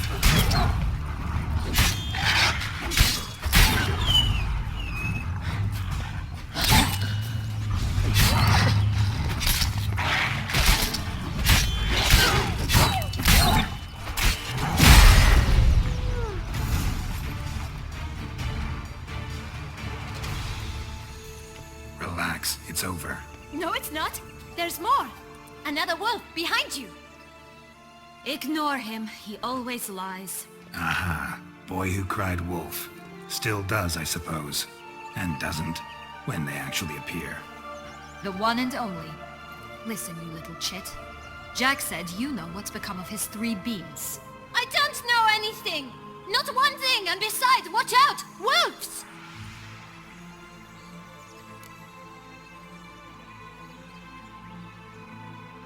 This'll be interesting. Right, let's get to it. Let's say for a minute you know what happened to the red bean. Where wouldn't it be? For certain, no one swallowed it. Oh no, definitely not that. Of course not. But say someone didn't. Who would it be that didn't swallow it? A human. The most human in the land of 1,000 fables. Everyone! Wolves! Run! Bet you haven't heard what happened to the blue bean. Maybe? Not at all? Right? I've heard it lies about somewhere, out in the open. Just like that? No one guarding it? Nobody. 3 times over. Help! Wolves! Yellow bean. Don't know a thing about it, right? somewhere very, and I mean very deep. So deep, in fact, it's completely underground. And who has it? A bold farmhand, who in no way and not at all awaits someone. Not in the slightest. Good folk! Wolf! Say that word one more time and I'll chop you up. Feed you to the fishes. Understood? All right, we should go. Watch out for wolves!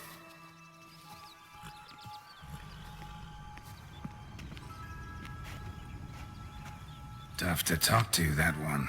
Was it, though? You need merely remember he always lies. Or more precisely, reverses the truth. Mm-hmm. Where to now? I'm not sure. We should visit some of the other fables. The meaty ones, that is. Perhaps then Joss's hints will make more sense. It's just a few. Red Riding Hood, piglets and bears, 3 of each. And Goldilocks, of course. Then Longlocks, and a little lass who sells flint. Ah, fine. Let's get to work.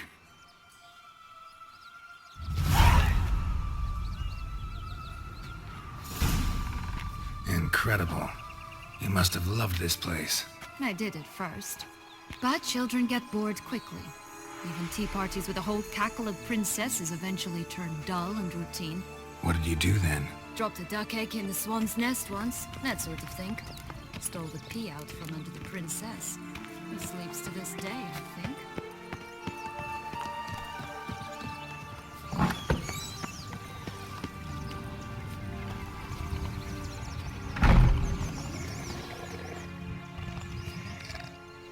Hello?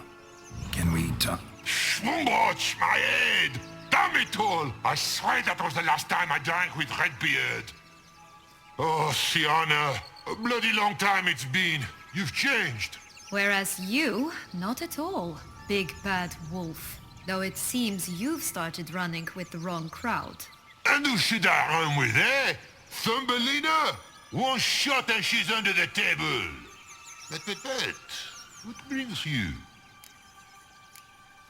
You could always have a drink with us. Oh, what now? Not on your life. I can barely stand, I'm so hungover. You know what they say about the hair of the dog? Out of the question. And why must you drink? Do you wish to drown some sorrow? And I don't mean to pry, but you don't look much like a young duchess to me. They stripped me of my title and birthright, then banished me. A family spat, let's say. Listen, looking for magic beans. Seen any? I was given one for safekeeping, but... Where is it? Talk! Shh, not so loud. Oh, I can be much louder than this. And resort to other means of persuasion. Right there, the threats. Sienna to a T. Listen, I exist to restage a fairy tale. If you want to play at it, I'll be happy to oblige. But it won't be easy. The thing is, little Red Riding Hoods popped her clogs. What? 1,000 times they cut my gut open, filled it full of rocks and drowned me in the river. So once you stopped coming, I decided to repay the little imp for all her loving labor. Who now wants at the bottom of the well, she and the hunter, which means we can't play, and I'm under no obligation to talk to you, not about beans, nor anything else. So leave me be. Sod off.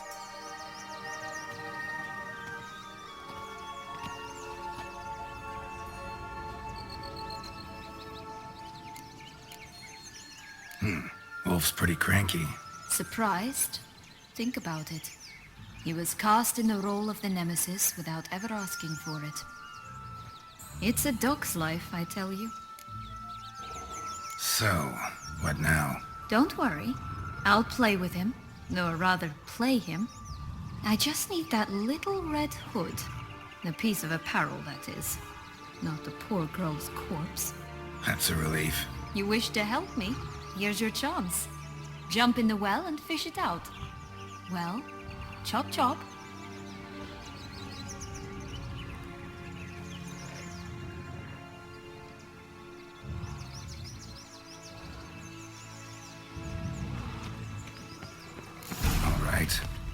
jump in the well. Break a leg?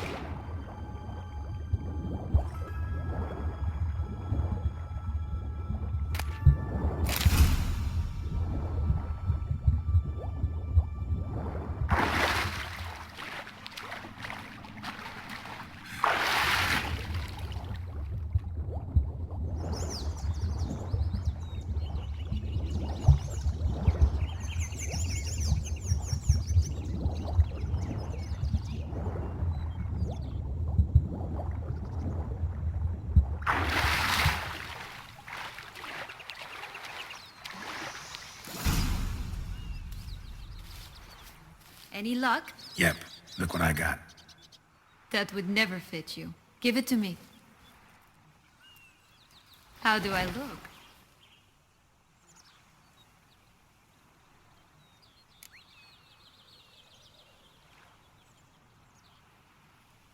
Not bad.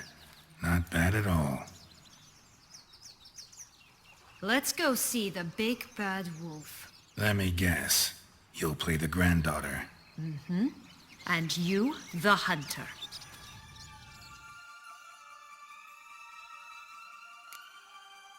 You again? I thought I was clear. I will not talk to you if little Red Riding Hood is not with you. Not a problem. Sienna can take her place. What? Very well. It's not as if I can forbid you. Granddaughter, come closer, sweetie. But Grandmama, what big eyes you have. The better to see you is, my dear.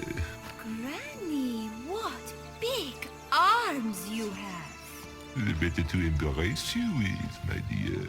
And Grandmama, what big teeth you have. Eh? The better to eat you is, my dear.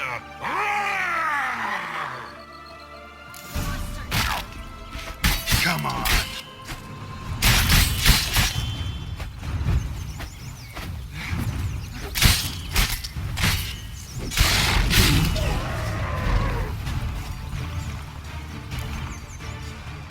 Remember what Joss said about the red bean. A human has it, and he definitely didn't swallow it. Mm-hmm. Gotta open his belly. Bottle caps, fake teeth, the corkscrew. Ah, here it is. Red bean. Well then, one step closer to our goal.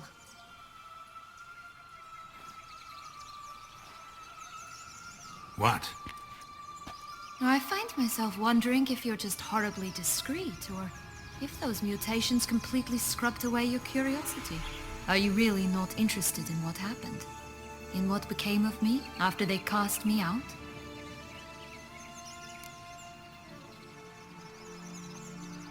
Well, since you brought it up, I'd gladly hear the rest. Let's see. They'd escorted you out of the duchy. Yes, and the noble knights of Toussaint, I didn't stop until we reached the Ketdu wilderness. They left me there alone, without a copper, in a torn lace dress, right when the frosts were setting in. They assumed something would eat me, or that I'd do everyone a favor and die of hunger. But as always, I failed to live up to expectations. I wandered the woods for a week, went purple from the cold, gnawed the bark from twigs. Finally, I saw a light among the trees. A campsite. They were bandits, bearded, drunk, spattered with blood. I was sure they'd rape me or kill me, or both. Take it neither happened? That's when I learned a robber and a murderer can be a better man than a knight in shining armor. They took me in, we set off for Nazaire, and I did what I could to repay them. I advanced in their ranks rather quickly. Eventually, I became their leader. Of the whole ragged band. Should have stayed there, maybe. Perhaps. Perhaps I should have forgotten everything, started a new life. But you know what? There came a point when I thought, you wanted a monster. Then a monster you shall get. been through a lot. I have. And throughout this time, my sister was stomping grapes and shagging minstrels on down bedding. She wasn't the one to banish you. And I'm not angry at her for that. I'm angry at her because she forgot about me. Right. We've had our chat. Come.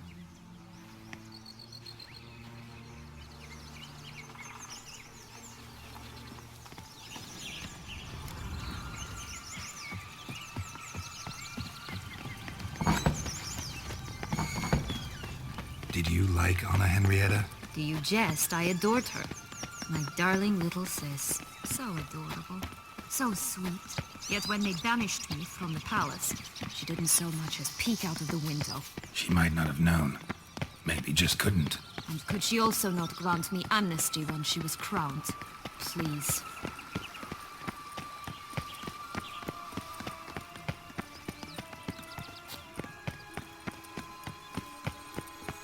Oh, the Three Little Pigs homes.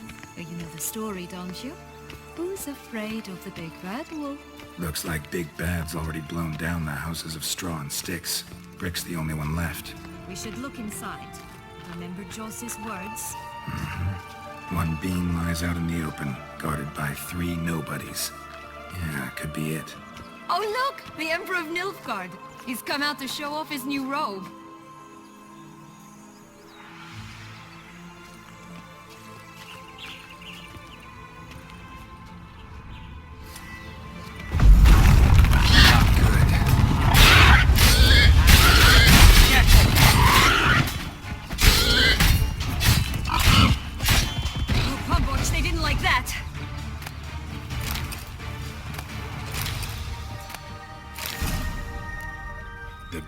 Witcher huffed and puffed, and look, got a bean. It cannot be. What cannot be? You actually have a sense of humor.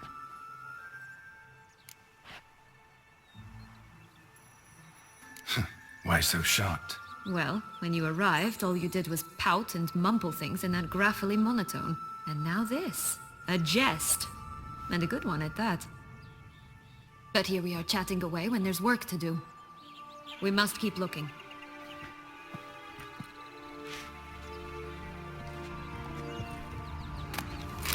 So, do you like it here? No. Got a problem with magic in general. Illusions, portals, all that. Don't trust any of it. A bow of old-fashioned tastes, eh? I like that.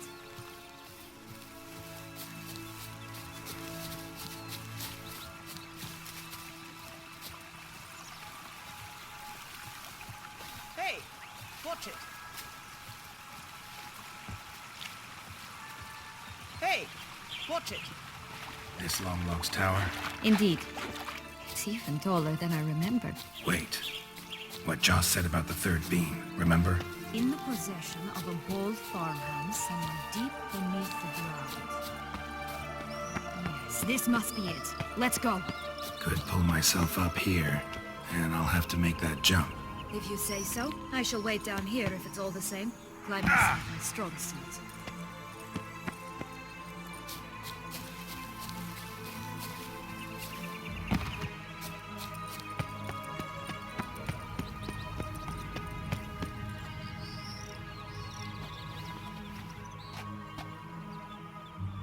Prince's corpse. Tried to free Longlocks, but fell and broke his neck.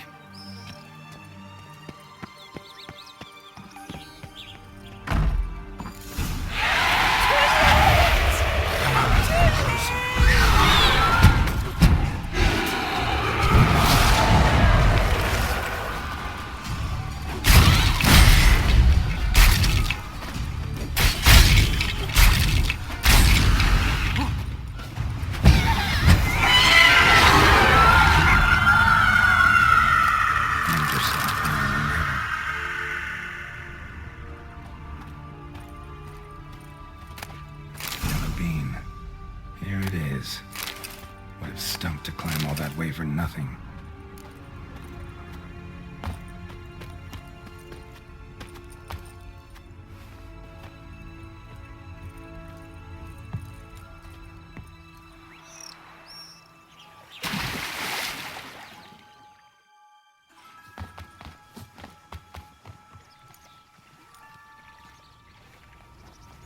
So?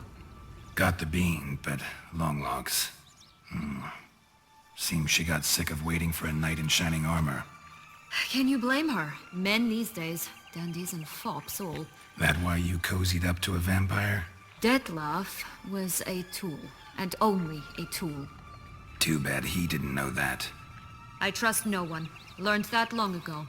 Now it's his turn.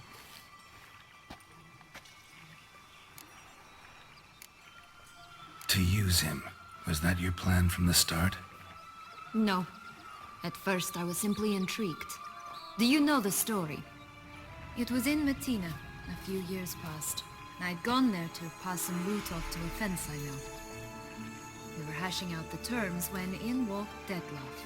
He said he'd come to sell a silver candlestick. He gripped it through a cloth. That caught my eye. I followed him out, observed him from a distance, but he caught on quickly. Yeah, superhuman senses will do that. He turned down a blind alley. I followed. He jumped out from behind a crate, baring his teeth. I suppose he'd wanted to frighten me. Alas, he didn't in the least. After all, I'm a monster too, am I not?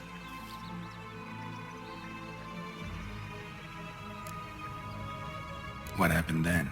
We talked, then met up once, twice, 3 times. Enough that he became infatuated. I truly enjoyed it at first, but only at first.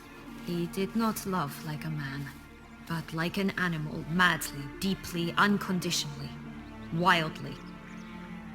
To return such a feeling, anyone would be hard-pressed, let alone someone as twisted as I am. So there came a day you just up and disappeared. Yes, there was no other way. Let's just be friends, or I don't deserve you. He'd never have understood that sort of thing.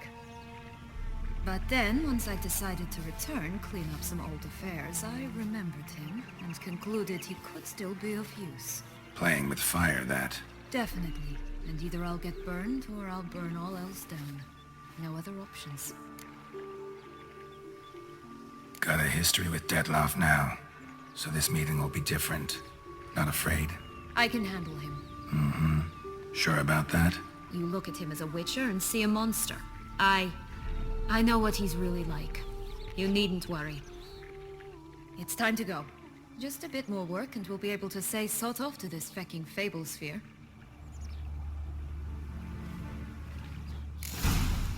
Now we must plant them by the path near Longlock's tower. Then prepare to meet the giant. Here for a cigarillo? A bit of tobacco? A dab of fistek? Remind me, what tale are you from? Sold flints when I was a lass. But no one bought them, so I branched out. Now I deal in snuffs, puffs, all sorts of fun things. What'll you have, sweeties? Nothing. We just want to get out of here. As fast as we can. Sweet cheeks. 2 puffs of my stuff, and I guarantee you'll fly out of here as if... Hey, where'd you get that ribbon? That's mine. Is that so?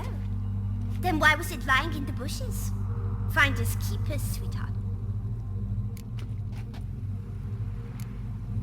The ribbon. Mind explaining what the fuss is about? There's not much to explain. I got it from Aturius Vigo when I was a child. It was to protect me from evil. It clearly didn't work, given how I ended up. But it means a lot to you. How should I put this? I have so few mementos from my childhood, and the ribbon reminds me of the good old days, when I was someone else. Dears, could you continue this touching scene elsewhere, You're scaring away my customers.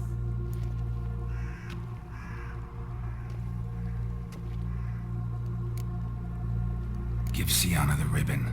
Why not, huh? Sugar plum. The only thing I hand out for free is a first hit. To get them to come back for a second, of course. For all else, you've got to pay. What if I asked you nicely? Ask me nicely and I might play you for it. A round of cards?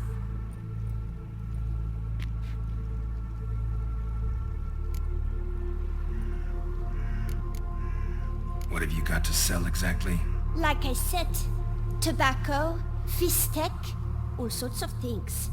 Have a look.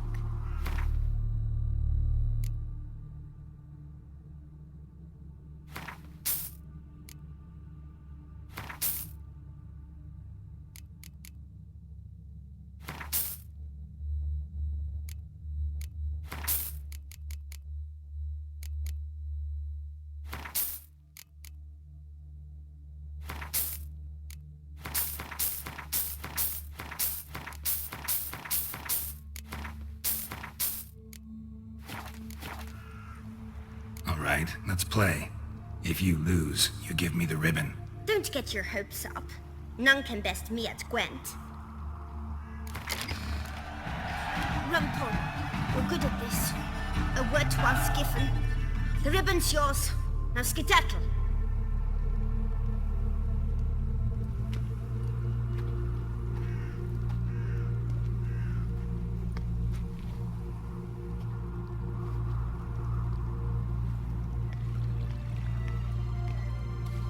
All right. Tell me. What? What you want in return. You're not doing this out of the kindness of your heart. Don't want anything in return. Thank you.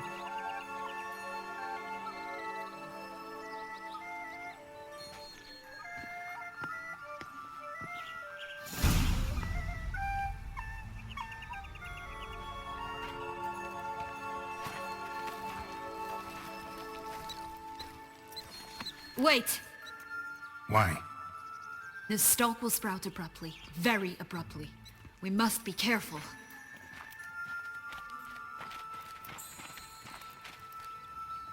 All right, toss them!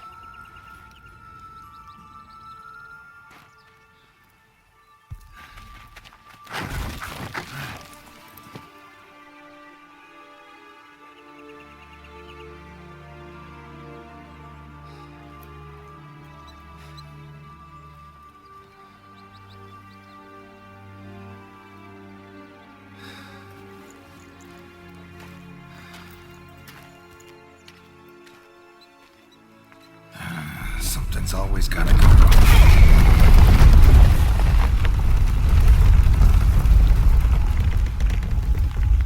The home stretch.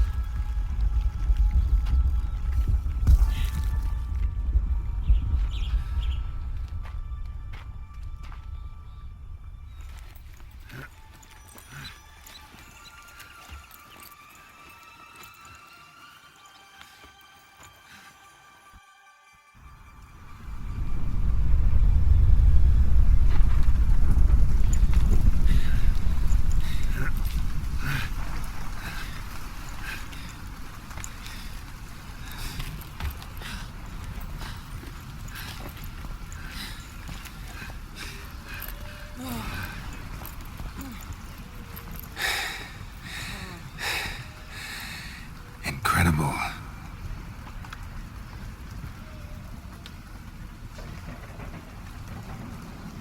Admire the view later.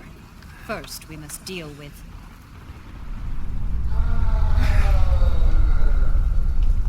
him.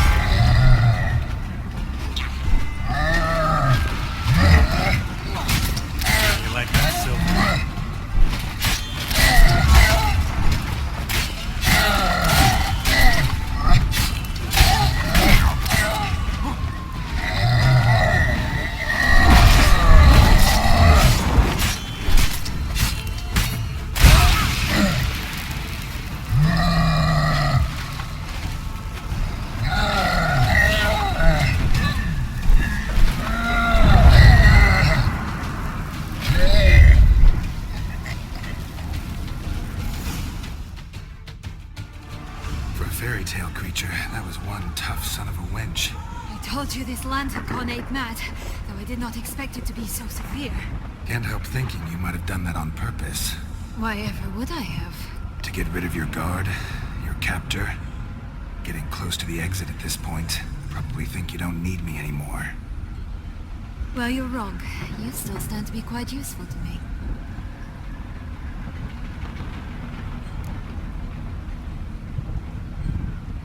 That so?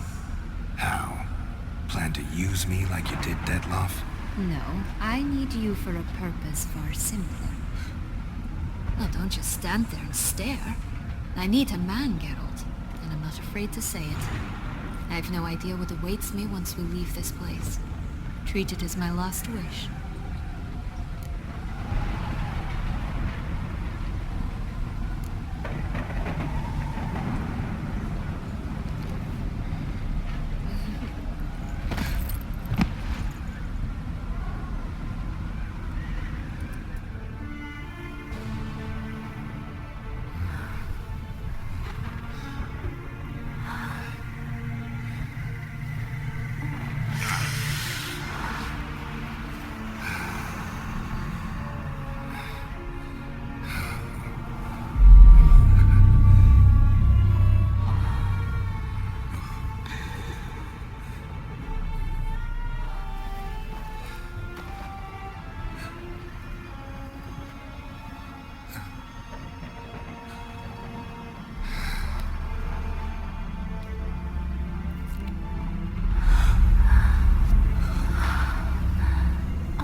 Just gonna go our separate ways?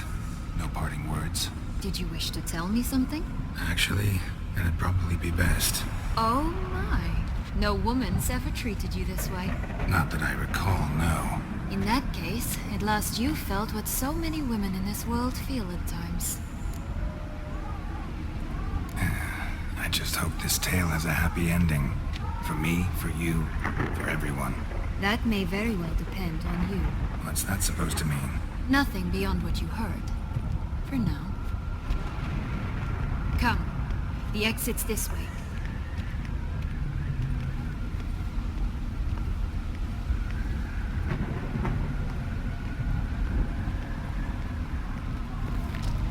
Just curious. Why do you want the heart of Toussaint and the ducal wine? They were my right. My due. Doubt we would have figured you out if you hadn't tried to get them. Know that, don't you? I do. And I regret nothing. One lives but once. Here, we need but jump into the well. You first.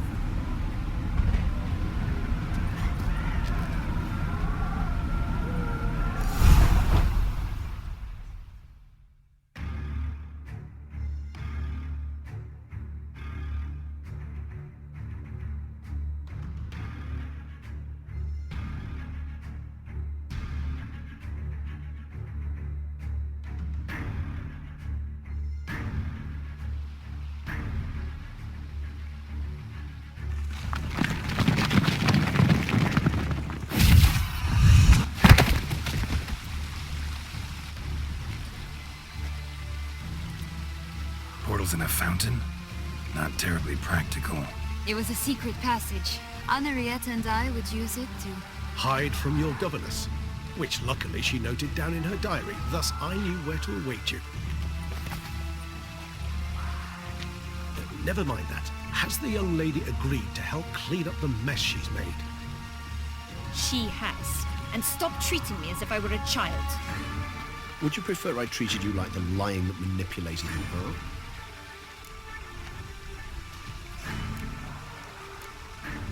Regis, what happened to your famous manners? Apologies. I forgot myself. Let's go. Really want to be done with this.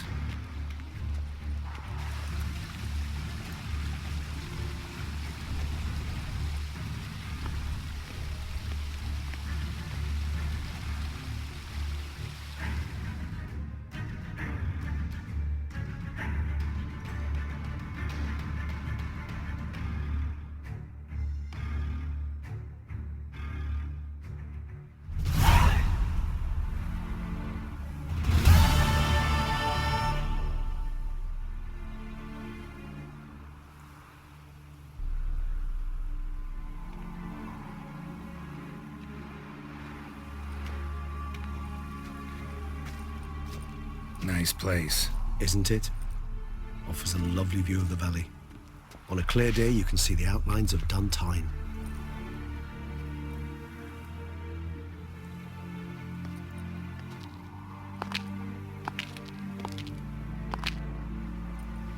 Is it, though? A ruin like any other, I think. So sensitive.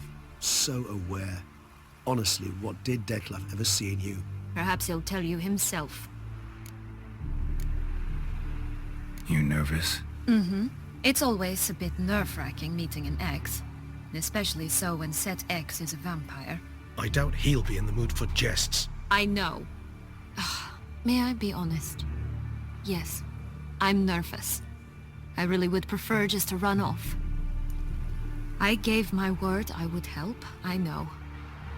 But how much is that worth? Yet I owe him this meeting. And that is that. Let's get ready. Detlef will be here any moment now.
which bound us was a ruse.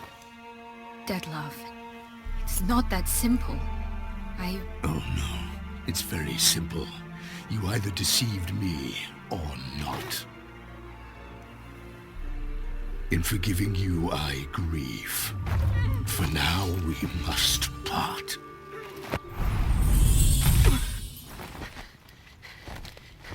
What?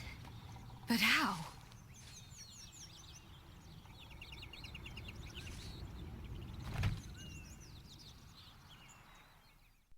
The ribbon? Ha! Seems I've been fooled again. She will pay for this, sooner or later. She will pay! You never should have meddled with her!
Listen to me.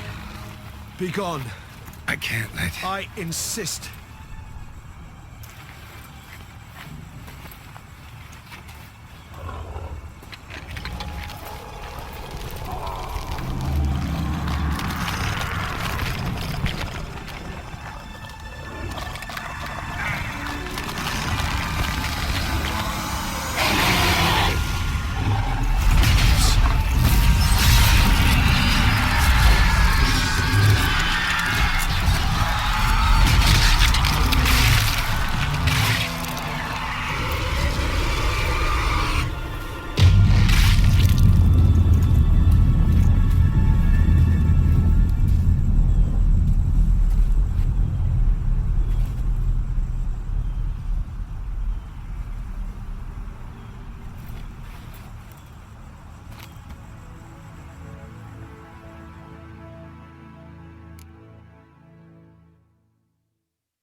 My, what a smashing ensemble.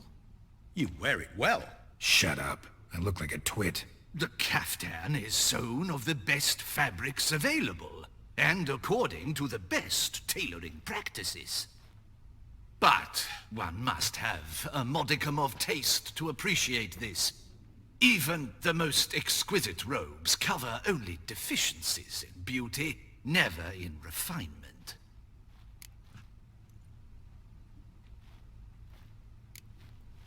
Usually wear something different, better suited to my trade.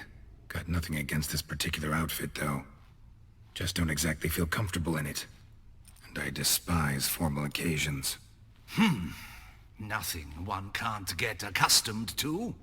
Now, be so kind as to stand still. All that being as it may, Toussaint's highest honor, the Order of Vitis Vinifera, demands appropriate attire. The Duchess cannot be expected to drape the medal on a suit of armor caked in mud.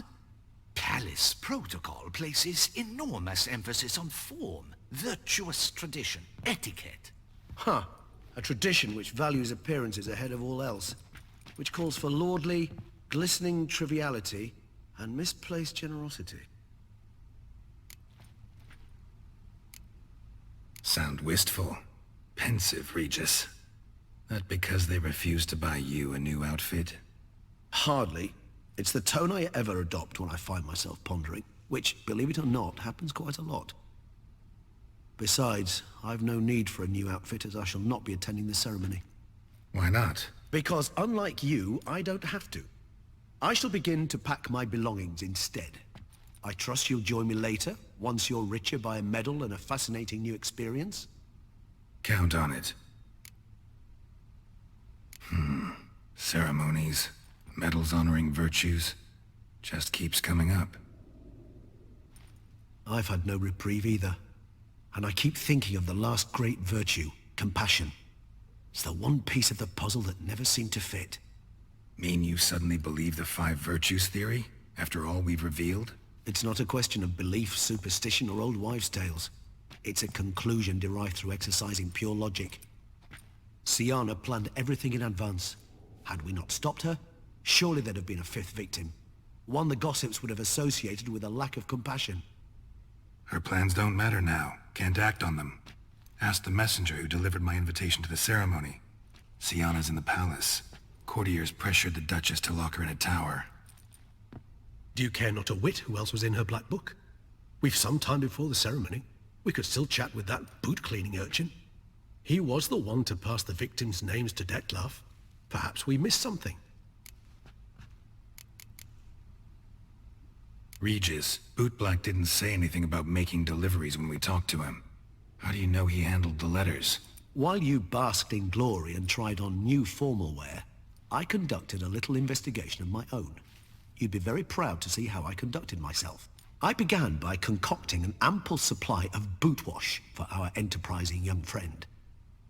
I'd observed that among street folk, amidst their society as a whole, reciprocity takes precedence over all other codes, and thus no good deed goes unrewarded. Of course, the The same holds true for malicious or destructive deeds. The letters, what's the connection? When the bootblack arrived to collect his bucketful, he hinted he knew more. Simply put, we'd failed to ask the proper questions when we chatted earlier. It took a bit more tongue-loosening, but ultimately he spoke.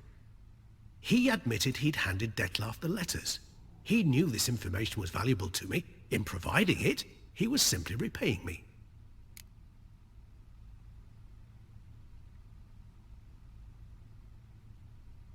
All in all, why not check up on that? We'll go together, assuming we're done here. I am done, yes. It lies in your hands now to see if you are able to present my handiwork at the ceremony with the dignity it is due. Or if you will first destroy it, crawling about the city's underbelly. Promise to be careful.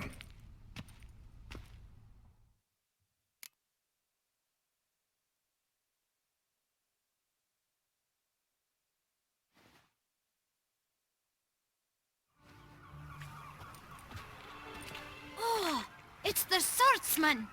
Good to see you. Here for a spiffing? Dirty boots are a stain on professional dignity, you know. Step on up. Need to ask you something. Yet again? Go on then. I'm a proponent of free speech and I will gladly tell you all I know.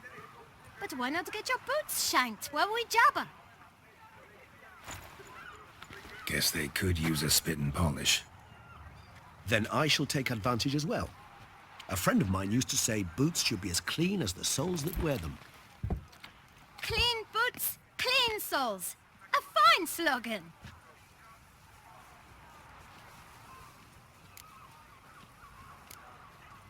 How's business? Well enough. I can't complain.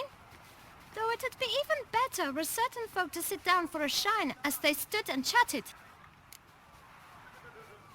Man in the frock coat. You passed him some letters, remember? Why, of course. I'm young, got a mind like a steel trap, but... If you're about to tell me this information will cost me, forget it. How'd you get those letters? Beggars brought them. Why didn't you tell us this before, when we first talked? You didn't ask about beggars now, did you? Beggars. Tell us more about them. How many were there? Why, 4. 1 for each letter. Just 4? Sure you didn't get a 5th?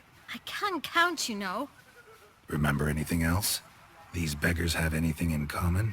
What? Come now. Each was different. Some had mismatched boots, others had no boots at all. Oh, I know! They all had no home! Kid, my patience is starting to run a little thin. Now think hard.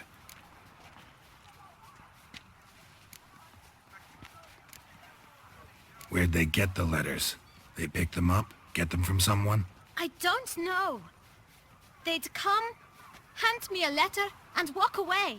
I asked no questions. Geralt, allow me to ask a question. Listen, lad. I'll be glad to mix another batch of that boot shine for you. But you must focus now and tell us all you know. Where can we find the beggars? Well, at the shelter most like. Where's that? Everyone knows. It's just round the corner. Up those stairs, then right. Thanks, kid. For your trouble. You must visit the shelter. Look around inside.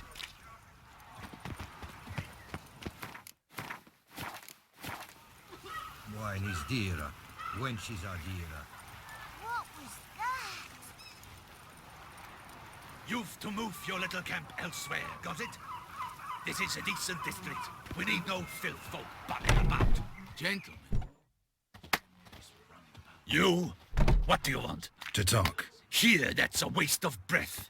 We've tried it, only to tire our lips. We'll use other means of persuasion now. Gentlemen, calm, please. Either get out along with these flea-ridden vagabonds, or we'll toss you all out. Our patience is gone.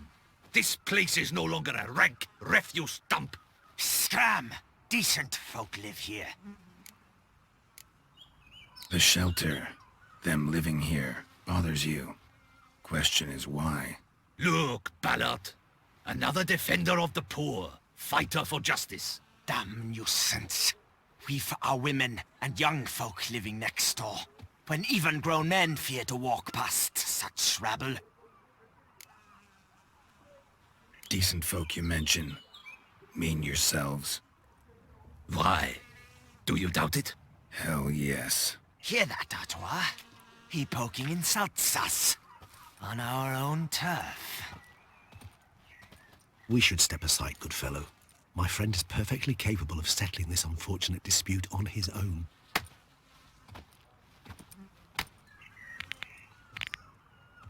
Any last words?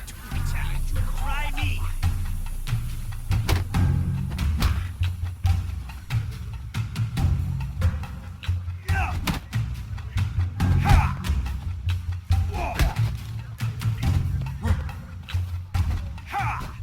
Grey-haired puppy knobber.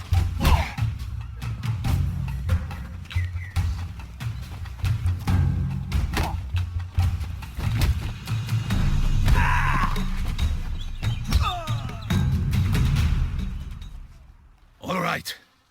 I can take a hint. Come, time to go. I thank you so much for your aid. I tried to reason with them, but they'd have beat me blue had you not come along. I'm grateful. Immensely. What did they want from you? They are neighbors. Wish me to take my folk, the shelter, elsewhere. They dislike that I help the beggars. I do not oppose going elsewhere, were we to have somewhere to go. But you've come with a problem, have you?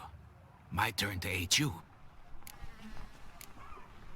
What is this place? Poorhouse? You could call it that. They come here to rest and eat a hot meal. You help them, why? Because they need help. Need some information. Looking for a man who might have mentioned the bootblack in Rue de Garde. The bootblack? A feisty lad. I know him. Any of your, wards supposed to meet him recently or soon? Forgive me. Those I help and I are not so close that I would know. But should you wait, they'll all soon come for their meal. You can question them yourselves. Sure all your usual beggars will be here? They're not obliged to come, of course. But they rarely find a decent meal elsewhere. So, almost all in the area eat here. Thanks. We'll wait. Nice of you to let us.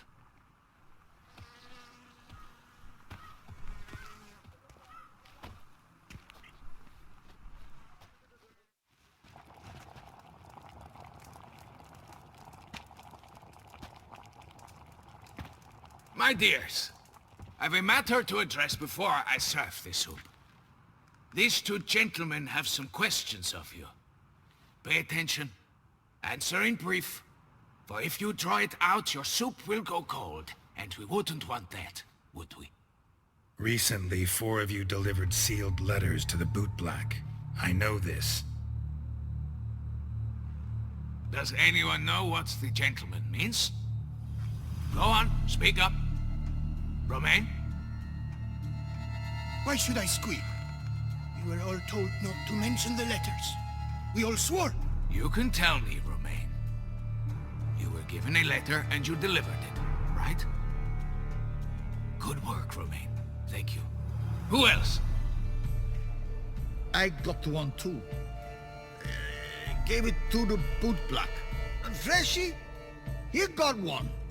But he can't tell you, as he's not here. I still have mine. I'm to deliver it 2 days after the Feast of St. Barnabas. It's a matter of importance to the Duchy. Hand it over, or I'll take it from you, plain and simple. But I was to deliver it personally. Let no one else see it. That is what she said, and she was frightening. You ought to heed folk who are kind and honest. These men helped me a short while ago, helped all of us. If this individual threatened you, You need not keep the promise you made. All right, take it. I didn't want to see the boot black anyways. It's always muddy there.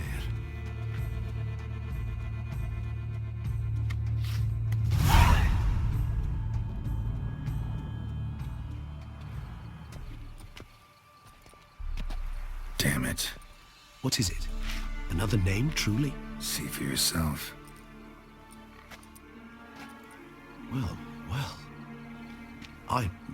I must say, even I did not expect this. This time you will see to our Duchessa. It seems we underestimated Siana rather grossly. Judging by this, Detloff was literally supposed to tear her heart out. Yet first you must snap her neck. Puzzling.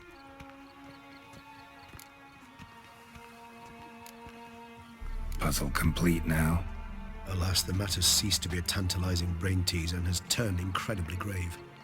We've proof of a plot to assassinate Toussaint's ruler. We've proof of a coup d'etat. Duchess was to be Detloff's last victim. Siana planned it from the start. Indeed. The logical conclusion, Geralt. 4 seemingly random victims to start. The virtue's their only link. Enough to get folk talking about a righteous, vengeful beast. Obscured the victims' links to Siana, even as she had those she despised killed off one by one, leaving the Duchess for last. Had she managed to fulfill her plan, none would have questioned the reasons. Most would have thought Anna Henrietta had died for her sins. She was known to show a hard heart on many occasions. Ample proof of a lack of compassion. Why would Siana murder her own sister? Out of envy? To take power? From an inborn penchant for evil? Yes, and yes. All seem likely, and none are mutually exclusive. But if you'd like to know for certain, you could always ask her yourself.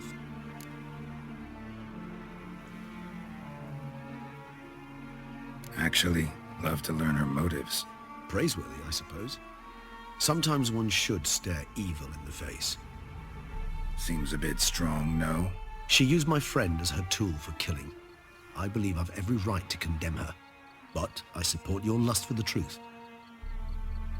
Some philosophers think empirical examination the sole path to knowledge.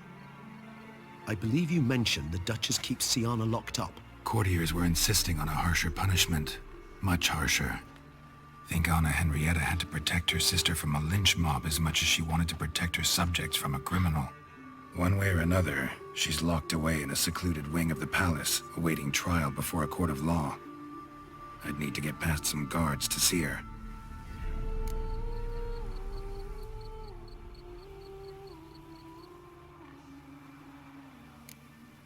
So, meet up once it's over? Assuming you'd rather not see Siana again. You assume correctly. I shall await you at Mère la Chaise Longue, with a hot mug of mandrake brew to keep me company.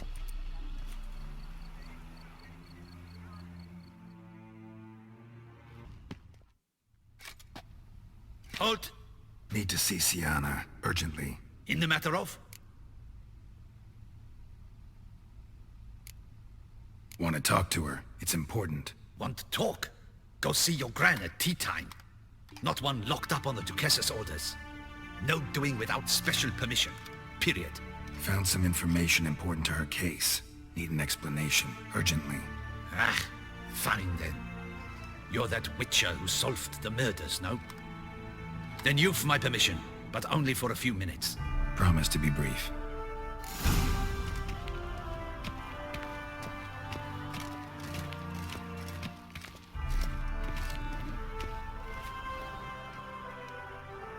The Witcher will speak with the inmate.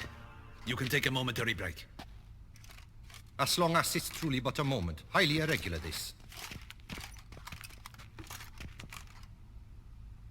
Have you come to see how I fare? I'm fine, thank you. Artorius' ribbon worked wonders. It's a shame they took it from me. I know who the 5th victim was supposed to be. Goodness, you're simply a compulsive snoop. I'm in prison. Detloff is dead. Could you not just drop it? Siana, stop pretending you couldn't care less. I know it's an act. and it's really starting to wear. Why do you want to kill her? For such an accomplished investigator to ask about the obvious? Come now, Geralt. Why do you think?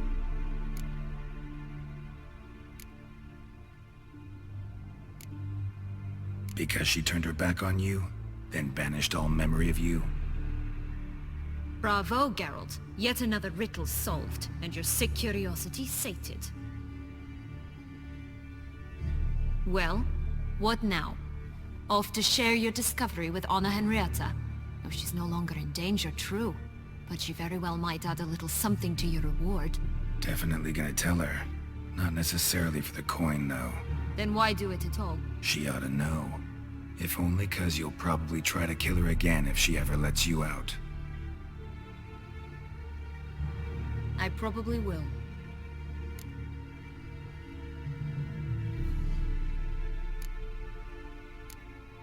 Perhaps, just for a second, you could stop dwelling on all the wrongs folk have done you, and forgive her.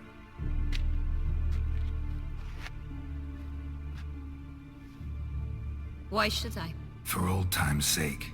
You loved each other once. Please. I don't know who fed you that rubbish, but... Read your governess's diary. You played together, were inseparable. Henriette'd get you into trouble sometimes, sure. But there were also times she stood up for you. When you had nightmares, only she could calm you.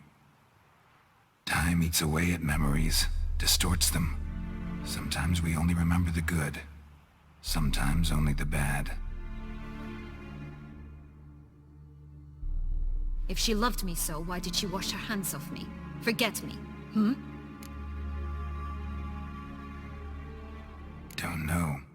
But you could just ask her instead of sending monsters after her. There's nothing she could say to change what she did to me, to justify it. Maybe. But there's nothing out there to justify what you did to her and all Toussaint. Yet Anna Henrietta hasn't given up on you.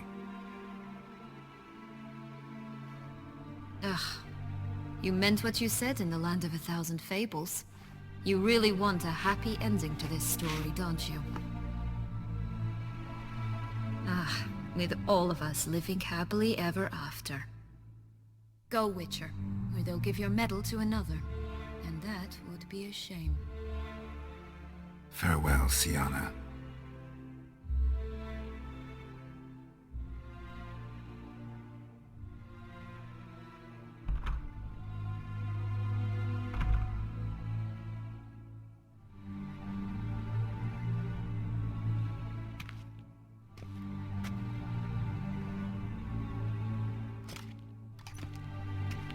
Commander de la Tour would like to see you. Shall we go at once? Let's go. Want to see him too.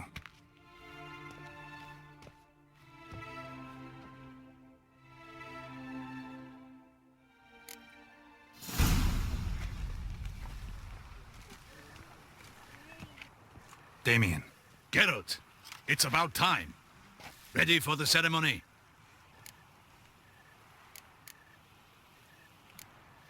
Your face doesn't look good. Though it looked even worse last I saw you. I apply a balm of arnica. Yeah, I hardly feel it anymore. Got some important information. Anna Henrietta was supposed to be Detloff and Sienna's 5th victim. You are certain of this? Completely. Found proof. Inconceivable. How could she? The murders, the mayhem she brought down on the city, were they not enough? She sought to strike down her own sister, her liege. Traitor. I must alert my men. Enlarge the Duchess's honor guard. Make certain Sylvia Anna is closely watched during the questioning. I'll see to it personally. I thank you, Witcher, for alerting me, and I appreciate your attentiveness. Let's begin the ceremony. Come with me. The Duchess awaits.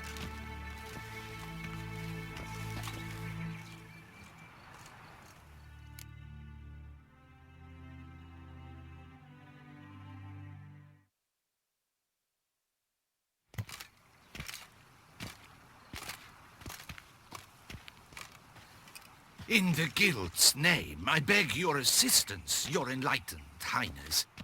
Without barrels, production will come to a stop, and it will be the end of us. You lost them all in the fire. These are horrible tidings. Oh, we are most dreadfully saddened. Yes, your enlightened highness all. Once the beasts had clawed their way into the warehouse, the whole place went up in flames.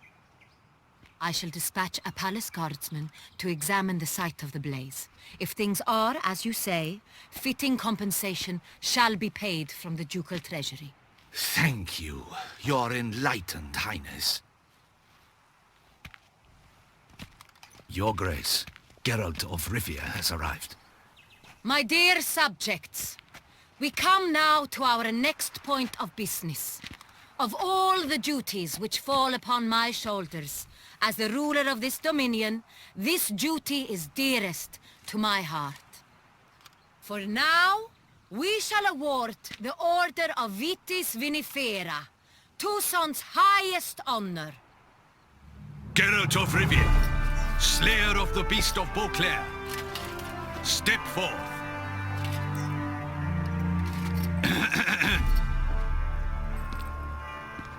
We bestow the distinction upon the Witcher, who saved Beauclair from the terrible beast. Such is our desire.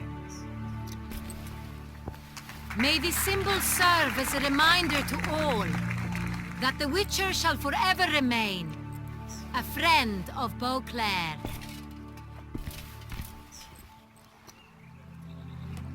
In more familiar terms now, I thank you immensely, Geralt. Damien has your reward for you. After all, it was but a contract. Thank you. I have a small surprise for you, in addition. I give you more than 12 barrels of Sonreal, a wine normally reserved for the ducal table. The gustatory experience of a lifetime awaits. Are you content? Feels like a second distinction. I'm honored. Thank you. I trust you shall make good use of it.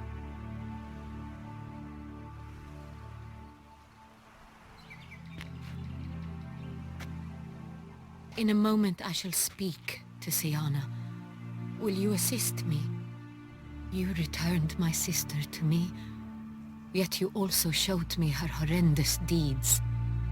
As head of state, I must judge her fairly, but she is my sister. Thus my heart bleeds for her. If my presence will help in any manner, of course I'll stay. We shall now question a person implicated in the murders which recently ravaged our fair city of Beauclair. Captain de la Tour, show Sylvia Anna in.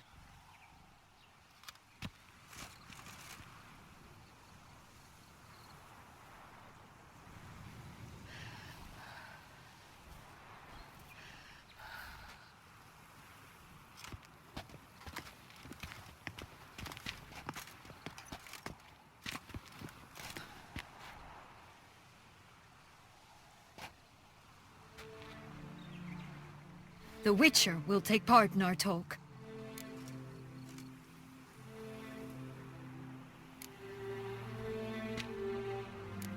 I'm not a prisoner, free to do as I choose.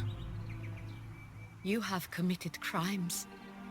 Grave crimes. Yet you are my sister, and my heart does not allow me to treat you as a common criminal. Thus I have asked Geralt to advise me, as one impartial. I shall now hear what he has to say.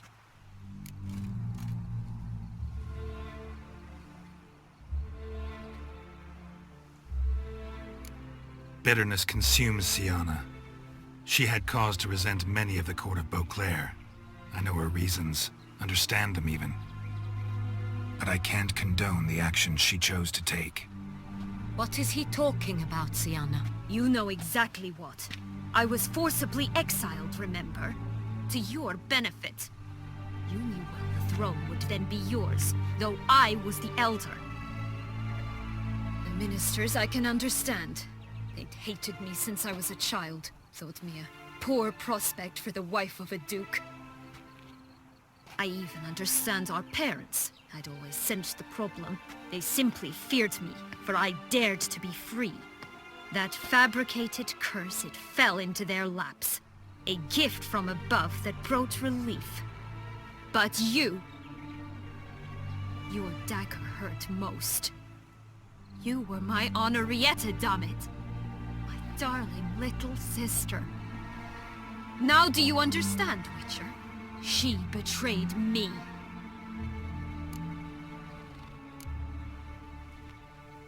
Claim to understand them all? Why'd you come back for revenge? Have them all cut down then? They deserved my vengeance. They detested me, all of them, as long as I can remember. But Henrietta understood me. Once. She was all I could cling to. Her betrayal hurt the most. You were children then. You and your sister both had no control over what happened. You're wrong, Witcher. She had control. Remember, dear sister, the day they banished me from the palace? Of course, I'd had the idea to pelt the Nilfgaardian envoy with fish bladders, which we filled with rancid suet on a lark. And which you set afire at the last, to impress me, I imagine. And I admit, you did. Hit him right in his hideous bald patch. Never laughed so hard in my life. But when it came time to find the culprit, you said not a word. I took all the blame and all the punishment. It's true. I did not stand up for you. I was too afraid. The council was unanimous. They listed all my offenses. My flights from the palace. Supposed acts of cruelty. Inappropriate friendships. They cast me out. But you, the only one to understand me, you cowered in a corner, lifted not a finger to help. Not before, not after. You never tried to find me. That's not true. I searched for you. Sent out knights, gathered tidings from without. You did not wish to be found. Since the day you vanished, I have lived with the knowledge that I failed you. I'm sorry, dear sister. Can you forgive me?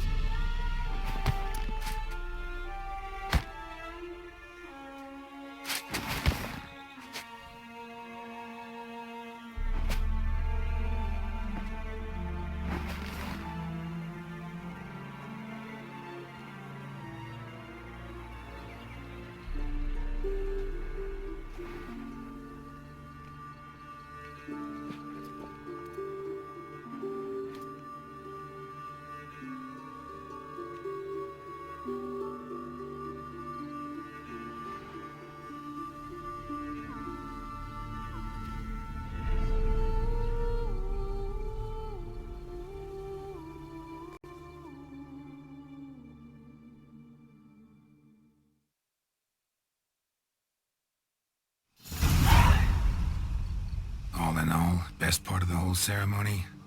It was short. Perhaps for you, as you ducked out early. The others are probably just getting started. The drunkenness never ends in this quaint realm. Not so fond of Toussaint after all, are we? Oh, this place is like a strong wine, Geralt. Good in small sips.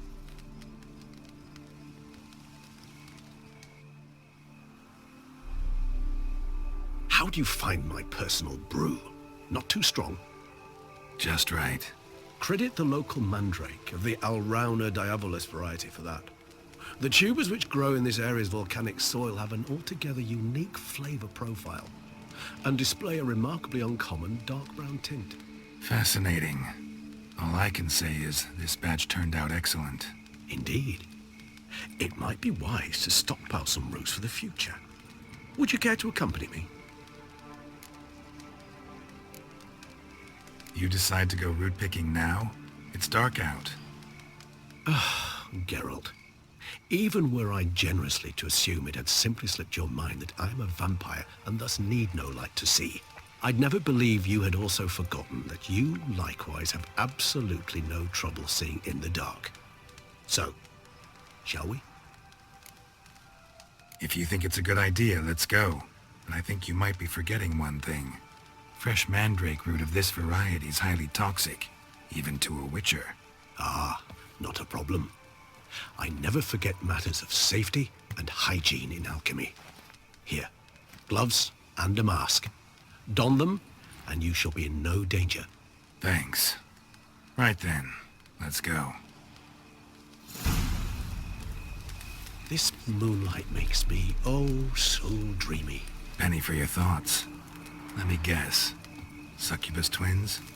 No, I was thinking about, oh, how anything can look interesting when properly lit. Even an old necrophage corpse? You've not an ounce of refinement in you, have you?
Now, where'd that bloodsucker go?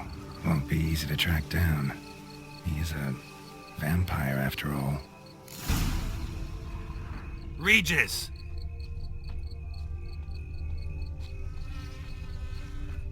Damn it, where'd you go?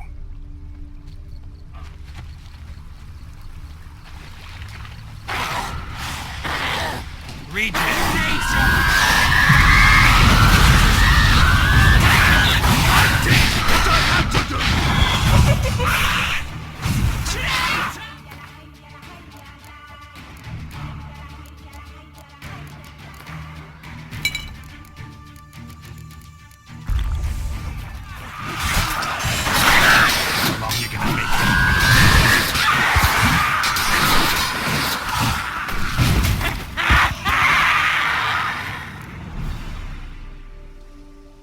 Those BRUXA, they called you a traitor. Alas, we've a very simple code of honor, we vampires. So simple you might call it trivial. Either one is with us, unconditionally, regardless of the circumstances, or... Won't let it go, will they?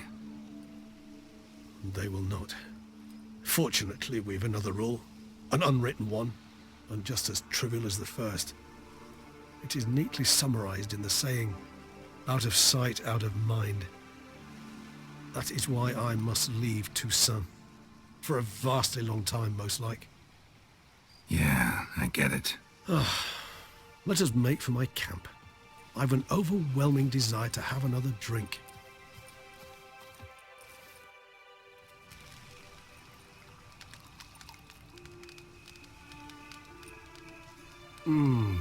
Supreme bouquet. Firm, defined beginning, then develops gently, rising to a startling finish. Don't you think? Not much of a connoisseur.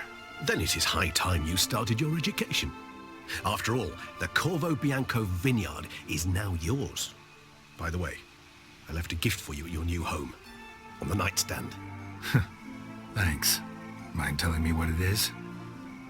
A trifle. That will nonetheless be useful should you need mutagens. Incidentally, have you thought about what you'll do with your prize?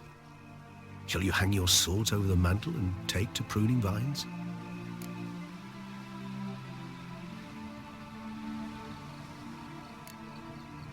Know what?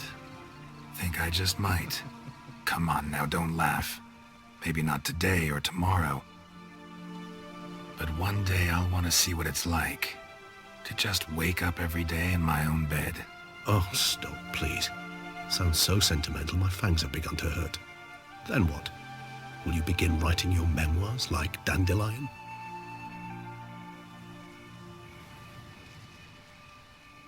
I can remember a night, not too far from here if I'm not mistaken. We hid in a cave while a blizzard raged all about. Does that sound at all familiar? How could it not? We just set off to rescue Ciri from Vilgefortz. Oh, our encounter with Vilgefortz.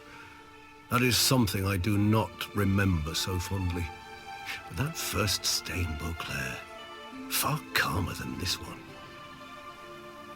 Seemed like a land straight out of a fairy tale back then. Its sole problem, cellars too small to accommodate all that wine. Appearances, Geralt. Appearances, like Mamoons and Dopplers, deceive. So what did become of Vilgefortz? Killed him. Sure wasn't easy, though. What about you? Any idea where you'll go? Distance is of the essence. I thought I might venture south. Nilfgaard? Why ever not? The Nilfgaardians are a modern society. None there believe in vampires anymore. This fact alone could be very useful to one wishing to remain incognito. Interesting point of view.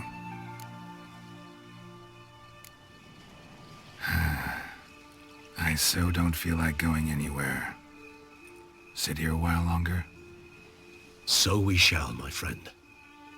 We have witnessed, and in fact on several occasions incited, many great and weighty events. After all that toil, I believe we deserve a bit of a rest. That we do.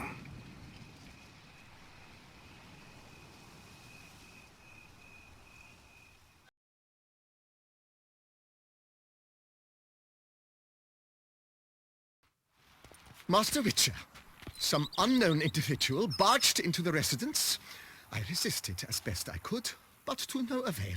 Who is it? Alas, they did not do me the basic courtesy of introducing themselves.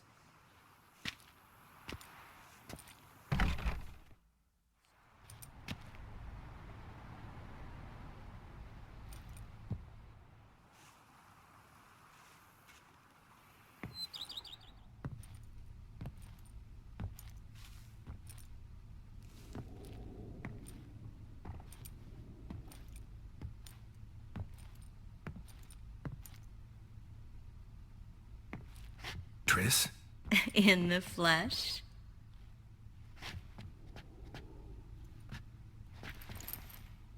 I thought you were in Kovir. I got tired of waiting for you, so I decided to head to Toussaint. Catch some sun, see how things are going. You said it would only take a moment. Things are pretty much wrapped up, luckily. We'll be able to head north soon. I hope you're not upset I came like this, without warning. True, I haven't always been fond of surprises. They remind me of work, the law of surprise, surprise child. But I think I've changed my mind. Seems surprises can actually be pleasant. Very pleasant. Let's go outside.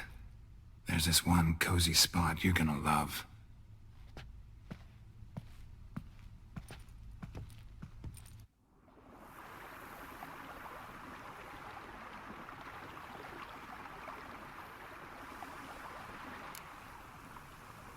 How are things in Kovir? Amazingly boring and predictable. Council meetings mainly concern trade matters, tariffs, storage regulations, that sort of thing. Missing the excitement? You know the fairy saying, may you live in interesting times?